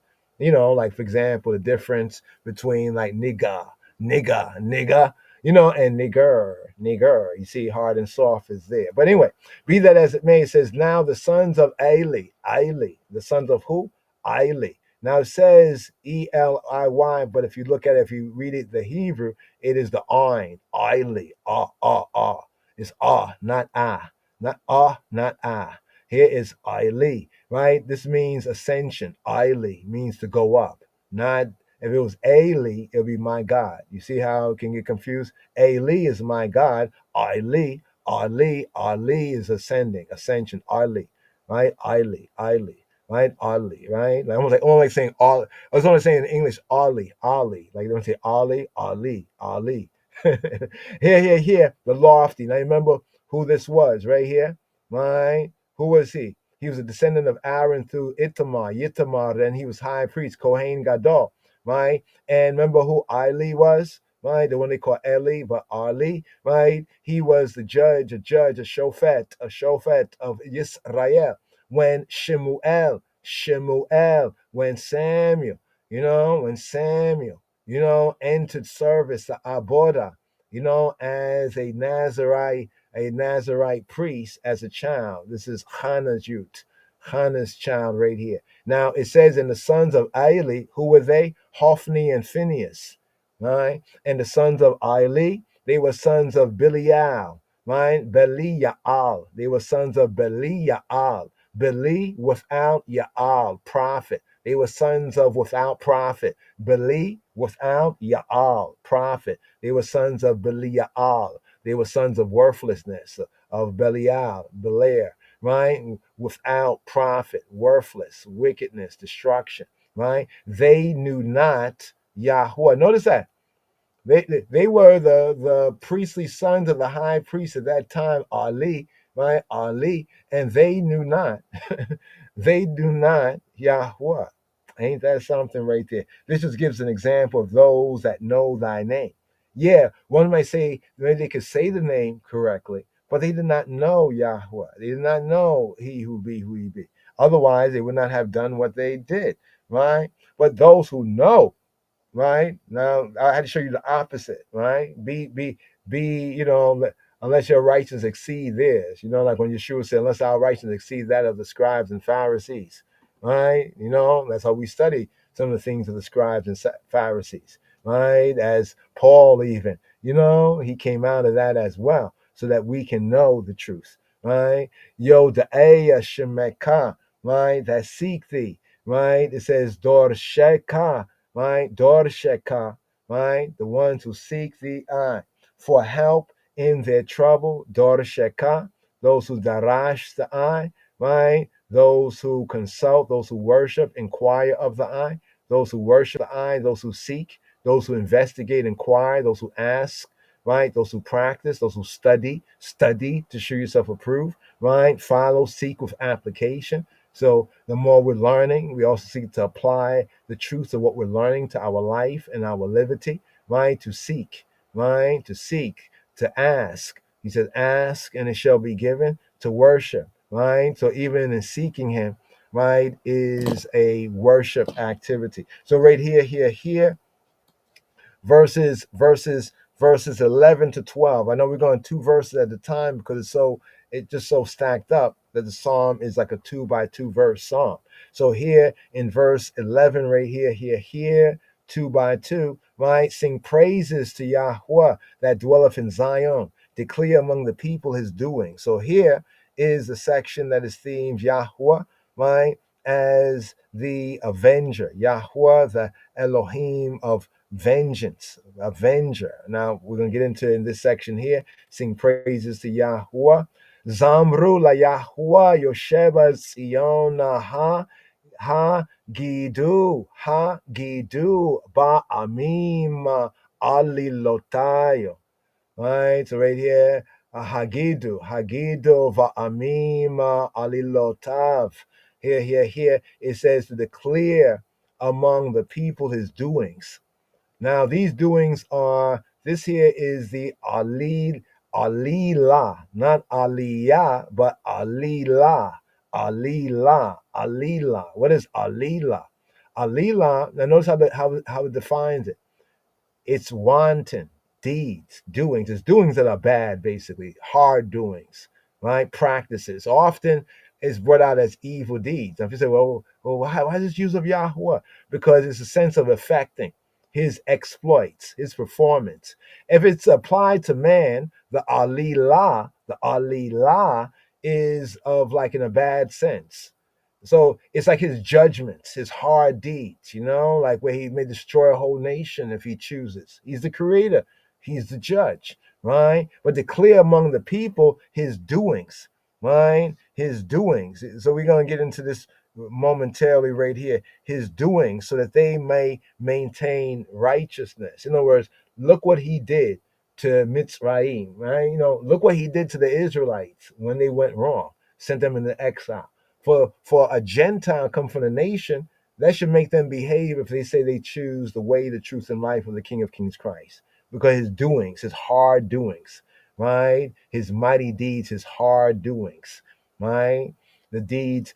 Paul brought it out best when he says, behold the mercy and the severity of Yahweh. This is like his severity, right? But here it says, Zamru, Chen, Zamar, Mizmor, sing psalms, chant Isis, Zamru la Yahweh, to he who be. Yosheb, who he be the dweller, the sitter, the one who is seated up, the one who is enthroned. Yosheb, Sion, he is enthroned in Sion. He dwelleth in Zion. Yosheb, Sion, he's enthroned in Zion. Whose presence is manifested in Sion, in Zion, in Jerusalem, where the sanctuary was located. Now remember the connection of the ark and his oracle, where he would speak, where he is basically effectively his presence, right? Connected with Zion. And it says, furthermore, declare, right, among the people his doings, right? Hagidu. Now, with Passover, we have the Haggadah. Here in the Hefil sense, Hagidu, Haggadah, right? To tell, to declare, to tell, to announce, to report, to declare, to make known, to expound, to inform, Hagidu, right? The Haggadah, right? To publish, to declare, to avow, right? To acknowledge, to confess, right? So here it's saying to I, Hagidu, to declare y'all, right? Ba'amin, declare y'all among the peoples, the Amim, the nations, the peoples, the Amim, right? Alilotav, his hard doings, right? We have this in Psalm 96, right? Round about verse 2, verse 3, and Psalm 95, right? Psalm 105, the first verse. The salvation that he wrought for Yisrael, for the Beta Israel, should be made known to all nations. I mean, part of his alilotai or alilot, the alilot, is what he did in the Exodus. Some hard things, firstborn, all the firstborn of the land of the man. You know what I mean? But the question is why? You know what I mean? Why was that righteous? Right? That they too may come to deserve his protection. They may repent. Right? This is also for other nations. That's why it's important for us to walk the way, the truth, and the life. To be that example, to be the light of the Olam, right? That they may deserve his protection by acknowledging his sovereignty. He is sovereign. He is sovereign. Like can somebody tell like a sovereign, for example, on earth, a sovereign nation figures that they have a right to do whatever they want to do. Well, the sovereign creator, who else has a better right to be the judge except the creator? Mm-hmm. Mm-hmm. And those that question whether he really is the creator, well, that can be judged too. You know what I mean? And a judge and adjudicated, right? His mercy was not exclusive to Yisrael, but Yisrael was called. We had, the calling. What was that calling? Right? Many are called, but few will choose. Right? Here to the Yod Bait verse here, God the Avenger, right? The Avenger, right? When he maketh inquisition for blood, for all the innocent blood done shed, right? He remembereth them. He forgetteth not the cry of the humble. Now, if Abel's blood had a consciousness that was known to Yahweh, what about all the innocent blood that has been shed? What a judgment. What a judgment. That's revelation right there. The humble, the afflicted, when he maketh inquisition. So here it says, Ki doresh, damim. Now notice, the darash, doresh, to seek. Here it says, Ki doresh, when he maketh darash. So even he we seek him. Notice it says, all those that dorsheka, Yahweh, who seek the eye, oh he who be who he be. And then in this verse speaks about how Yahweh, how he darash too, right? His midrash, his darash, right? Doresh, he seeketh. The seeking in this sense is making an inquisition, a diligent inquiry, an investigation. Like in a crime, like who done it, right? In that sense, he maketh inquisition, damim. In the Hebrew here is bloods, damim. He maketh inquisition for bloods, kia doresha damim, for bloods, for the bloodshed, for bloods, right? Right here, damim, right? Otam zakar, otam, them, they themselves, them, zakar, he remembers. Lo shakach, lo not shakach, him forgetting. He has not forgotten. Lo shakach, right? Tza'ikata anawim, tza'ikata anawim. He has not forgotten the shriek, the cry, the shrieking, right? Of the Onawim, of the humble, the Anav, the humble, the poor and needy, right? Also the Oni. Two words here are connected. Oni is like the poor, the afflicted, the Onaim, the depressed, those who are down pressed in mind, those who are down pressed in circumstances, those who are afflicted, right? He has not forgotten their cry, their sa'aka, sa'ikat, the cry of the sa'aka. It's like a shriek, a cry out, a cry in distress, right? You see right there, Strong's bring out the shriek, sa'aka, right? Sa'akata, sa'akata onawim, of the humble, of the down pressed, right? So what do we have? What do we have right here? He that avengeth. Another way of bringing out this darash, to seek, right? To inquire can also be to avenge, right? So he avengeth, he seeketh, inquireth, doresh damim, for bloods, according to his assurance.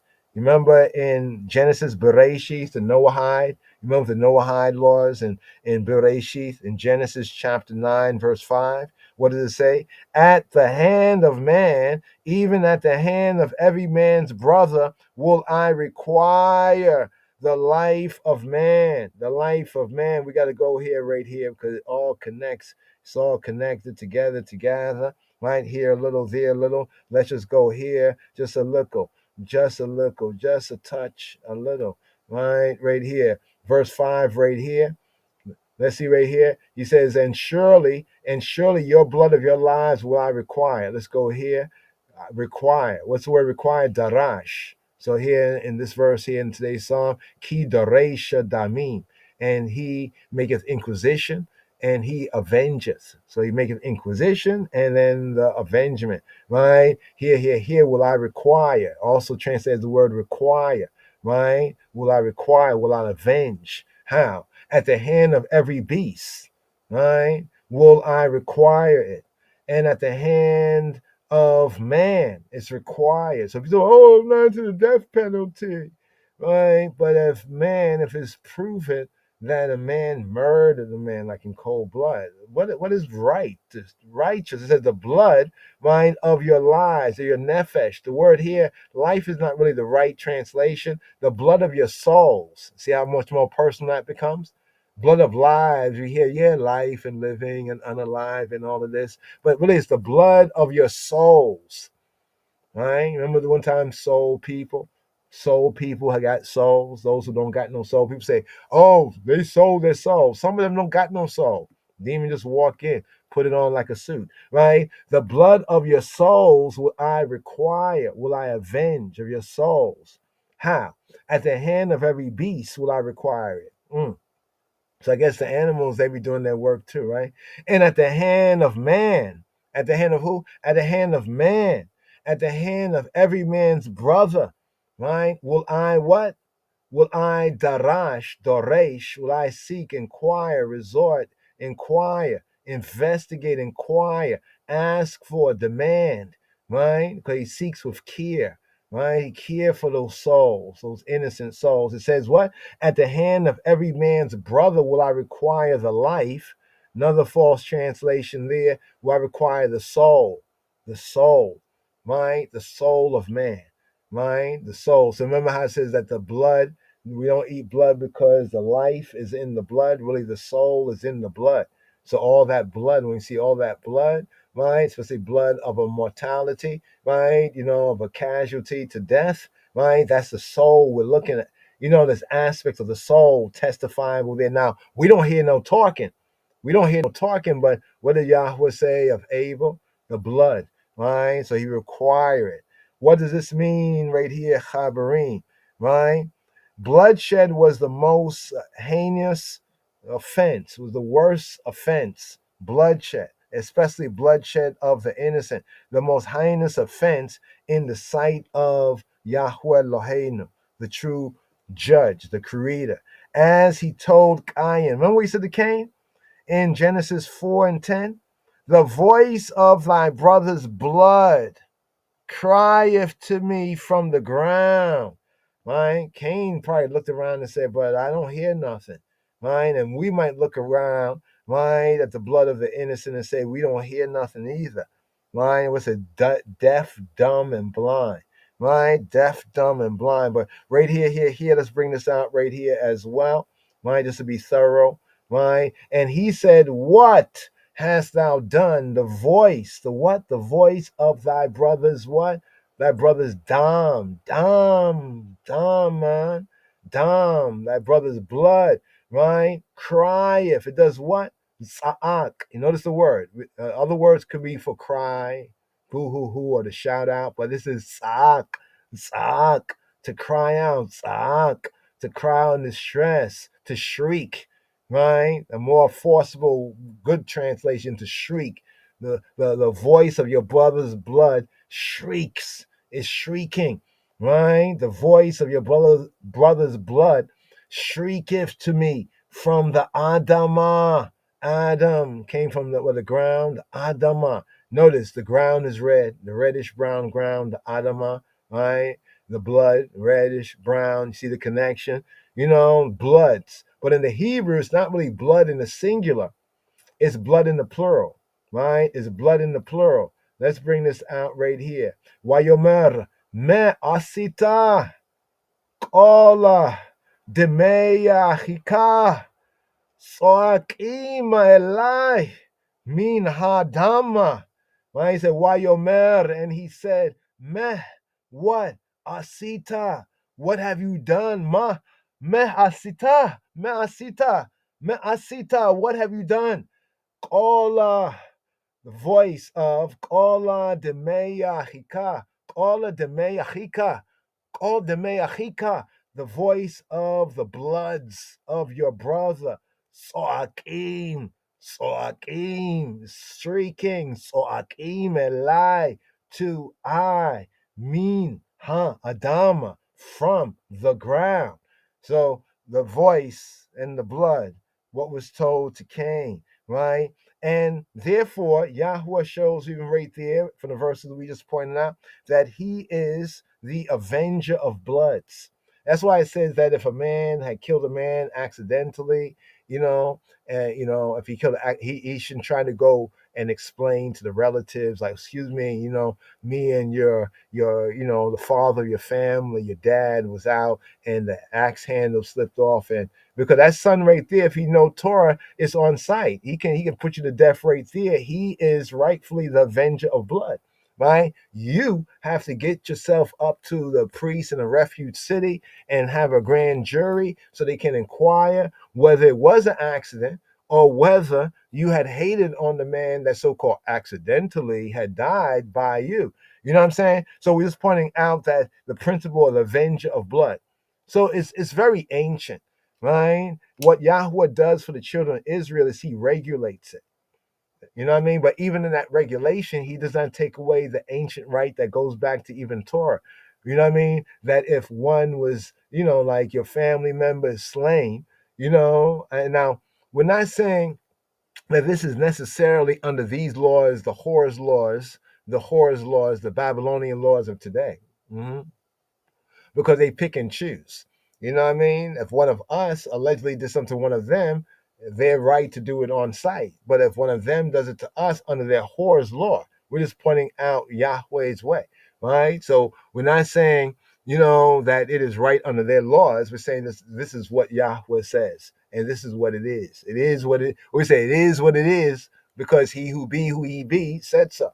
You know what I'm saying? So just to bring that out right there, right? So the avenger of blood, right? Yahweh, he be who he be. He becomes when he needs to be. Yahweh be when he needs to be, right? The avenger of bloods, who does not overlook the deed. People say, "Oh, well, that murder happened years ago." Well, it's still, it says that there's no statute of limitations. You know what I mean? In this life or the life to come, right? And it says he forgetteth not the sa'ak. That's why the word sa'ak is here, because like we pointed out, that with Abel, his blood was not just crying, boo hoo hoo. No, his blood was shrieking. Like, why, lama? Right, lama, right? The sa'akat, anawim, onawim. the humble, a common term. So here we have, right, the Oni or Oni, Anawim, Onawim, the poor, the wretched, the lowly, those who are depressed in mind and circumstance. And Abel was very depressed. Can you imagine? He's dead. His blood is in the ground. You know, how much lower can you go? You know what I'm saying? Right there. So this is a common term in the Psalms for the members of the community, right? This in the Psalms often the Onawim, right, is to be the humble. Remember Yeshua said, "Blessed are the poor in spirit." This is what he was pointing to, right? This is what he's pointing to. This word here, right? The poor in spirit, the humble in spirit, not the proud, overly proud in spirit, but the humble, right? They humble themselves. They press themselves down when they're getting haughty. You know what I'm saying? Or naughty. In other words, the community, the members of the community were faithful to Yahweh and his way, truth, and life, even and especially, right, under trials and tribulation. Because when we're under no trials and tribulation, we all can be and maybe even can act faithful. But when we're going under real trials and tribulations, that is the key right there, right? The beatitude. So right here, moving out of this, ki doresha damim otam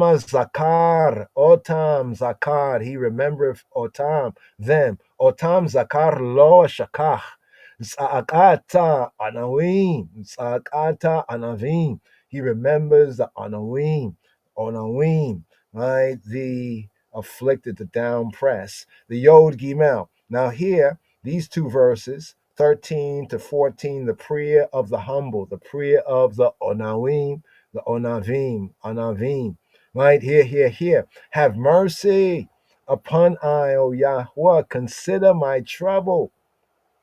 Them that hate me, thou that liftest me up from the gates of death, from the gates of gates of Mavet, death, Mawet. Like, there's that drink that people drink, Moet, drinking death, Moet.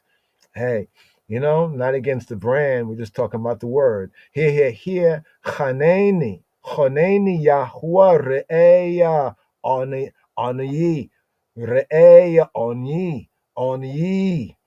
Mia sonaya, me romia, mia sha'are mawet, and you are the one who lifts me up.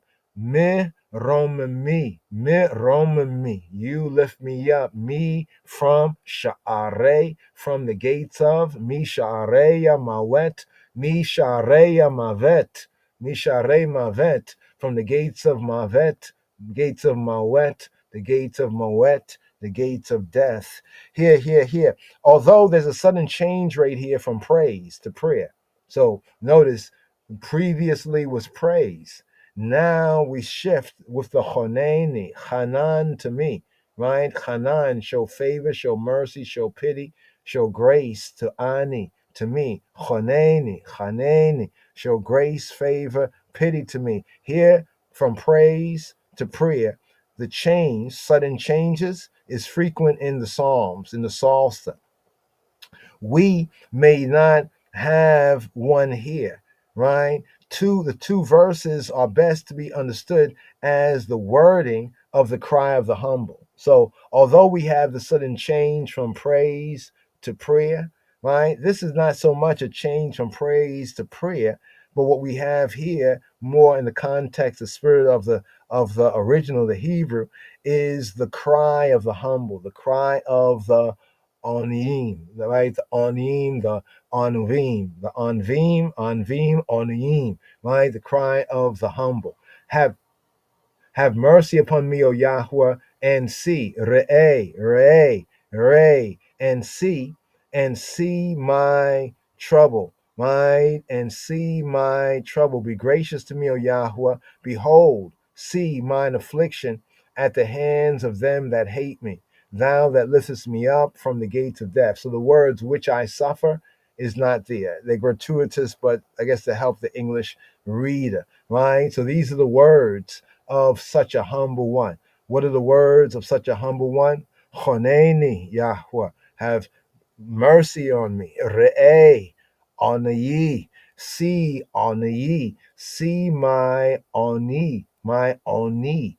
Oni is affliction, poverty, my down pressure. Honor ye, my affliction. Oni, oni, right? Affliction, honor ye, my affliction, my poverty, my depression, right? And mind and in circumstances. Re'eya oniya, me sonai, from those that sonai are insane against me, those who sonai, those who are hateful to me, sonai from sane, those who are insane to me, right? You know, their reaction to me, they are insane, they're insanity, they have insanity to me, personal hatred, they're insane, right? Mia sonai, right? Reya oni, me sonai, right? What do we have right here, here? The second part. Thou that liftest me up, right? You are the lifter, right? Me rom me, from room. The root word is room, right? To raise up high. Rom me, right? You raise me up, me, right? You are the lifter upper, me, right? Lifter upper, right? From the gates, right? Me Sha'ar Mawet, from the gates of Mawet, the gates of Mavet. Again, we have in Psalm 107. Psalm 107, around about the 17th, 18th verse, speaking about the gates of death. Death, Mawet, right? Mawet, modern Hebrew, Mawet, right? Death, right, was associated in the popular mind and thinking with Sheol, right? The underworld. That was envisioned as a walled in area with gates. In other words, in the afterlife, right, the place of death, the Sheol, was thought of as like a gated community. No pun intended, right? As a walled in and a gated community.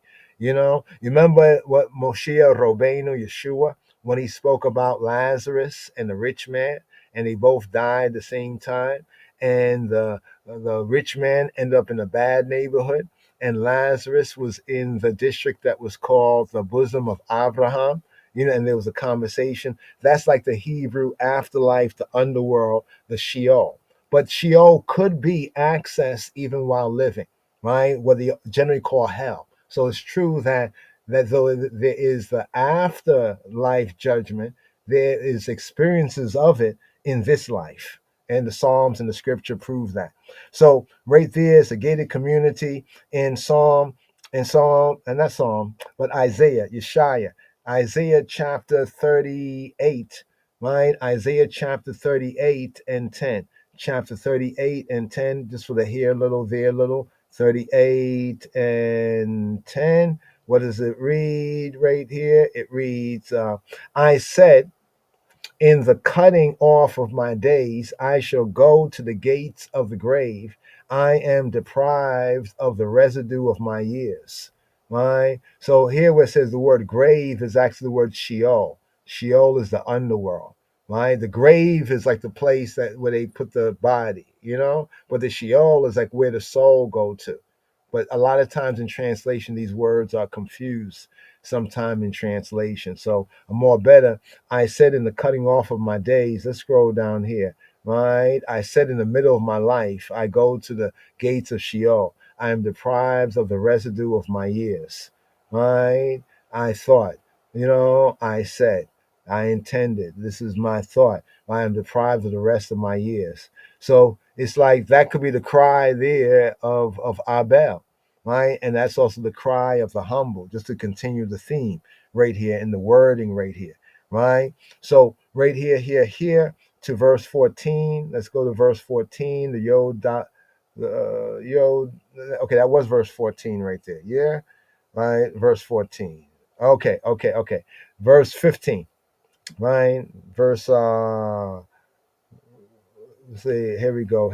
Just want to, because the numbering sometimes throws me off right there. That, right, that I may, okay, still in the same section right here, the prayer of the humble, that I may tell of all thy praise in the gates of the daughter of Zion, that I may rejoice in thy salvation, in thy Yeshua, right? So here, Lima'an, right? So you lift me up from the gates of Sheol, the gates of death, of Sheol, of the underworld, Lima'an, so that Asapara kola te hilateka, that I may tell, Asapara, let me tell, call all tehilateka, of all your tehillah, of all your praise, all your hallelujah, all your tehillah, right? Tehilateka.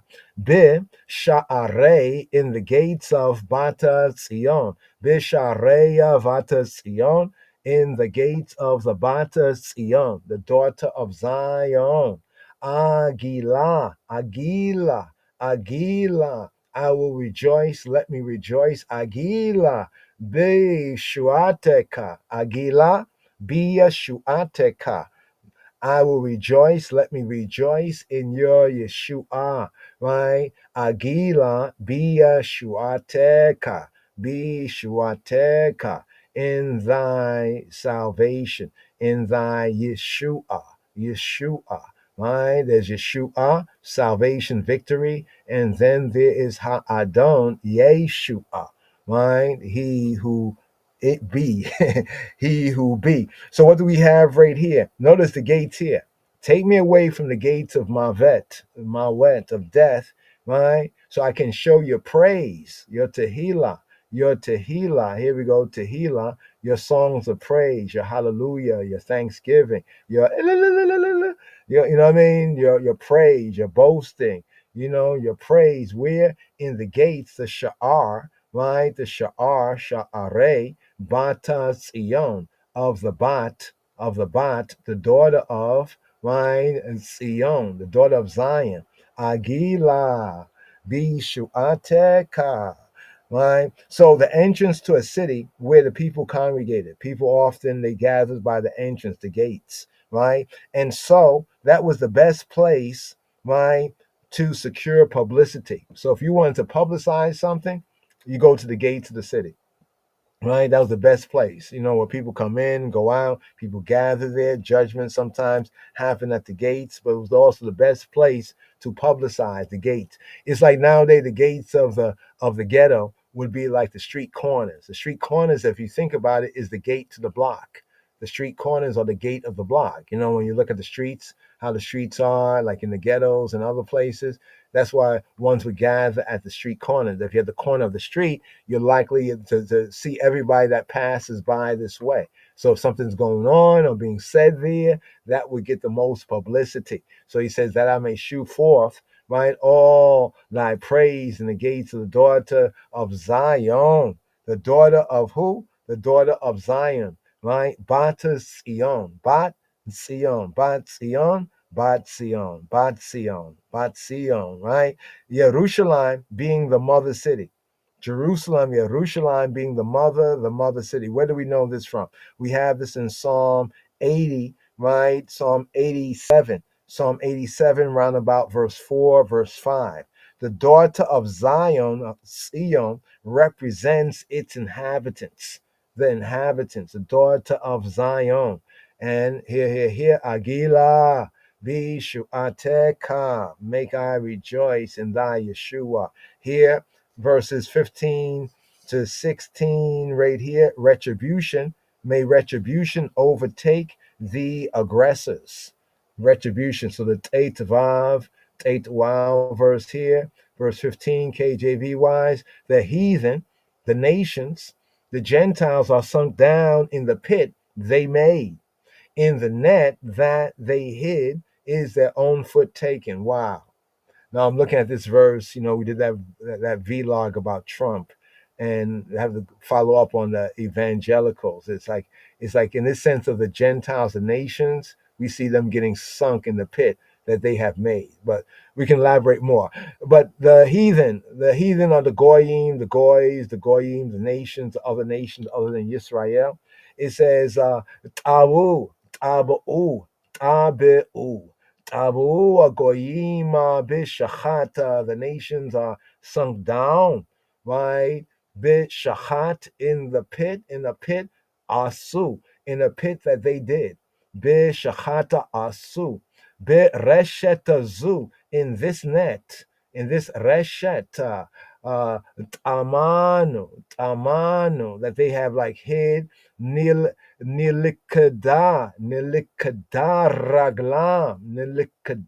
raglam is what? Lakad, nilikada raglam is captured, is seized, captured, raglam, right? Their foot, right, is caught.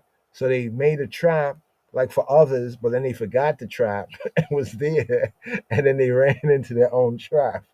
Right? The retribution, that's the retribution against aggressors, against the heathen nations, right? So the same thought as we have in Psalm 7. In Psalm 7, round about verse 15. In Psalm 7, this is the same thought right here concerning the nation. Tabu. They taba. Taba to sink down. Tabu, right? They sink down. Tabu, right? In the shachat, the pit that they've made. What do we have here? Right? What do we have right here? Right? In the pit that they've made. Let's bring out the key words. Reshet, bereshet zu. In this pit, reshet is the net, right? The net, the trap, right? Reshet for catching animals, the noose, right? That they have what? Taman,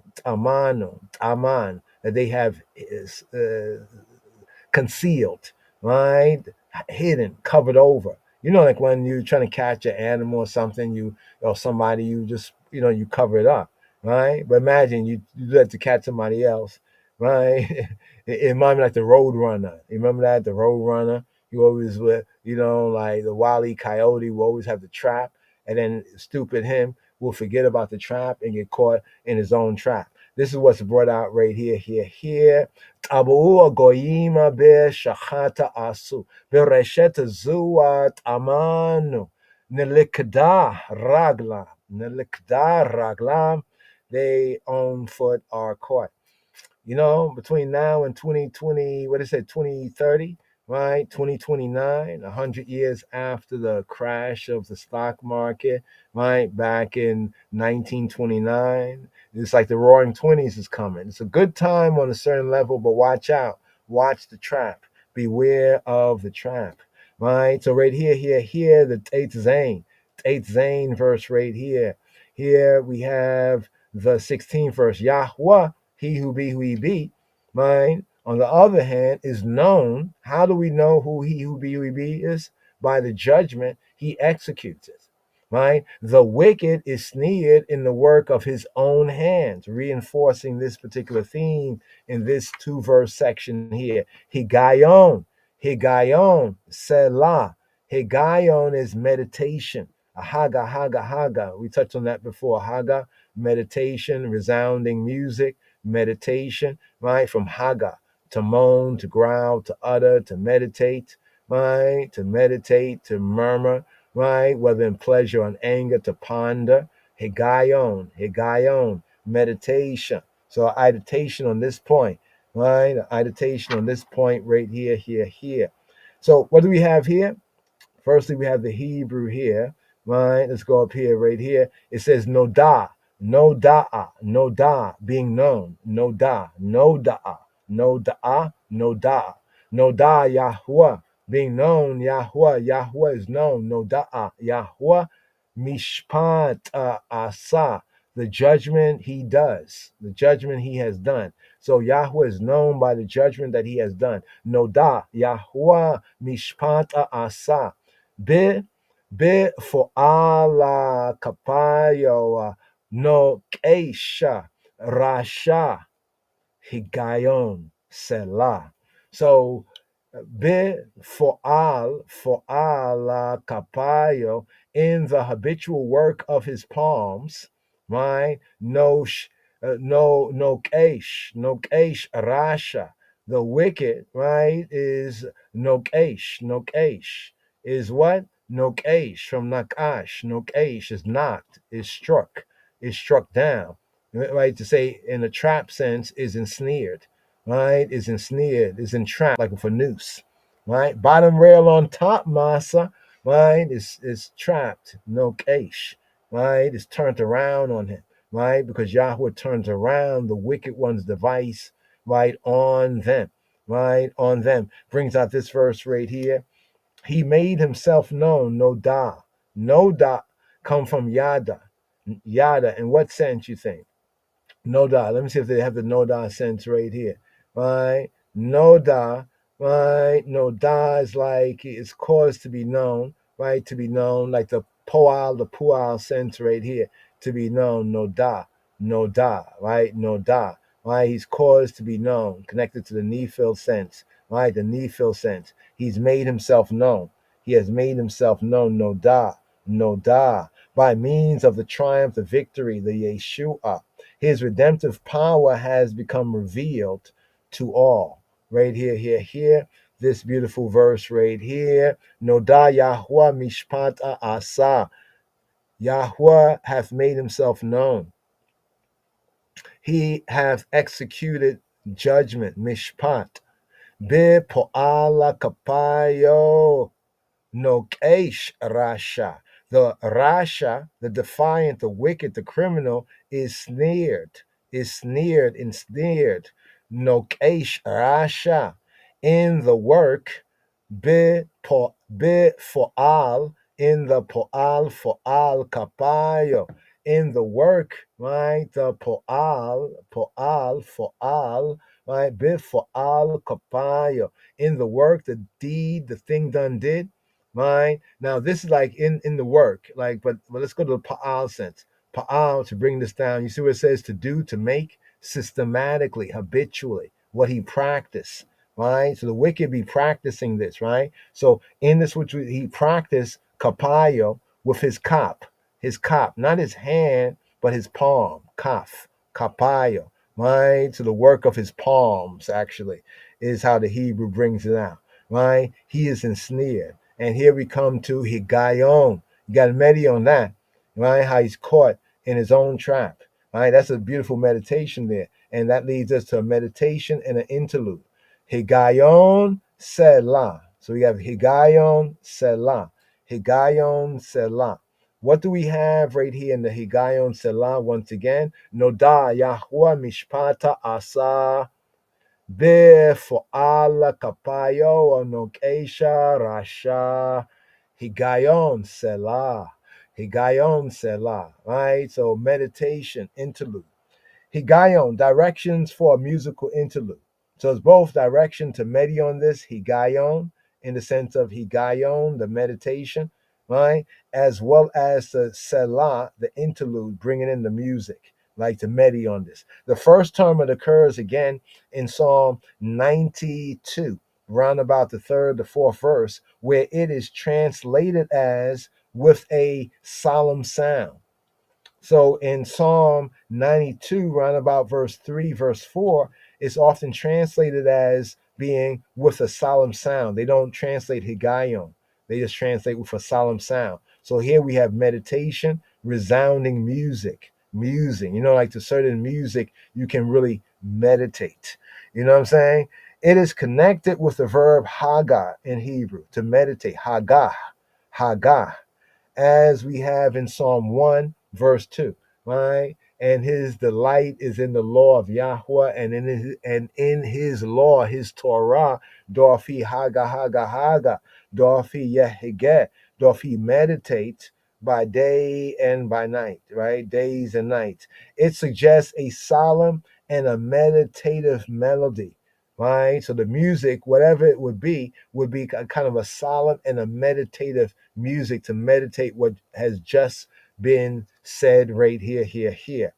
Two more sections before we seal up, right? Psalm 9, today's daily psalm, Mizmor 8, right here. Here we have the Yod Zain, the 17th verse, verses 17 and 18, speaks about the fate of the wicked, the fate of the ratchet, the defiant to Yahweh's way, truth, and life. The ratchet, the criminal, the guilty, shall be turned into hell.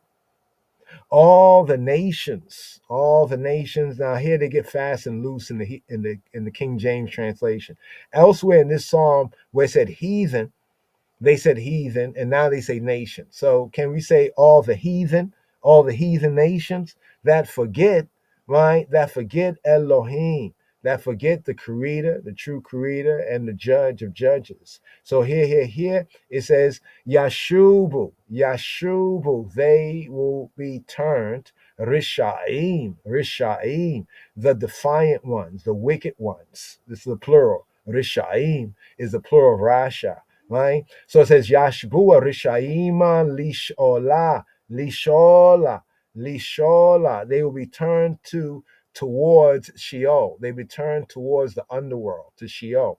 Lishola means towards Sheol, right? So whenever we have like the on a place, like we say Mitzrayim is Egypt.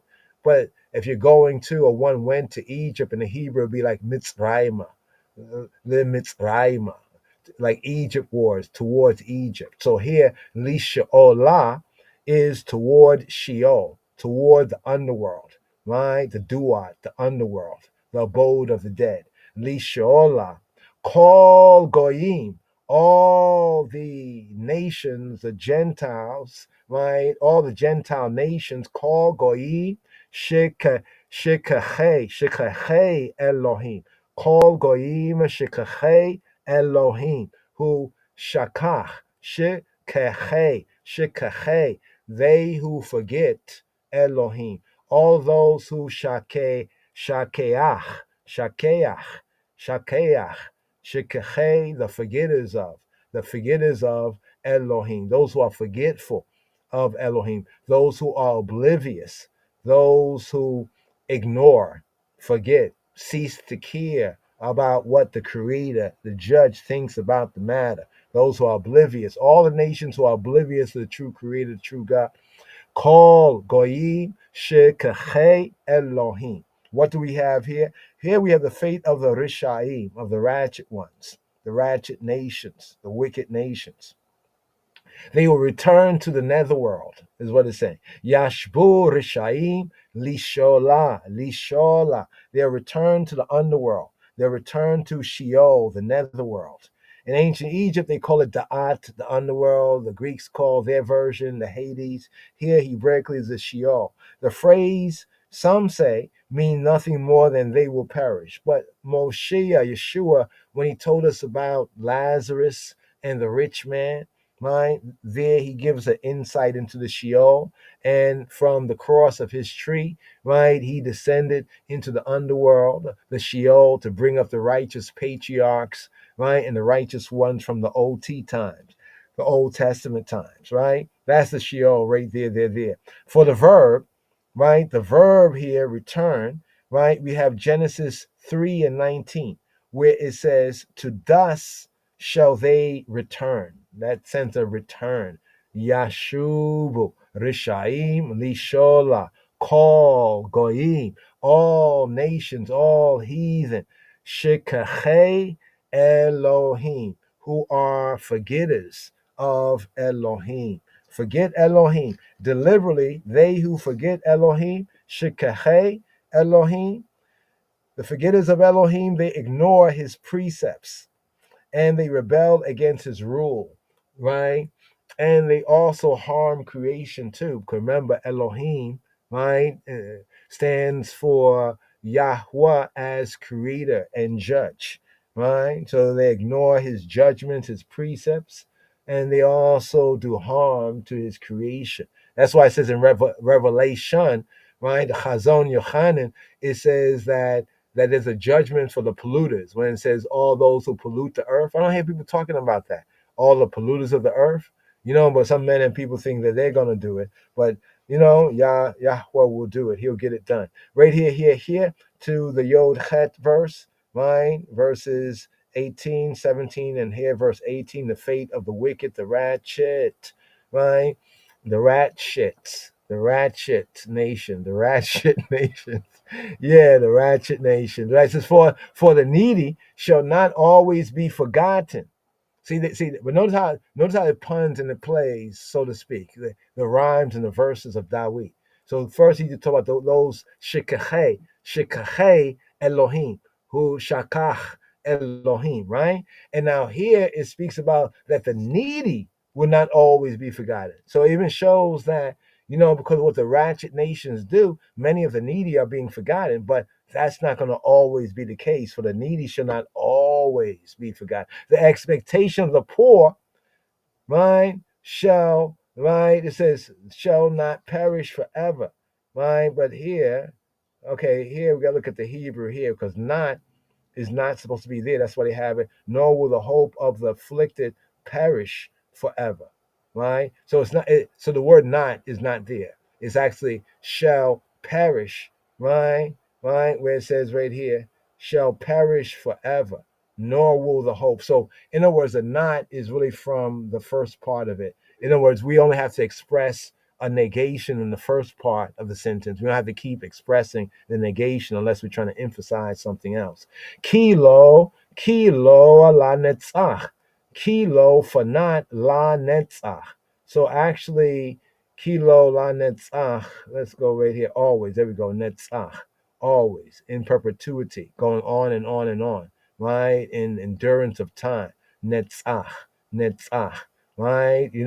Traveling towards a distant, far, far off. It says what here? It says kilo la netzach, for not going on in perpetuity, right? Yeshakach ebion, right? Will be forgotten, right? The ebion. Now here the needy here is the ebion, those who have lack, those who are without, who are in want. Want means lack, right? Want, who are destitute, right? Especially in feeling, it says here, but who are destitute, right? Ebion, right? Ebion right here, right? The early group of Christians were named the Ebionites, just to point that out.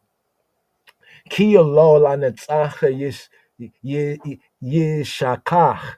Ki lo la netzach yishakach Ebion.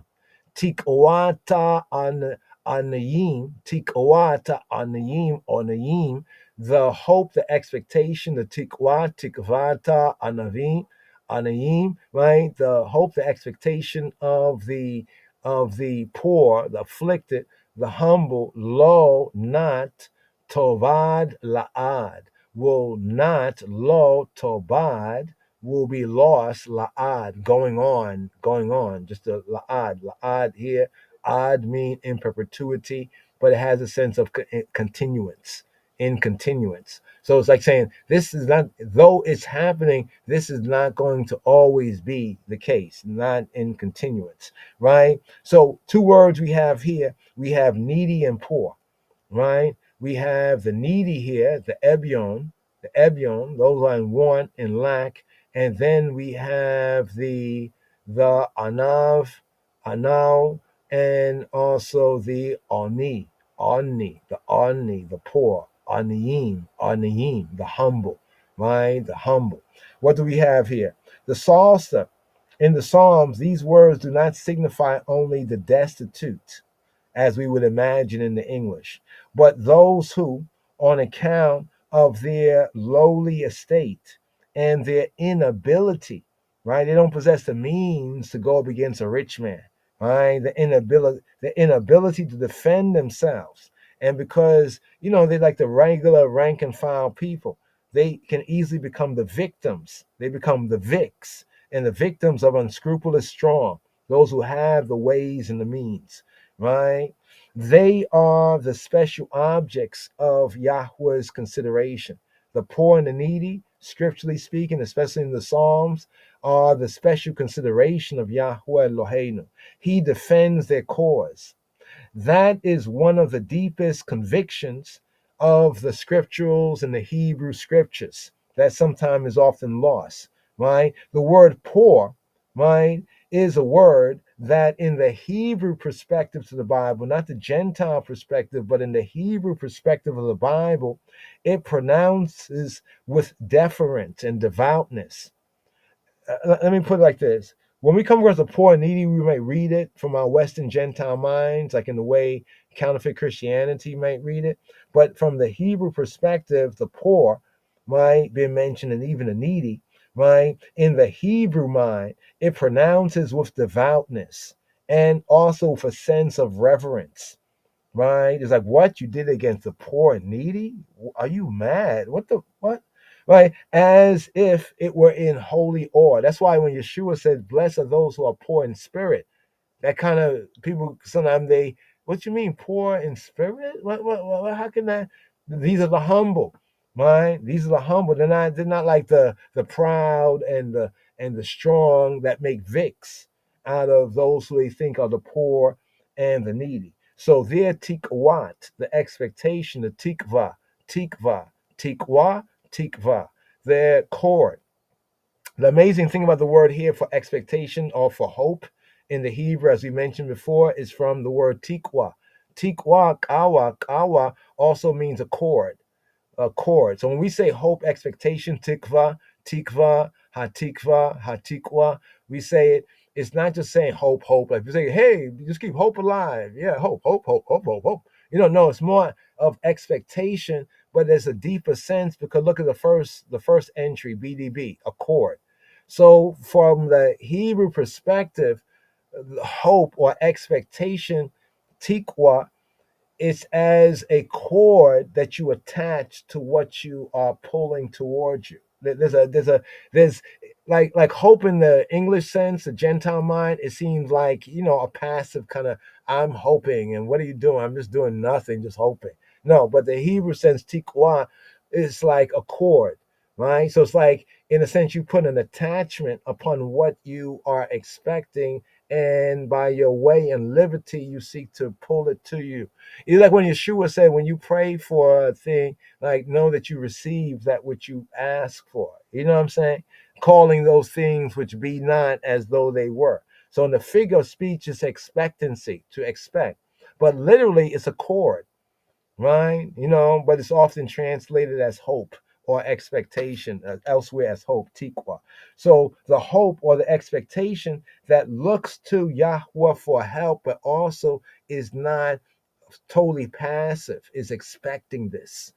You know what I mean? Like, you pray and you ask God, and somebody says, do you think you're going to get what you asked for?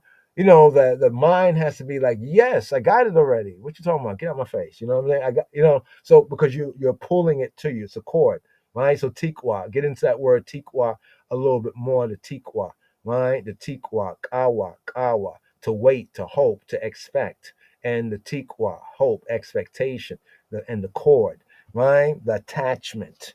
You know what I mean? The the tethering. You got to tether, to what you expect, what you want to pull to you. You got to tether it, right? You have to attach. There has to be a sense of attachment, and a pull, right? Calling those things that be not as though they were. Last section here, right here, right? Here we have verses 19 and 20. This last section right here, the closing prayer, the Yod 8, right? Yod 8, the 19th verse right here. Arise, O Yahweh, make not man prevail. Don't let man prevail. Let not the heathen, make the heathen be judged. Don't make man prevail. Make the heathen be judged in thy sight. As the elector of God said to the League of Nations, what did he say? You know what I mean? He said the match was struck in Ethiopia, but the flames will burn Europe. And the League of Heathen, the League of Gentiles, the League of Nations, they laughed, but they were judged. The fire did burn. So arise, O Yahweh, make not man. What kind of man? Enosh. This is one of the four types of man in the Hebrew. Enosh is often better translated as mortal man. Don't let Enosh, right? Enosh. Don't let mortal man, right, prevail. Make the heathen, the nations, be judged, right? Be judged, right? Shaphat, right, in thy sight. Here. Kuma, Yahweh. Kuma, Yahweh. Rise up. Kum. Raise up, rise up. Here come the judge. Kuma, Yahweh. Oh, he who be who he be. Al Yaoz. Al Yaoz. Don't let them azaz. Don't let them be strong. Oz. Don't let them prevail. Don't let them be so strong that they can prevail. Right? Don't let them prevail. Don't let them, in the context here, don't let mortal man be stout hearted, hardened, impudent, like you strong. Al Yaoz. Don't let Enosh, mortal man, be strong, right? Mortal man be strong, right? Make the heathen be judged. Yet shaftu, let them be judged. Goyim, well, not all, but the nations. Yet shaftu, let them be judged. Goyim, the nations, the nationalities. All against or upon paneka. So the Hebrew is even more interesting. It's actually let the nations be judged against your face, or upon your face, or upon your presence, upon your person, right? Kuma Yahuwah Allah Yaoza Enosh, Yeshaftu Goyim, al paneka, in thy sight. So here, sometimes when it says in thy sight, the word underlying is ain. Ain mean eyes. But here is panim, right? Panim, face, or literally in your faces, in your presence, in your person. Like it says, the three persons in the Hebrew sense is the face, the person, Father, Son, Holy Spirit, the one, right? In thy sight or against thy face, right? Judge in your presence. But the word all is like upon, it can have an against sense. But arise, assert the majestic power against the pretensions of men and people who, mighty or stout in their own esteem, they are strong. I mean, look at Mussolini, right? Benito Mussolini, right? Look at him historically, when he puts his head up. He raises his head. He's stout. He's proud. Crosses his arm. He got this. He got men and weapons of mass destruction. Yeah. But look at the end, right? Assert the majestic power against the pretensions of men and people, mighty, stout-hearted in their own esteem, but they are but weak mortals, right? Enosh, Enosh, right? Man in general, but mortal man, right? Second part of the verse, got that verse right there. Okay. Next verse right here, second part of this closing section. Here the Kaf Aleph. Here we have the 20th verse in the KJV. Put them in fear, Yahweh. The nations, the heathen nations, may know themselves, men, that the heathen nations may know themselves to be just Enosh. There's know themselves to be mortal men. Not Superman, not Ubermensch. Then you're not Ubermensch, not Superman. You know what I mean? But just men, just men and people. All right. Here. Final verse here. The closing prayer right here. Shita, Yahuwah, Shita, put, sheet, set, put, lay, station, set, right? Shita, Yahuwah, Morah, Lahem. Set for them Morah. Now, Morah, right? Here we have Morah. Morah, in this sense, Morah, like the word Nora, which is dread, is fear, reverence, terror, like dread, right? And as an object of reverence or inspiring. Morah, right? Fear, fearful, right? Let's get this over here. Morah, right? Let's see, they gave it twice right there. Okay, right? But here, Shita Yahuwah Morah Lahem. Let them be dread and terror for them. Morah Lahem, right? Let there be terror for them, right? Ye'da'u, right? So that they will know, become cognizant. Ye'da'u, goyim. So the nations, the heathen, the Gentiles, the goyim will get to know. Ye'da'u, become cognizant, right? Enosh, Hema. Enosh, man, Enosh, Enosh, Hema. Hema means them themselves. It's an interesting closing verse right here. It actually says, Yeda'u, right? Let there be, right? Here, right? Yeda'u, right? Yeda'u Goyim, so that the nations get to know, right? Enosh. So when it says men, it's false. It's false when it says men, that they are just mortal man. So how this will be more properly translated, Enosh, is not Enoshim, Anashim, it's not plural, it's singular, Enosh, that they may know that they themselves, that all of them is but a mortal man. That all, it's like all of them, all the nations in Yahweh's sight is as one mortal man. Right? Put them in fear, put them in reverence, put them in dread. Right? Shita Yahweh, Morah Lahem, Morah, dread, Lahem, Morah, right? Morah to them, right? Reverence, dread, right? Dread, terribleness, right? To them, right? Terribleness to them for what reason? Yeda'u Goyim, right? Make them cognizant, make them to yada, yada, yada, Yeda'u. Get them to know, get them to learn, get them to see and find out and to discern, get them to discriminate, to distinguish, get them to know by experience. Yeda'u Goyim, the heathen, the nations. Enosh, Hema. So it's a very interesting that it uses Hema. Let's scroll down here, last part of this translation here. Hema. Haim in Hebrew means they. Hema is an emphatic way to say they and them. Hema, that they themselves. So they themselves is but Enosh, is but one mortal man. That they themselves is but a mortal man, right? So right here, set terror over them. Display some awe-inspiring demonstration of thy might to break down their arrogance. Break down their arrogance. That's what happened with the League of Nations when the elect of God, the King of Kings of Ethiopia, pled before the League of Gentiles, the League of Heathen. The League of Heathen called the League of Nations, right? And he pleaded, right, for the cause of the weak, right? The weaker nations versus these stronger ones that have weapons of mass destruction. And he laughed. And he said the match was struck, and that was struck in Ethiopia, the flames will burn Europe.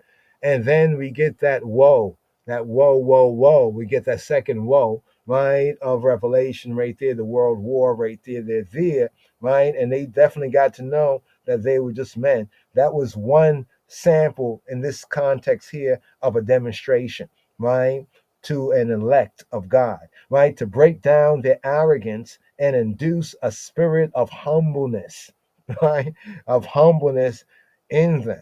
After, as Matthew said that, and after 5 years, the very day it came to pass, they were like shaking their heads and saying, why didn't we listen? Right? That now they get to know they're just Enosh. They're just a mortal man. Once more, the Hebrew is Enosh, right? Behind the facade of vaunting national power, like Mussolini, when he and his woman, his bee, when they both got their judgment, that showed that they were just mortal men, right? Behind that facade of vaunting national power is nothing but the fragility of a mortal man. And here's the shame of it. They could never even admit that. They thought they were Superman, right? They thought they were Ubermensch. But right here, last verse right here. Shita Yahweh Morah Lahem, Yeda'u Goyim, Enosh Hema, Se La Dia Sama. Well, wake them up from their great lie. Here first. Let's hear the Hebrew. Babylon, listen, don't you know? Don't you know?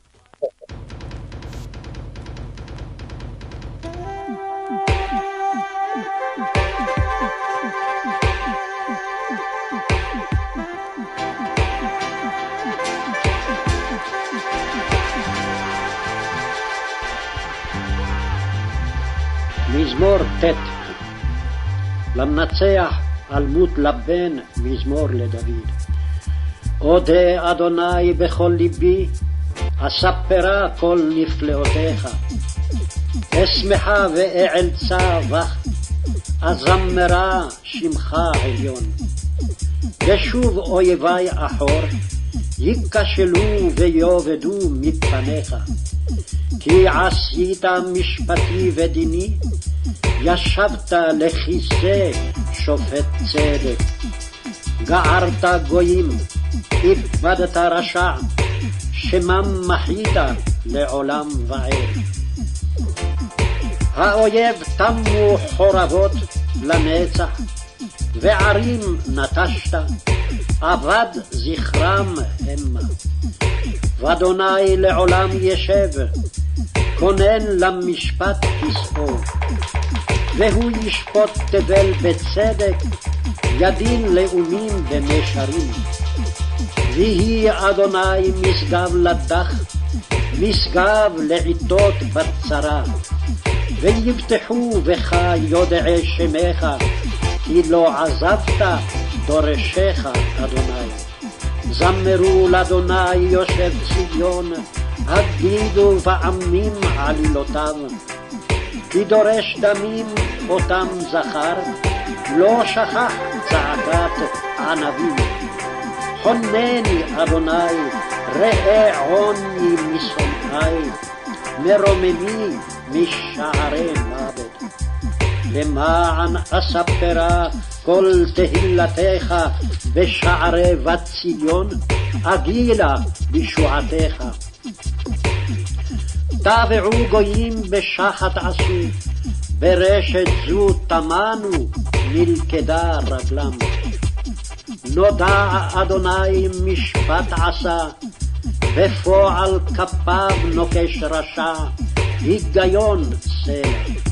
ישובו רשעים לשאולה, כל גויים שכחי אלוהים. כי לא לנצח ישכח אביון, כי כבד עניים תאבד לעד.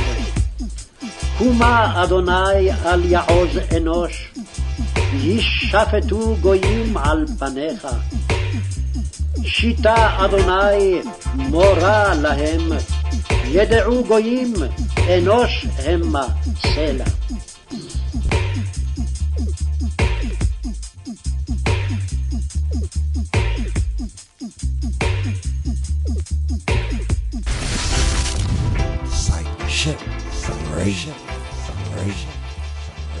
Come be a part of. Come be a part of. LOJ, Atlanta Jew Society. Where Hebrew feels like home. Here, the Darash. You're touching that word, Doresh, Midrash Monday. Here, just to see love here, the Hebrew word, to seek in prayer, to study, to ask and worship. Seek Yahuwah while he may be found, diligently inquiring. Know the truth for thyself. So here. See, look with the English right here. Today's daily psalm. Shavua Tov, prepping for Pesach here in the season. So here. Let's bring this forward right here. Psalm 9. Here we had Babylon on listen right there. Here, not mingle with them. Here. Shalom.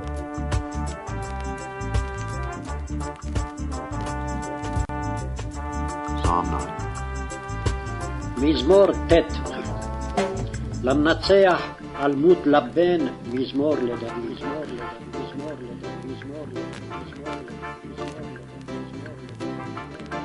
I will praise thee, O Lord, with my whole heart. I will show forth all thy marvelous works. I will be glad and rejoice in thee. I will sing praise to thy name, O thou most high. When mine enemies are turned back, they shall fall and perish at thy presence. For thou hast maintained my right and my cause. Thou sattest in the throne judging right. Thou hast rebuked the heathen. Thou hast destroyed the wicked. Thou hast put out their name forever and ever.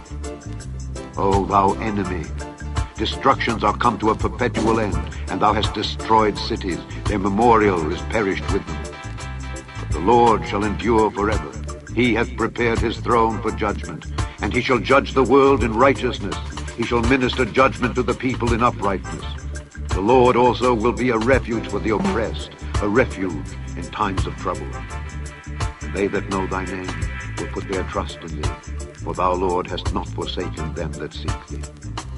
Sing praises to the Lord which dwelleth in Zion. Declare among the people his doings. When he maketh inquisition for blood, he remembereth them. He forgetteth not the cry of the humble. Have mercy upon me, O Lord. Consider my trouble which I suffer of them that hate me. Thou that liftest me up from the gates of death, that I may show forth all thy praise in the gates of the daughter of Zion. I will rejoice in thy salvation. The heathen are sunk down in the pit that they made. In the net which they hid is their own foot taken. The Lord is known by the judgment which he executeth. The wicked is snared in the work of his own hands. Beguile. Selah. The wicked shall be turned into hell, and all the nations that forget God. For the needy shall not always be forgotten. The expectation of the poor shall not perish forever. Arise, O Lord, let not man prevail. Let the heathen be judged in thy sight. Put them in fear, O Lord, that the nations may know themselves to be but men. Selah, Selah, Selah, Selah.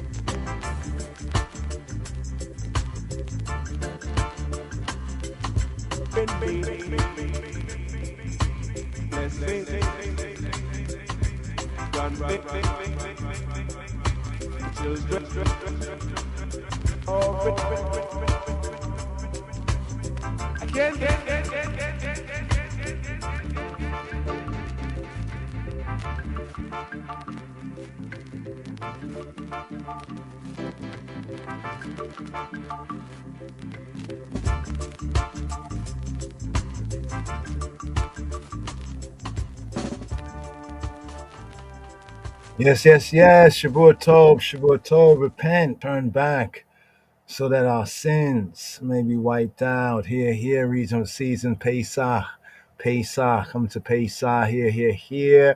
This 25th sabbatical study, Shabbat strong.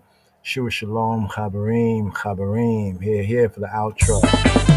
Oh. Lion of Judah shall break every chain.